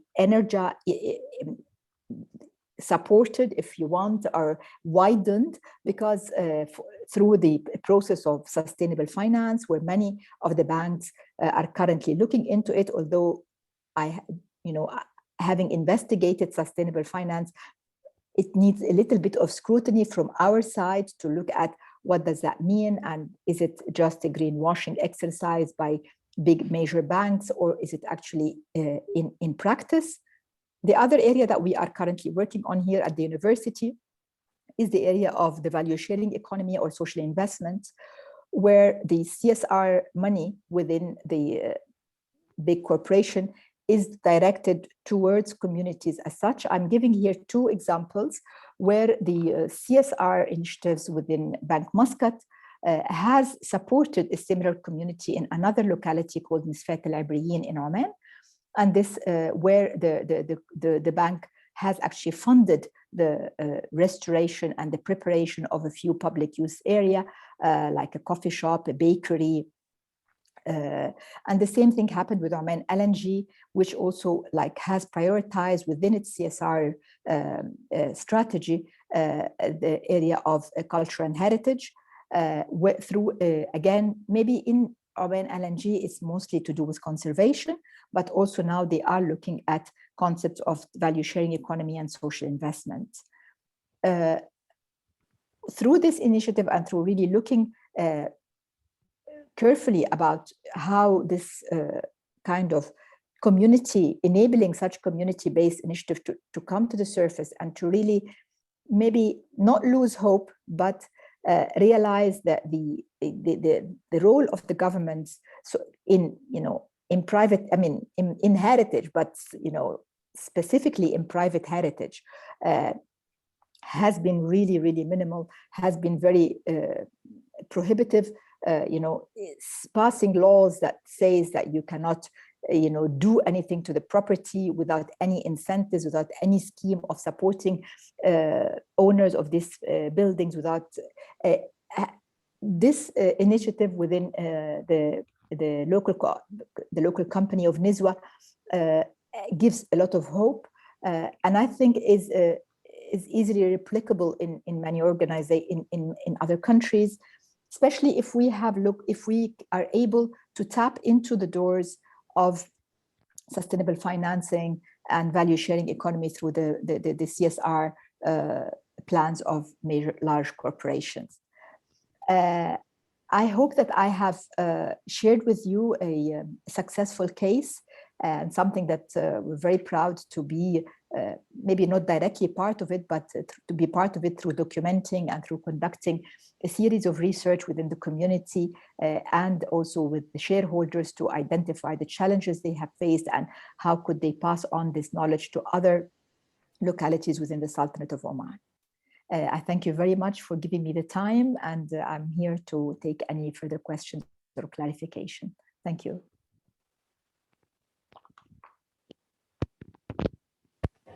Yes, thank you very much, Heba. I give the word to Secretary.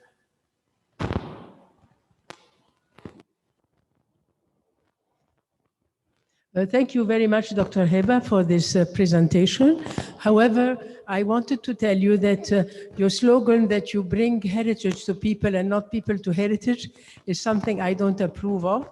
I think that in countries that have heritage acquaintance should start at school, because then you will have responsible citizens, and then tourists can come to the mall, but the inhabitants of the country should be exposed to school and to literature, talking about Ibn Battuta instead of reading simply Mickey or I don't know, Tarzan or something of the sort. Sorry. So I think that there should be in the school, and these will prepare this society that will then help you in making heritage known to tourists. But we need to start in schools and with literature for children. Thank you. Pablo, I don't know if you want me to answer in the end, or would you like to take more questions or comments? Yes. My comment, I mean, the case study you presented in NISWA is very interesting. For European, I mean, I have been talking a lot with Allah about the potential. Hello? Yes, I'm here. The potential of the Haras as a tool for development.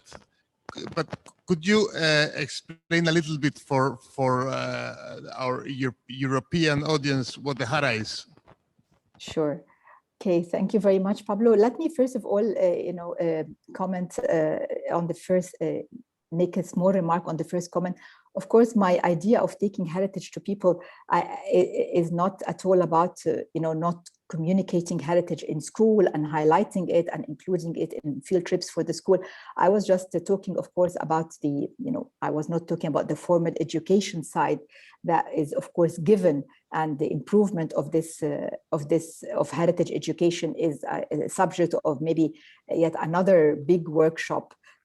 Definitely in places like Egypt or even here in Oman, the importance that is placed on heritage and on historical knowledge, and is also not given the right attention. And definitely, I never meant to exclude educational side from that. So I'm with you definitely, and it was a concept that is to do more with when students study this heritage at school, they also go out in the public and encounter it in exhibitions, in places that they can see and frequent, and it does not become something that requires an extra effort given the lack of awareness that is currently prevailing in some of our societies. I go back to Pablo's point and the concept of al-Hara. And al-Hara are small, if you want to, residential, cohesive residential arrangements, usually with a sabah, which is like an entrance point, almost like some of them are gated, and some in the past they were gated, but then the gates were not, at the moment are not there. And it is, an amalgamation of very close residential houses that you have seen in the pictures. And in Oman, there is many of this harat, because in the rural areas that has been abandoned, as I said, only because there was alternative housing that was offered, but people still feel attached to it, and they always felt challenged about what they should be doing to their old residential places. I don't know, probably Pablo would explain better than me the concept, maybe in more heritage related terminology, but this is what I can contribute to the explanation of that concept. Thank you.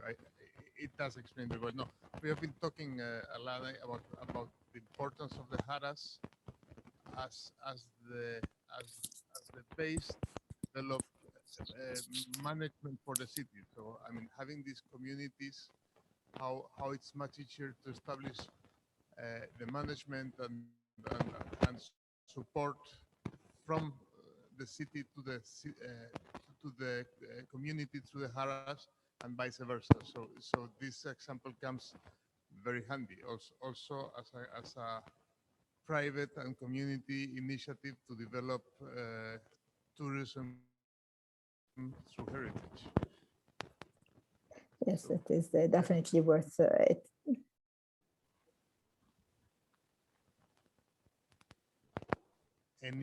Anyone has any questions or comments? There is a question online. Yes, I think so. Can you open his?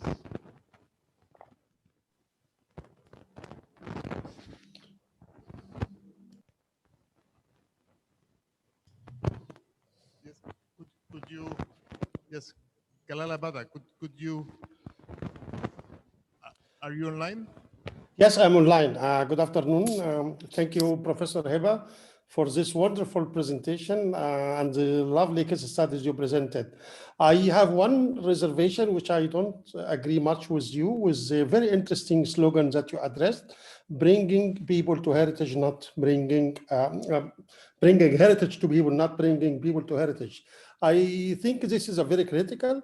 Actually, we are calling for the integration of heritage into the everyday life, not everyday life of just a practice, working, education, or just living, but also to for other people outside the historical areas to be involved.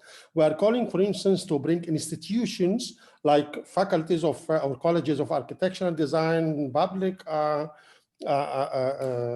affairs and whatever of this kind of civil institutions to have seats inside the historical city, and therefore people will have a better awareness and will have also better insight into the not only the daily life but also the normalized heritage within the city. So I'm afraid that the statement you addressed is a little bit risky in one sense. In the meantime, also, I don't agree much with you with the Ibn Battuta. Ibn Battuta is a sort of fabricated heritage. And therefore, there is also another risk of losing the authenticity and the integrity of the heritage if we just have a look on replicas or whatever of models, in spite of the atmosphere inside the mall and mixing shopping with entertainment and with culture is highly interesting. But meanwhile, I don't think that this serves much the heritage. Maybe it's very useful for tourists as a tourist destination in a way or another. It's another character, another, let's say, atmosphere for shopping and entertaining. But meanwhile, it's not that much useful for heritage. Thank you. Thank you very much, Dr. Galel. Thank you for, I think maybe there was a bit of a misunderstanding of my statement or it was not clear, but I think I totally agree with you.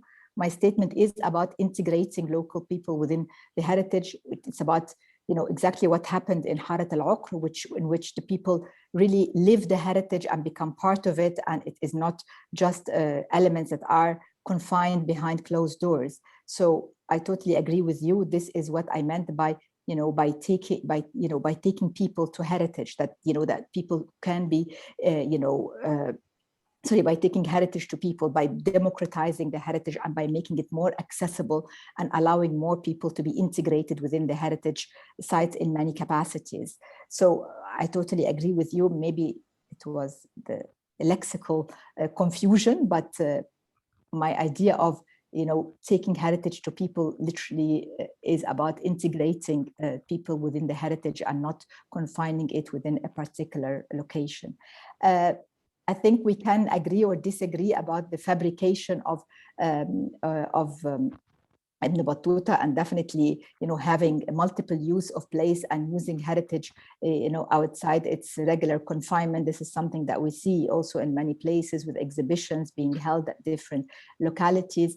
Of course, there is always good to have different opinions, and I'm not sure about, anyway, this is something that I felt was very interesting and that has, created a curiosity and started the discussion about characters that we do not encounter in the daily life. I mean, it's not where we're going to go to. If we are going to go to a museum, we're not going to go to Ibn Battuta Mall. But if we are never going to touch a museum and we, understand something about the journey of Ibn Battuta in a different context, it might also inspire us to explore a bit more. But as I said, it's always enriching for academics to have different opinions and to discuss these opinions. Thank you very much. As we said the first day, we can agree to disagree, but I think, having visitor center that explain the history of a place without falsifying and without taking out the authenticity of the city is a valid way to bring tourism. Dr. Dalila Al-Kerdani has a question. Hello, Dr. Dalila. It's not a question. Do you hear me? Yes. It is not a question. Actually, I want to emphasize on what Heba has said about the association or the company for owners. You remember yesterday when I mentioned that we should have an association for investors from the heart. I think even a company with revenue making would be much better. So I just wanted to emphasize on this important concept for our recommendations, Pablo and Ala. Thank you, Dr. Heba. It's really very interesting. It's my dream to visit Oman. I have not been before, but I heard a lot about the heritage conservation, and your presentation was really wonderful to me. Thank you. Thank you very much. Thank you, Dr. Dalila. I've also been longing to meet with you and to get to know you more. You're very welcome to come to Oman and to visit. And I really want to re-emphasize your point. I think the idea that maybe I kick-started my presentation with about the concept of heritage innovation becoming something that we can apply and can really generate an income is really maybe a little bit de-romanticizing the heritage approach, but you really need to, I wish I could bring Mr. Zahir Zakwani to such a discussion. It was a bit late to ask Ala and Pablo if we could do that, but you could see the interest of the people, the widespread almost infestation into the society where everybody who had a house, he might have had the resources, but they did not have the idea that this will be attractive to the tourists, whether they're local or international. Almost the entire Hara has been now renovated, not only by Nizwa Heritage Inns, but by even the owners themselves who found a lucrative source of income while preserving their old homes. So in Oman now there is at least 3 of these projects that have done this Sharikat al-Ahliya, or this closed joint companies.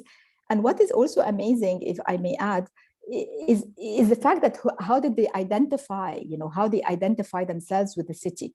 People who have left the city for a long time, maybe they have made the wealth elsewhere, but they just came back and they have put in maybe not the 5,000 Omani Riyal, but up to 500,000 because they could afford this. And this is how they managed to purchase the properties that were derelict and to reinvest in them.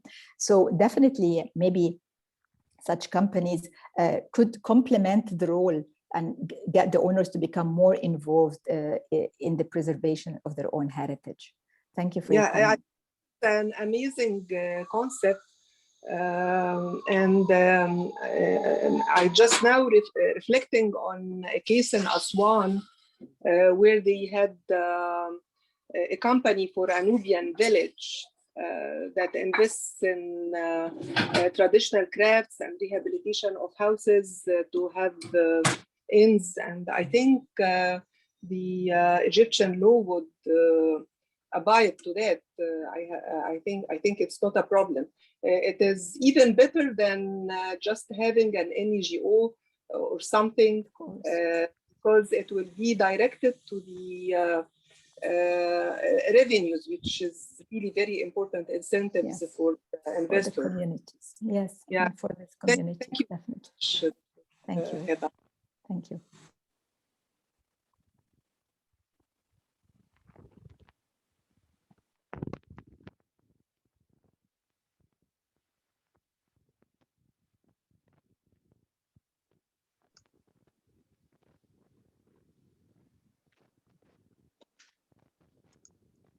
Hello. Yes. Karim, you have a question for Eva? Yeah, thank you, Pablo. Dr. Heba, thank you for like excellent presentation. I think the day brings to all along, and thank you for Pablo and Ala as well for bringing this stellar group of presenters. I had like a very quick question about like the company that's been created in NISWA. In your opinion and based on your experience, not only in Oman and other countries as well, how can we address the issues of like the bigger picture, the political economy of tourism, of like manipulation of large like tycoons and a consortia of like big companies? Because okay, that can work on a limited level, but in the end, where at least the case in Egypt, for example, like the industry is controlled totally from abroad. Like the vast majority of like tourist revenues are being captured even before like the tourist enters the country, and what's left is some leftovers, and like either for like service operator, like the destination managers, or like small scale like businesses and so on and so forth. In your opinion, how can we break this vicious cycle and like work on more like revenue capture on the local level that can actually defeat this like I think it's rampant model, at least in a country like Egypt?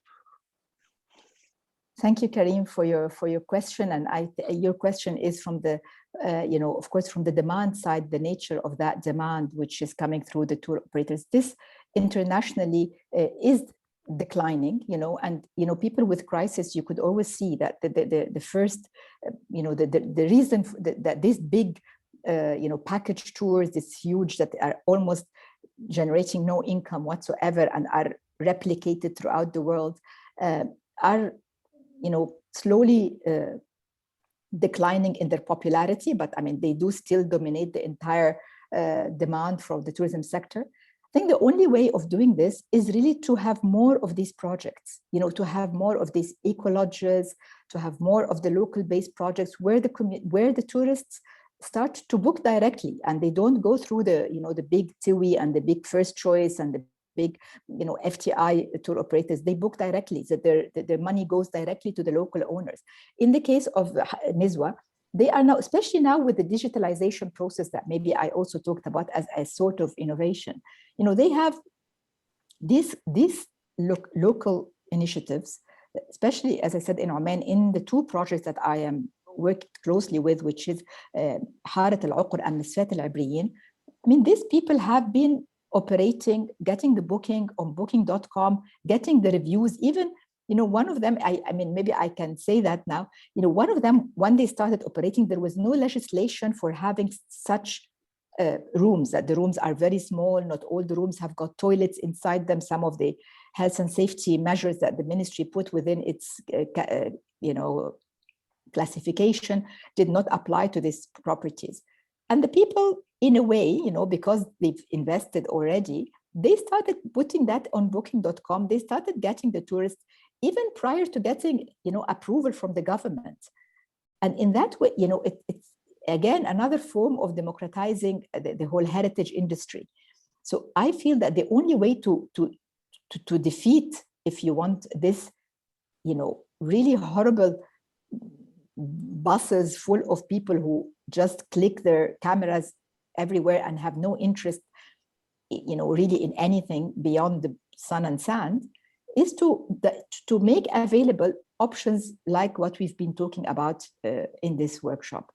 Options that allows to cut the mediator, which is now possible because of digitalization, and to directly communicate, you know, with such projects, and this they survived. You know, they were the last to go down in any of the crises.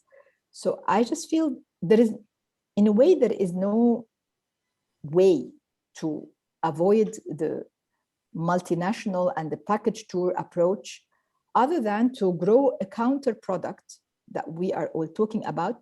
And I think with the rise of the awareness about the SDGs, about communities. I think it is, you know, things have changed now in this generation from a previous generation. And I feel that more and more people, more and more of the younger generations are not really interested in this package tours. It is a phenomena of, you know, a certain aspects of the demand. As I said, sadly, they still dominate, you know, something like 75% or 50%, if you want, from the local international from the international tourism movement.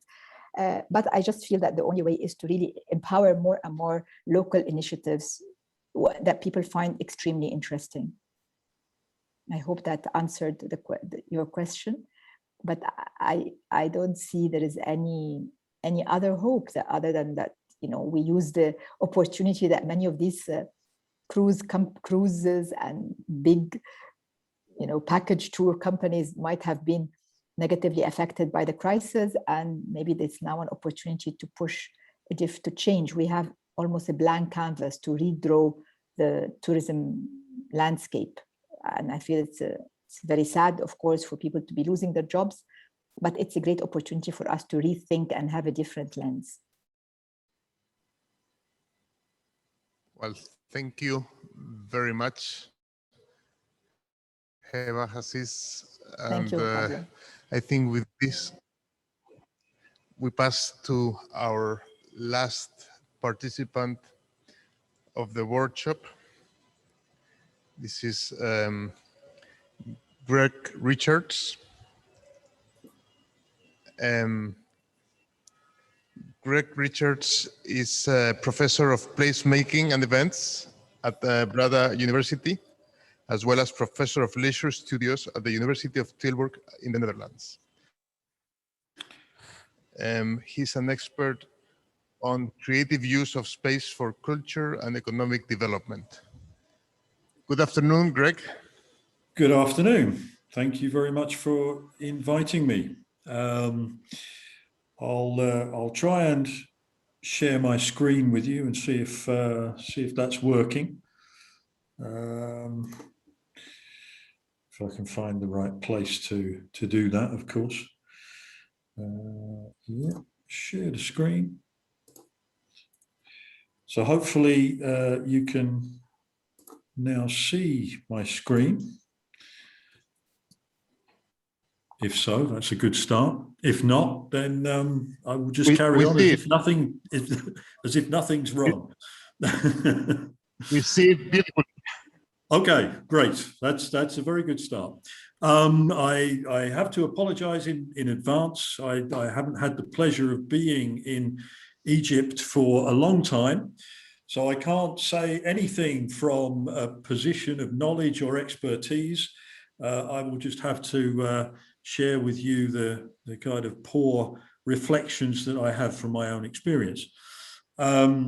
We basically have been looking at the development of cultural tourism for the past 30 years or so. And over that time, we've seen considerable changes in the cultural tourism market. So it's very interesting to go back to conversations about package holidays. I haven't really been talking about that for the last 10 or 15 years in a European context. So it's interesting to know that that is still a big issue in Egypt. Probably that's something you need to talk to the government about rather than the commercial sector. But anyway, I will try and give you some kind of view on what has been happening with cultural tourism in recent decades and what kind of implications that might have for current developments. And in particular, think about the need for more creativity in the development of the relationship between culture and tourism. Before the pandemic, we could estimate that cultural tourism accounted for over 500 million trips in total in the international tourism market. The market share of cultural tourism has been fairly consistently around 40% of global tourism, depending, of course, on the way in which you define it. And I'll come back to that point in a minute. Of course, now with the pandemic, cultural tourism, just like all other tourism, has been decimated, but one would anticipate that it will come back to similar levels, at least in percentage terms, fairly soon.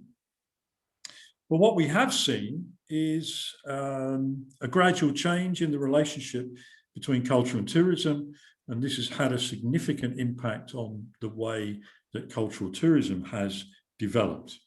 So historically, people trace the start of cultural tourism back to the Grand Tour and fairly elite people consuming high culture in esteemed institutions such as the great museums.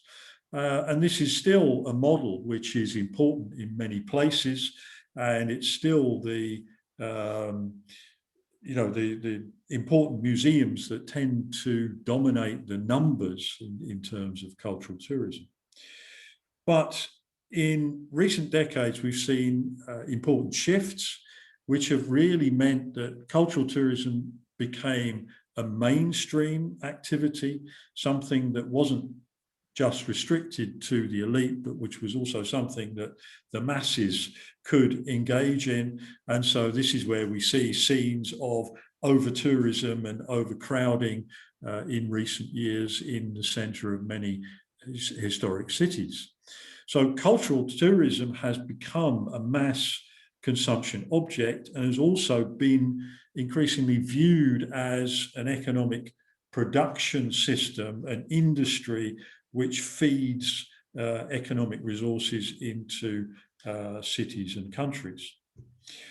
But another change that has taken place even more recently is what Pierluigi Sacco calls culture 3.0, culture as a sphere of co-creation between locals and residents. And this is an idea that was mentioned in the discussion just now, that people are increasingly seeking to consume the local. They are booking their own stays in Airbnb apartments. They are being led to local experiences by curators, such as Spotted by Locals. And so certainly in Europe, we can see an increasing sphere of cultural tourism, which is much more about the consumption of local intangible experiences. And this also relates to a change in the role of heritage in cultural tourism, because we can see in the Heritage 1.0 situation of the Grand Tour that it was about saving those stones for the elite to gaze at, whereas in Heritage 2.0, it's about trying to attract those masses of consumers to spend their money in tourist destinations. But I think increasingly, and as recent presentations have emphasized, Heritage 3.0 is heritage made by and for and enjoyed by the people in general. And so what we see is a shift in the meaning of cultural heritage and the role of cultural tourism from being a more educational pastime to being a much more relational one. It's about building links between people and places through heritage and through tourism. And this relates to an overall development in the economy from the more traditional forms of economic activity, such as extracting commodities or making goods or delivering services, into the contemporary experience economy, which is really where cultural tourism began to take off. Places began to stage cultural experiences for tourists. And arguably, we're now seeing a further development into what Pine and Gilmore have called transformations, where people who are becoming increasingly disillusioned with mass experiences are seeking experiences which actually change them as people. So it's no longer just about going to places to take photographs of heritage, but about having cultural and creative experiences which will change you as a person, such as learning a language, learning to cook, learning to paint, and all these kind of things. So things are changing in the cultural tourism market. And the focus of cultural tourism is changing as these different forms of cultural tourism develop. So whereas in the past, tourism was very much related to physical, tangible materials, such as built heritage and museums, but also, of course, natural resources such as beaches or mountains. These days, we talk much more about intangible resources. And these are things like image and identity and lifestyle, things that you've been talking about in the rest of this meeting. And so people talk not so much about the things they've seen, but about the atmosphere that they have experienced. And so the way in which cultural tourism is being produced and consumed is changing quite significantly. And we can see also a significant change in the nature of the cultural tourist. And in particular, there is a shift from what we might term the specific cultural tourist towards the general cultural tourist. And by a specific cultural tourist, I mean somebody who travels specifically for a cultural or heritage experience. Their motivation is really to see or experience something cultural. But in fact, these days, what is far more important in the cultural tourism market is the general cultural tourist. Someone who is not necessarily traveling for culture, but who encounters culture during their travel.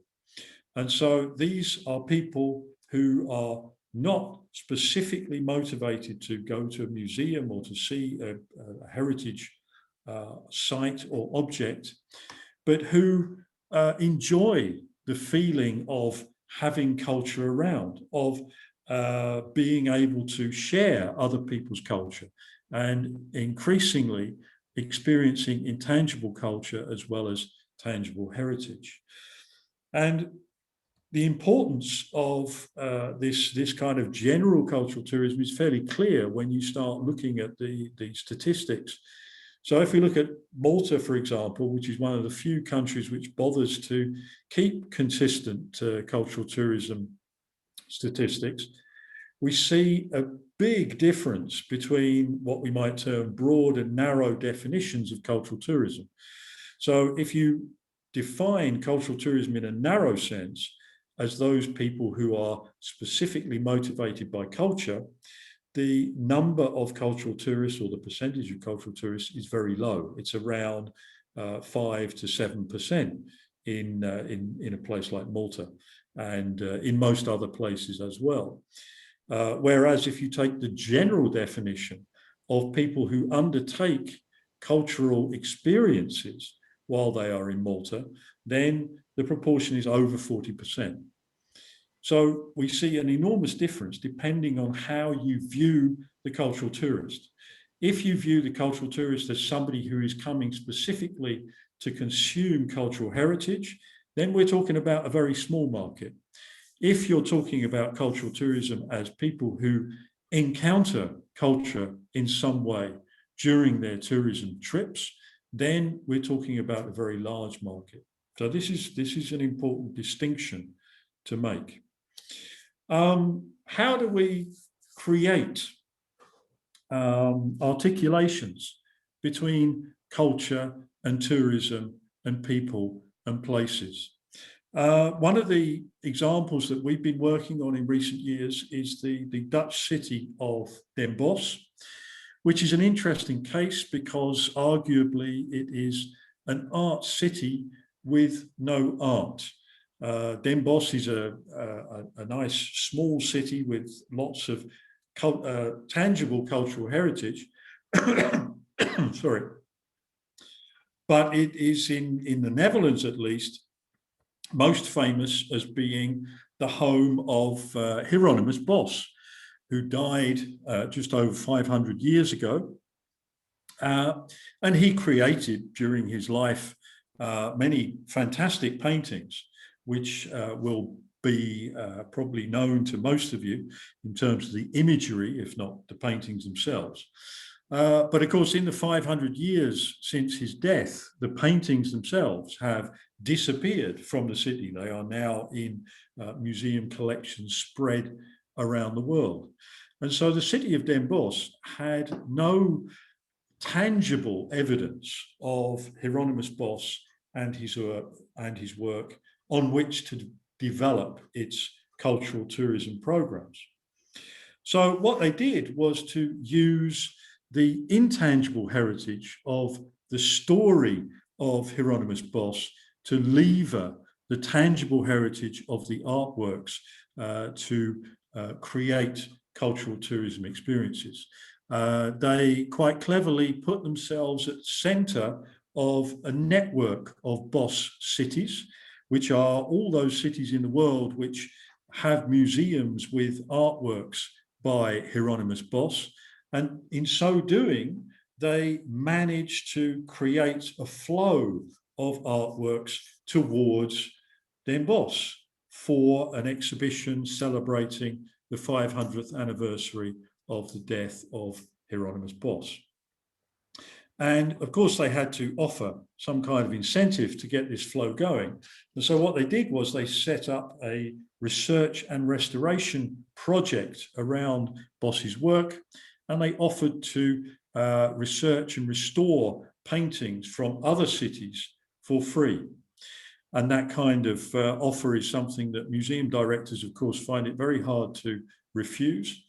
And that was very successful in getting paintings going to Den Bosch in 2016 to provide the basis for an exhibition. So this whole program was based on an interesting piece of creativity, which involved, for example, the use of networks. It was also based on the development of a program of cultural activities around the work of Hieronymus Bosch, and in particular using his creativity as an inspiration for contemporary creative activities and cultural programs.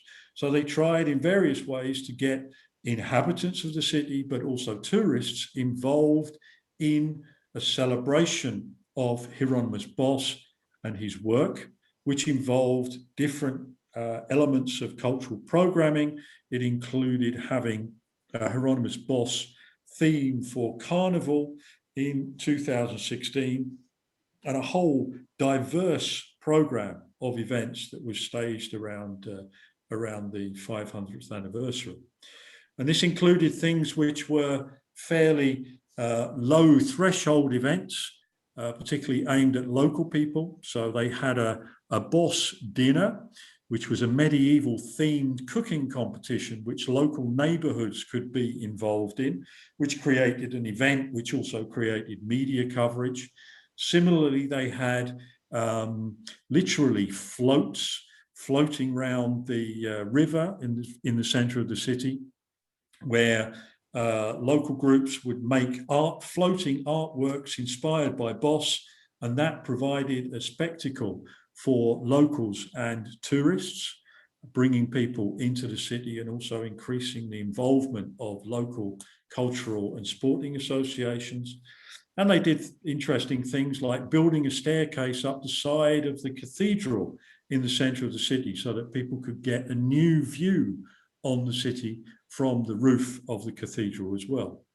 And all of these kind of creative programs were essentially about involving people with Bosch's art.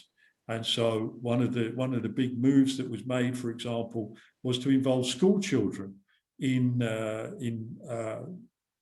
visiting the exhibition, but also in creating their own artworks around the life of Bosch.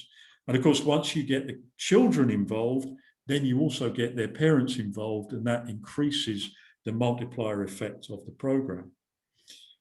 There were very interesting moves in a creative sense, because one of the paintings which did not make it to Den Bosch for the exhibition was the Garden of Earthly Delights, probably his, well, yes, it is his most famous artwork.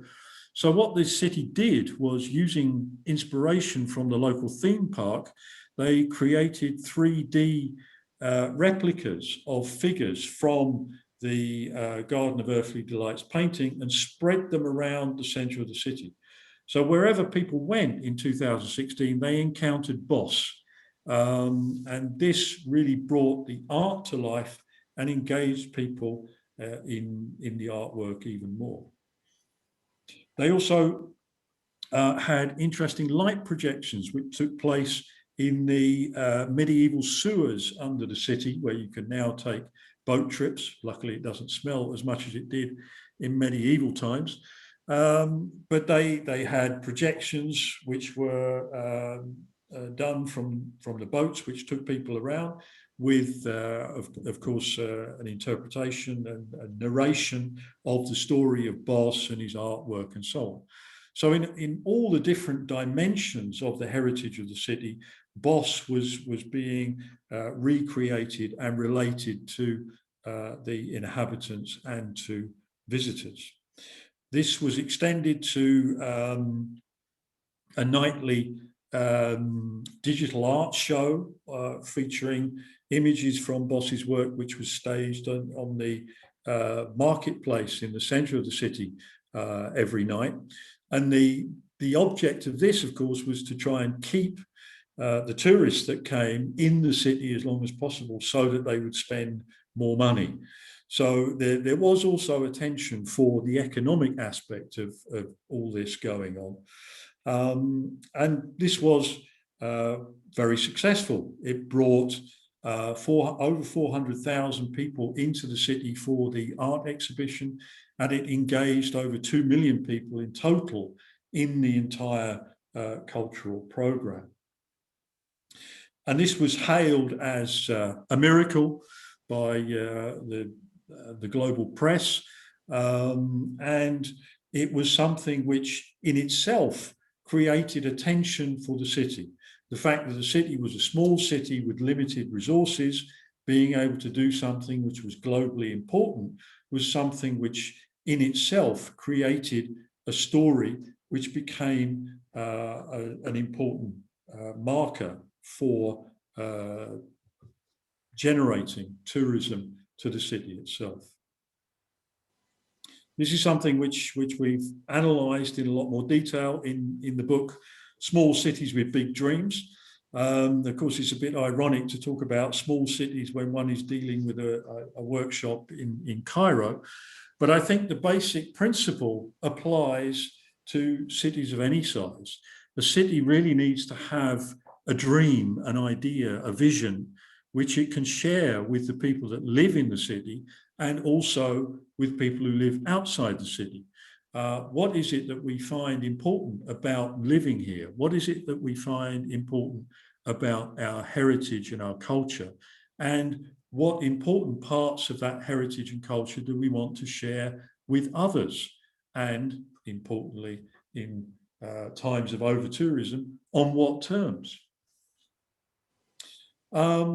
The principles that we derive from our analysis of the Den Bosch case are fairly simple, or at least they look fairly simple when we put them into a model.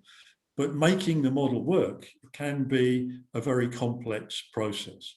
Basically, what we argue is that you need to think about the resources that you have, and these, of course, in most cities, importantly include the tangible cultural heritage resources that the city has, but it also includes intangible resources.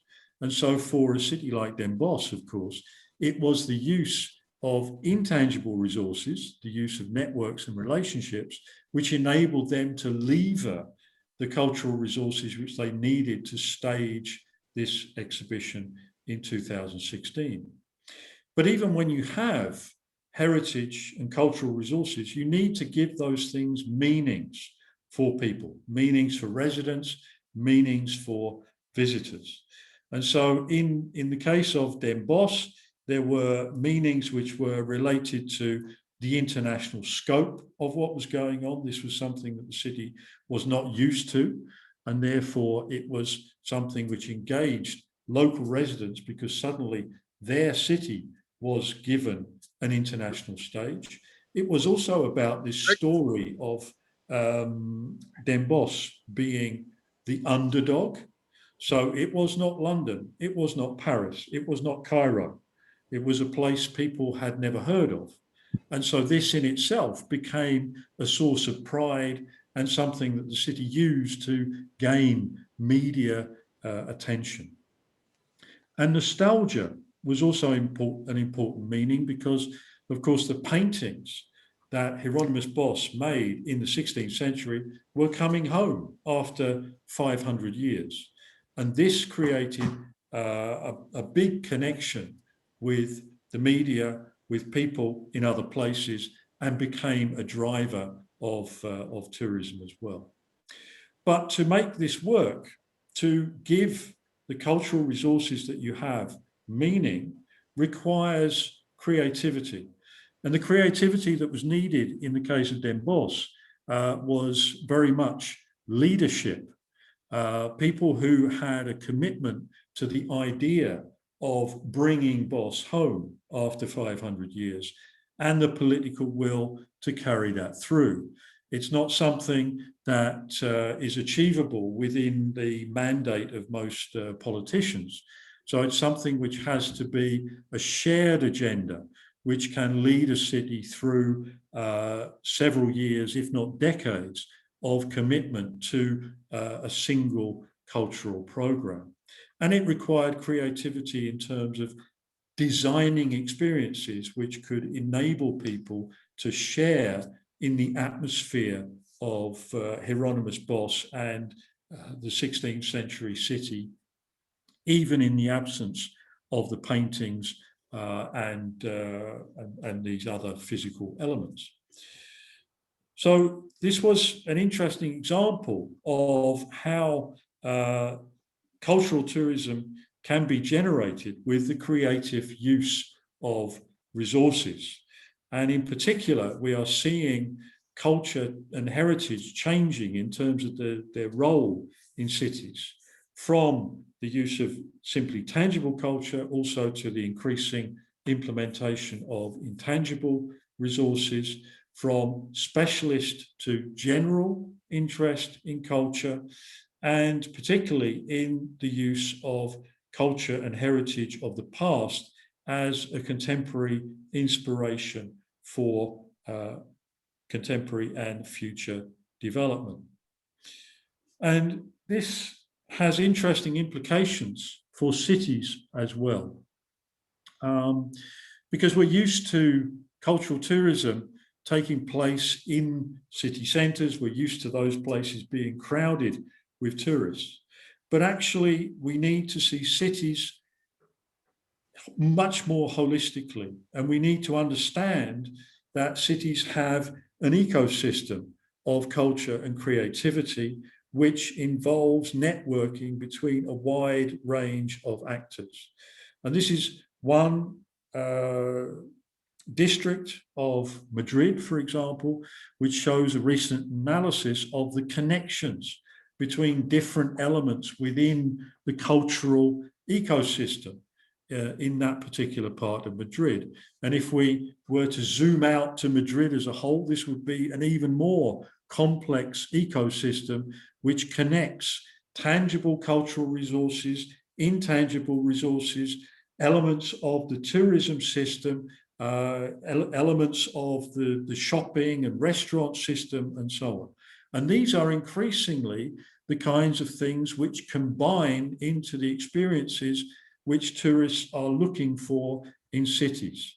So if we think particularly about the general cultural tourist who is there more for an atmosphere which is cultural than for a specific cultural attraction, then these are the kind of elements which it is important to tie together in the city to provide that experience.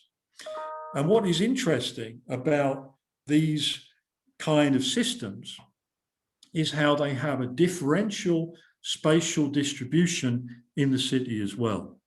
There's an interesting analysis of the Mexican city of Oaxaca, by Daniel Pereira Fernandez, which shows how there is a big difference between traditional cultural tourism systems in the city and new, what we might call creative cultural tourism systems.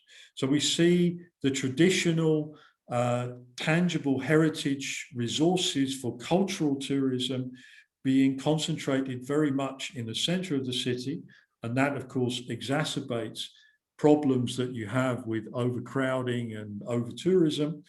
Whereas if we look at a more broad view of creative tourism, then we see that creative tourism is beginning to spread to many different areas of the city.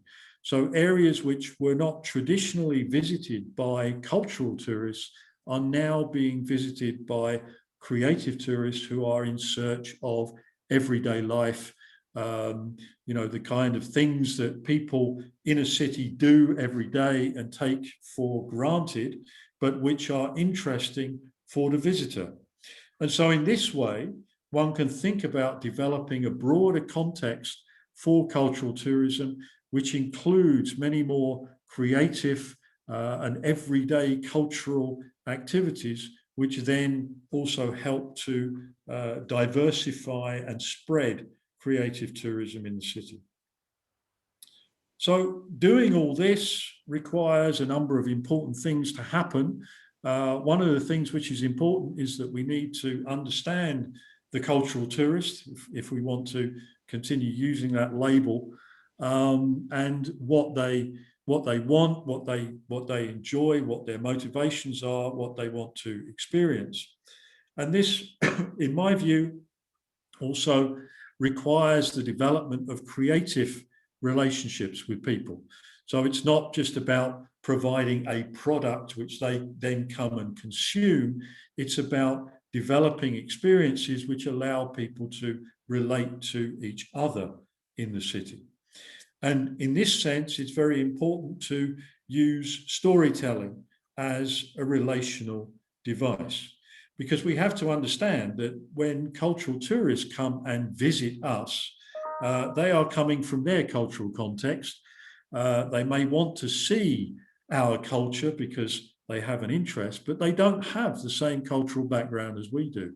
So the stories that we find interesting from our own cultural perspective are not always the same things that people from elsewhere find interesting from their cultural perspective. So we need storytelling as a means of connecting the culture of the local with the culture of the tourist. And in doing that, we really need to use the meaning of place, because by identifying the meaning of places, you use important elements which can link local people, local culture and heritage with the people who come to experience it. So that's basically my message very briefly today. There's a lot more of this type of research which is available. You can go to my academia or ResearchGate sites if you want to find out more. But of course, I'm happy to answer any questions that you may have now. Thank you very much.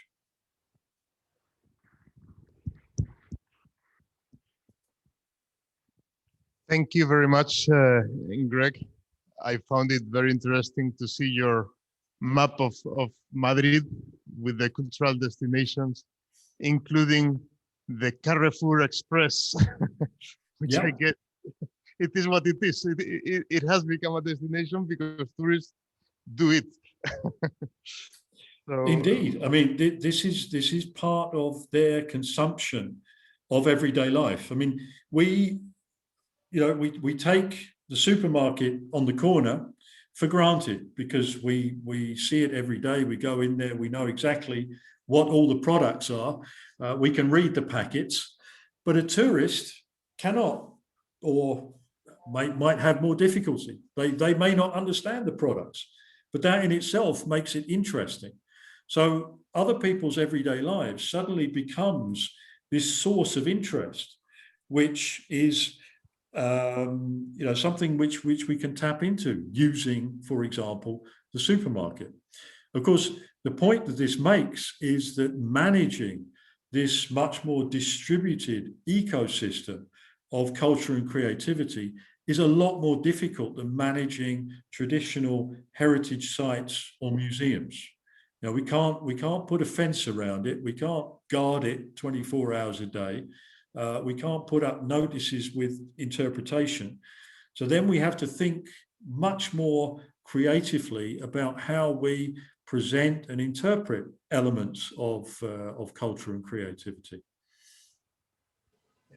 I have to say, living in a historic city as Madrid, nothing to do with Cairo, and I mean the amazing beauty you encounter in this historic city, but still our tourism is overwhelming, no? And at least it concentrates in several the historic neighborhoods. So when I hear you talking about creative tourism and this tourism spreading out of the usual paths, I fear it, to be honest, because at least now you can escape from it. I wonder what the future is, because the truth is, everybody talks about sustainable tourism. Authorities don't care about sustainable tourism. They want tourism and they want to milk the cow. Yeah, this is the mistake of seeing tourism primarily as an economic function. Of course, the reason that many policymakers want to develop tourism is economic. But in fact, the most important effects of tourism go far beyond the economic. They go deeply into the social and cultural areas of our lives. You know, I moved to Barcelona because of tourism. Pure and simple. I went there as a tourist and I ended up as a resident. So these are things that make real impacts in people's lives. And we need to think far beyond the economic if we are to make the best use of it. Because tourists who come don't just bring money, they also bring their ideas with them. And they can contribute to the cultural life of the destination, the creative life of the destination, and they can become a resource as well as a nuisance. I mean, I think of the example of Angkor in Cambodia, no? Where, I mean, they changed the parameters of tourism. I mean, in the end, tourism in Angkor represents what, 15% of Cambodia's GDP, probably more than that.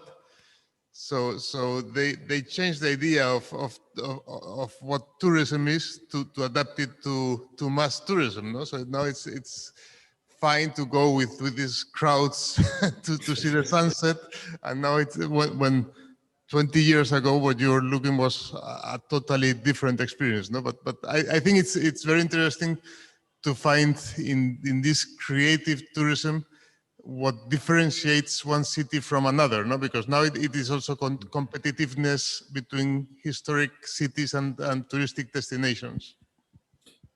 Yeah, I mean, if you concentrate only on tangible heritage, then it becomes a kind of checklist of monuments that you need to see.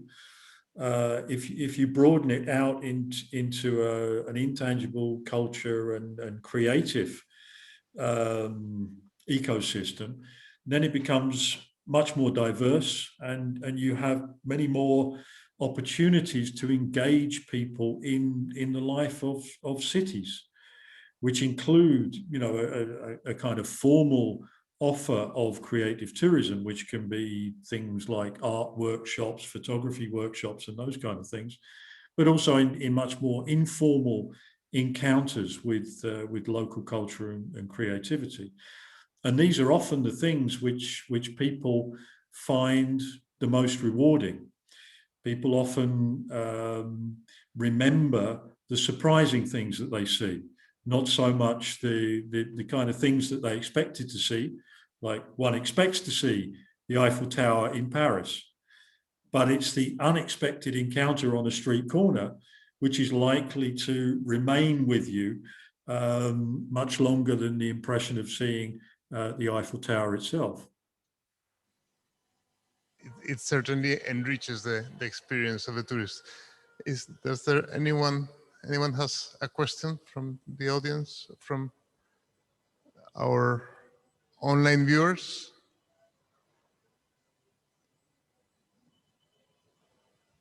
No questions? Well, Greg, I think this is it. Thank you for your participation. We Thank appreciate you. it. And hope to see, is there anyone?